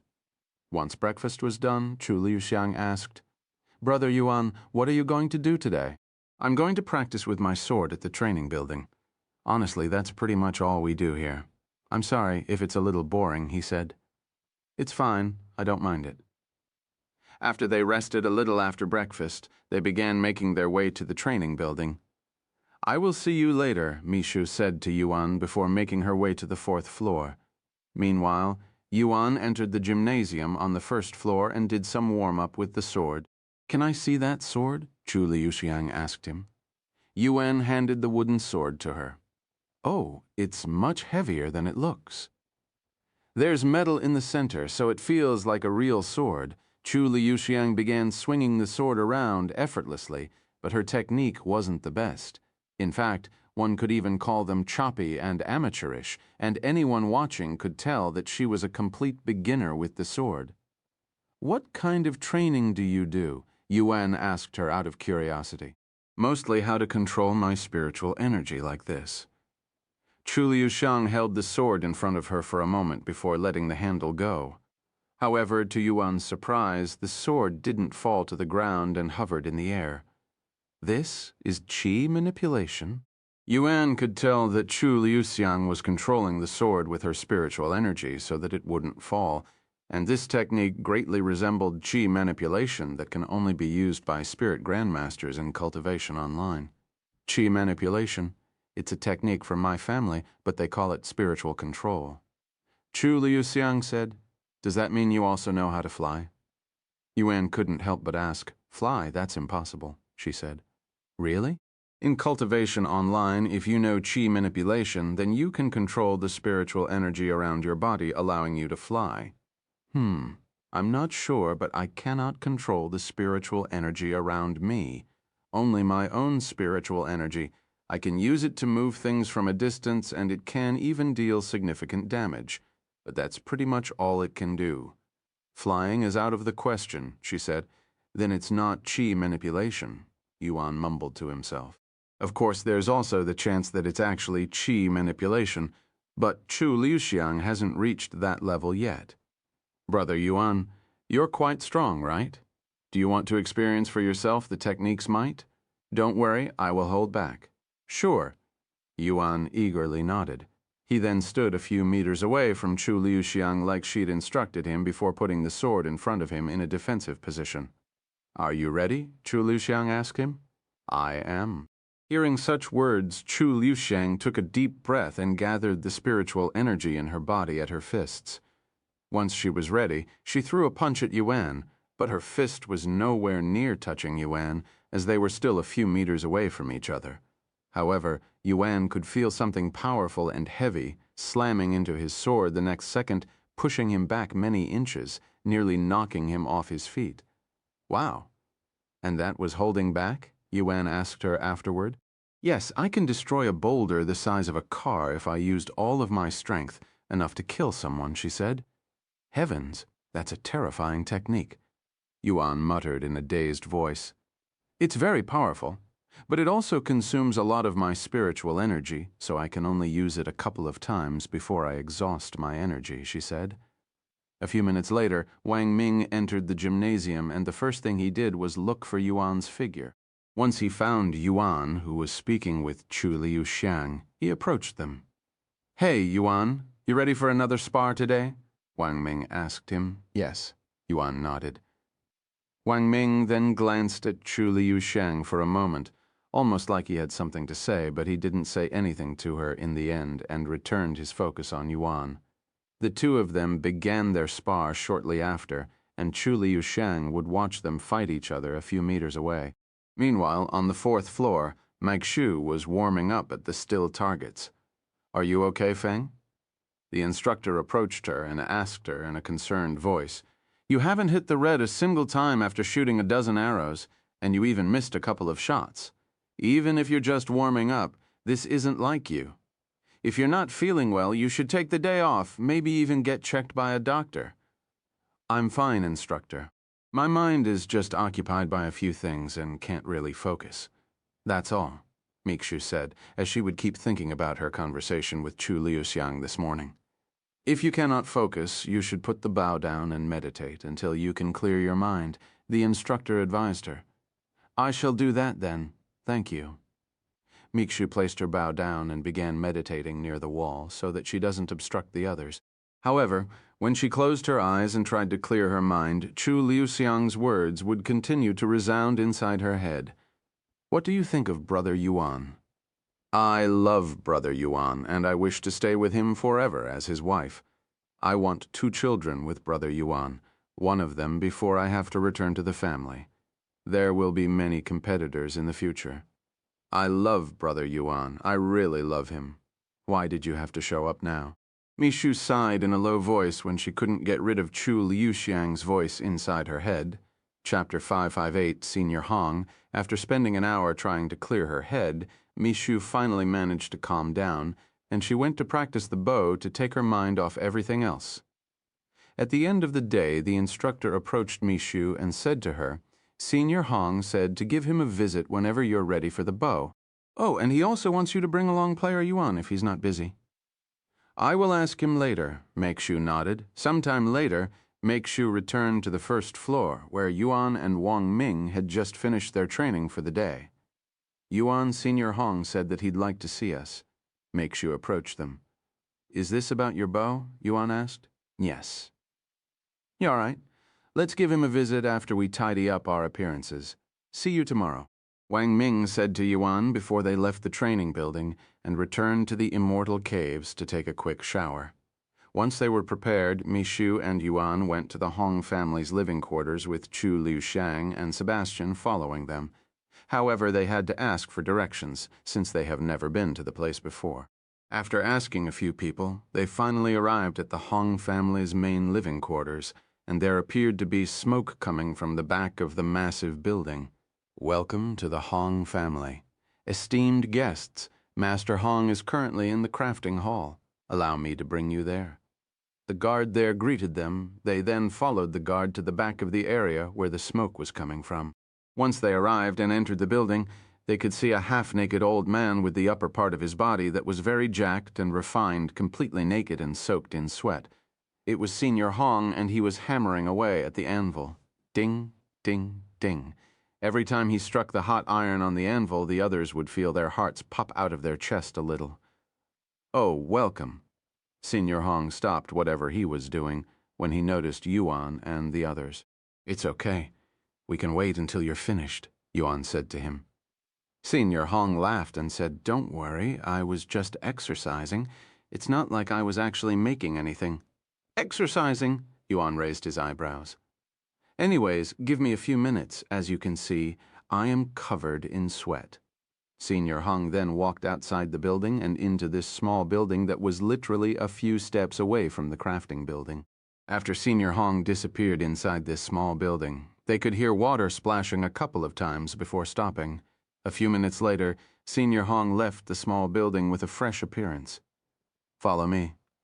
Senior Hong then led them to another building that was about a minute away from the crafting area. This is the storage area. It's where I keep all of our equipment, Senior Hong said as he opened the locked doors before bringing them inside. Wow. Yuan muttered in a low voice shortly after stepping foot inside this building. Inside the building was a spacious room that was just like the gymnasium, but there were weapons everywhere. There were weapons stacked on shelves, weapons laying on the ground, and there were even weapons hanging on the walls. Our Hong family handles all of the faction's equipment since crafting is our expertise, and we get to hone our skills while we support the faction, so it's a win-win for us. Follow me. Senior Hong then led them to a secluded section in the building, and he said to Mishu, There are over 100 different types of bows here. Get a feel for each of them, and let me know which one you like the best, and I will craft you a brand new one with your strength in mind. And judging by your skills at the competition, I would say that you're the type to wield a short bow that specializes in rapid fire, but you should still check out all of the bows before making a conclusion. Okay, thank you, Mikshu said to him before she went to look at the bows. Fellow Taoist Yuan, since you're here as well, why don't you also pick a weapon? You're mostly a sword user, right? We have plenty of them, really. Yuan was delighted to hear this, since he has been thinking about getting a sword but didn't know where. Yes, if you want, I can even craft you a custom sword. However, Yuan shook his head and said, "Just an ordinary sword is good enough. Thank you. All right, the swords are in Section A by the entrance. Let me lead you there." Thus, Yuan followed Senior Hong to the area holding the swords. Wow. Yuan was amazed by how many swords there were in this place. In fact, this is his first time seeing so many swords at once. "Young lady, if you like, you can also pick a sword." Senior Hong didn't want her to feel left out and said, "Thank you, but I don't use swords or any weapons for that matter." Senior Hong nodded and didn't say anything else. Yuan proceeded to pick up every sword to feel them in his grasp. Once he found the perfect sword that felt the best in his grasp, he showed it to Senior Hong. "I want this sword." Senior Hong nodded without any hesitation. "It may be an ordinary sword, but it's still a good sword nevertheless." Now that Yuan had a sword, they returned to Mishu's side. "Take your time," Yuan said to her. Mishu nodded. Half an hour later, Mishu said to Senior Hong, "I like the way this bow feels in my hand, but it's a little too light. Can you make me something heavier?" In fact, due to her increased strength, every single bow that she has used up to this point was simply too light. And that isn't good in archery. In other words, Mei Shu has been at a disadvantage this entire time due to this setback and hasn't shown her real potential. Chapter 559. Too light. Too light, huh? That's not good. Although light bows are easier to handle, they won't be able to compare to heavier bows in terms of power and speed, just like how a sword shouldn't be too light, sacrificing power for control. "I will need to conduct some tests to see how strong I should make the bow," Senior Hong said to Meishu. "Okay. Follow me to the workshop." Yuan and the others followed him back to the crafting area, where Senior Hong retrieved a couple of dumbbells of different sizes. The lightest dumbbell is 100 kilos, while the heaviest dumbbell is 500 kilos. "Go ahead and try each of them." Meishu nodded and proceeded to pick up each of the dumbbells, starting with the lightest one. A few minutes later, Meishu placed the 500-kilo dumbbell down and said to Senior Hong, "I still think they're a bit too light." "Still too light?" "The heaviest dumbbell weighs over a ton, you know. Even I have trouble picking it up, and you're only a spirit warrior. Just how much innate strength do you possess?" Senior Hong was speechless. After a moment of silence, he asked her, "What is your limit?" "I don't know, but I have picked up a car with relative ease before," she calmly responded. "A car? How big was the car?" "Just an ordinary sedan-type car, heavens. These types of cars are usually around 1,500 kilos, and that is still too easy for you. I'm afraid that I won't be able to craft a bow that could handle your monstrous strength." Senior Hong shook his head in a defeated manner. He could have never imagined that Meishu would have such immense strength when her slim figure looked so fragile and weak. "Anyways, even though I won't be able to make a bow that won't feel too light in your hands, I will still try to craft you the heaviest bow that I can manage. It'll take at least a week. I will send someone to notify you when it's done. Thank you." Meishu bowed to him. Sometime later, Yuan and the others left the Hong family's living quarters and returned to the Immortal Caves. After resting for a little, they went to the Silver Restaurant for dinner. Once dinner was finished, they took another quick shower before going to bed. However, when Chu Liushang came out of the bathroom after her shower, her appearance made both Yuan and Meishu speechless. "What do you think of my pajamas, Brother Yuan?" Chu Liushang showed off her one-piece pajamas shaped like a dress, but it was see-through, meaning that they were able to see her skin and her undergarments very clearly underneath. "What kind of pajamas is that?" "You might as well be naked," Meishu cried inwardly when she saw Chu Liushang's daring and shameless pajamas. "They look very unique," Yuan responded after a moment of silence. And he continued, "Do you always sleep in that kind of clothing? You're basically asking to catch a cold in that." Chu Liushang giggled a little and said, "Don't worry, Brother Yuan. These pajamas are actually warmer than it looks, and most importantly, it feels very comfortable. If you say so, Yuan said. Yuan and the other two entered the bed a few moments later, and Chu Luxiang attached herself to Yuan the moment they went under the blankets. Brother Yuan, can I ask you something? Chu Liushang suddenly asked him, What is it? Do you have anyone that you like?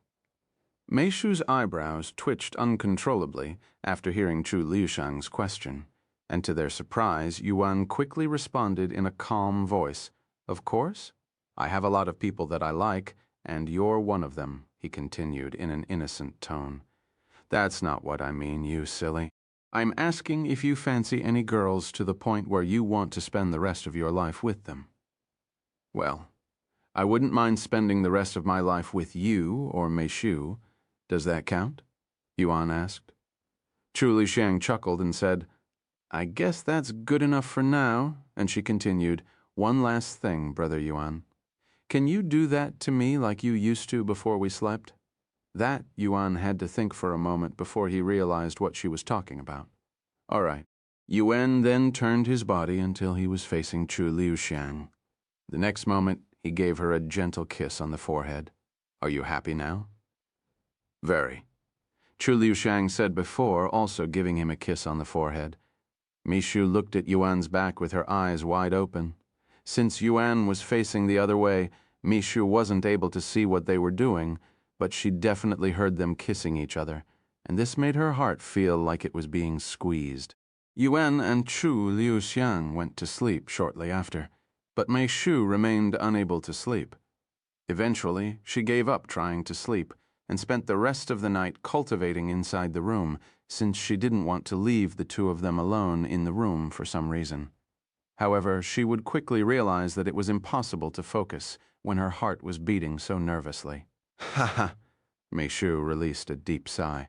Mother was right, and it didn't even take long. Meishu stopped trying to cultivate and returned to the bed, and she would spend the next few minutes staring at Yuan's sleeping face. If I don't do anything, Meishu closed her eyes and took a silent but deep breath. When she opened her eyes, they were filled with determination. Yuan, she began moving her arms until they wrapped around Yuan's body under the blanket, essentially hugging him, and she would close her eyes again just in case Yuan suddenly wakes up, so she could act like she was moving in her sleep. And to her surprise, all of her nervousness disappeared very quickly after she hugged Yuan, allowing her to fall asleep very quickly. The following morning, Yuan would wake up to find his body restricted again. But to his surprise, it wasn't Chu Liuxiang that was restricting him.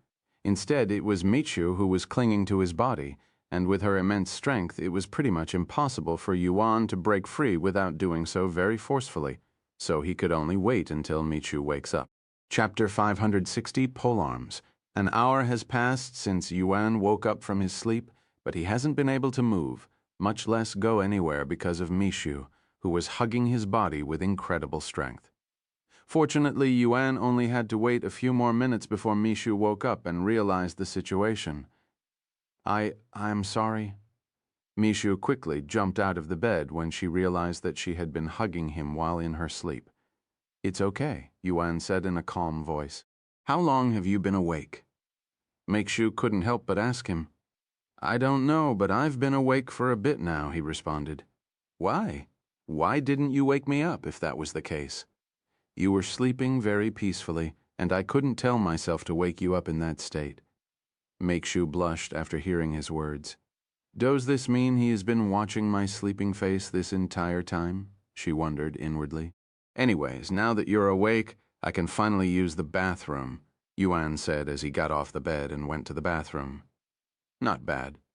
Meishu, looks like you're finally showing your true self. Chu Liuxiang's voice suddenly resounded, causing Meishu to look at her.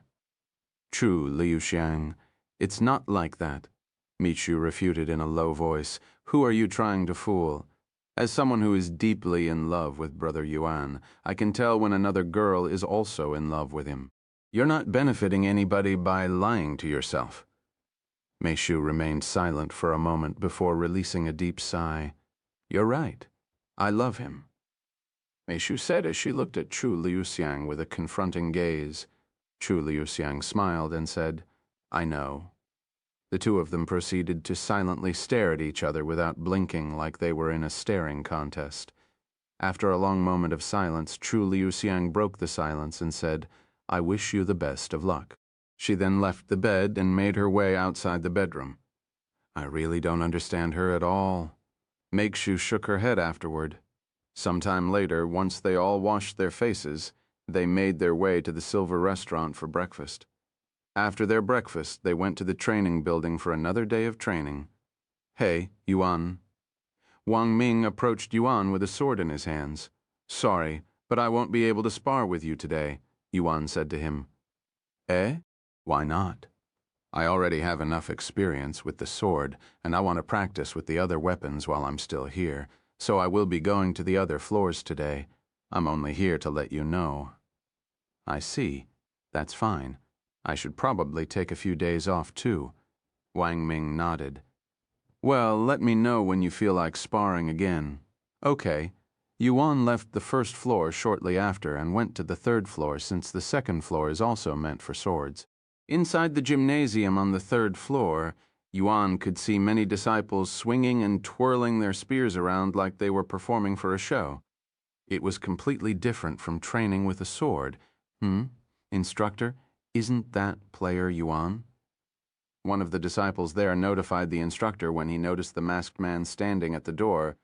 The instructor, who was a bulky, middle-aged man, turned to look at the door, and sure enough, it was Yuan. He then approached Yuan and said, "You're player Yuan, right? How may I help you?" "I'd like to try wielding a spear or even a staff," he said. "Have you used one before?" "No. I can teach you the basics if you want." The instructor offered. "Thank you." Yuan nodded. "Follow me." The instructor brought Yuan to one of the main weapon racks there and said, "Pick whatever you want." Yuan looked at the weapon racks that had many different kinds of polearms and was a little overwhelmed. "Are they all spears? I don't know which one to choose." "They are called polearms. A spear is only a variety of polearms. This one here is called a lance, and this one is called a halberd. They all have their pros and cons, but if you prefer something more balanced, I would recommend the staff. Which of them is the most popular, and which one of them is best for beginners?" Yuan then asked, "I'd say the spear, since they're lightweight and very flexible. The lance is basically a larger and heavier spear, allowing it to have much more raw power at the cost of speed and control. As for the halberd, they are mostly defensive, and they specialize in disarming your opponents. But since you're a beginner, I would recommend training with the staff first, since it's basically a spear without the head. Once you're familiar with the staff, you'll also be familiar with the other polearms to a certain extent." Yuan nodded. "Then I will start with the staff." The instructor then showed him two different types of staff, with one longer and thinner than the other. The thinner staff is more flexible and has a longer reach. The other one is shorter and thicker, but it's much easier to control and has more blunt force. If you're looking to practice with the spear afterward, I would recommend the former one. If you want to use the lance or halberd, then I would go for the thicker staff," the instructor said. "I will start with the thinner one first," Yuan said. "All right." The instructor placed the other staff back in the weapon sack before taking Yuan to a more spacious area. The first thing you need to learn about the staff, or any polearm for that matter, is how to properly hold it. If you don't know how to hold the weapon, you will never be able to use it at its full potential. I will now show you how to hold the staff properly." Yuan nodded and proceeded to focus all of his attention on the instructor.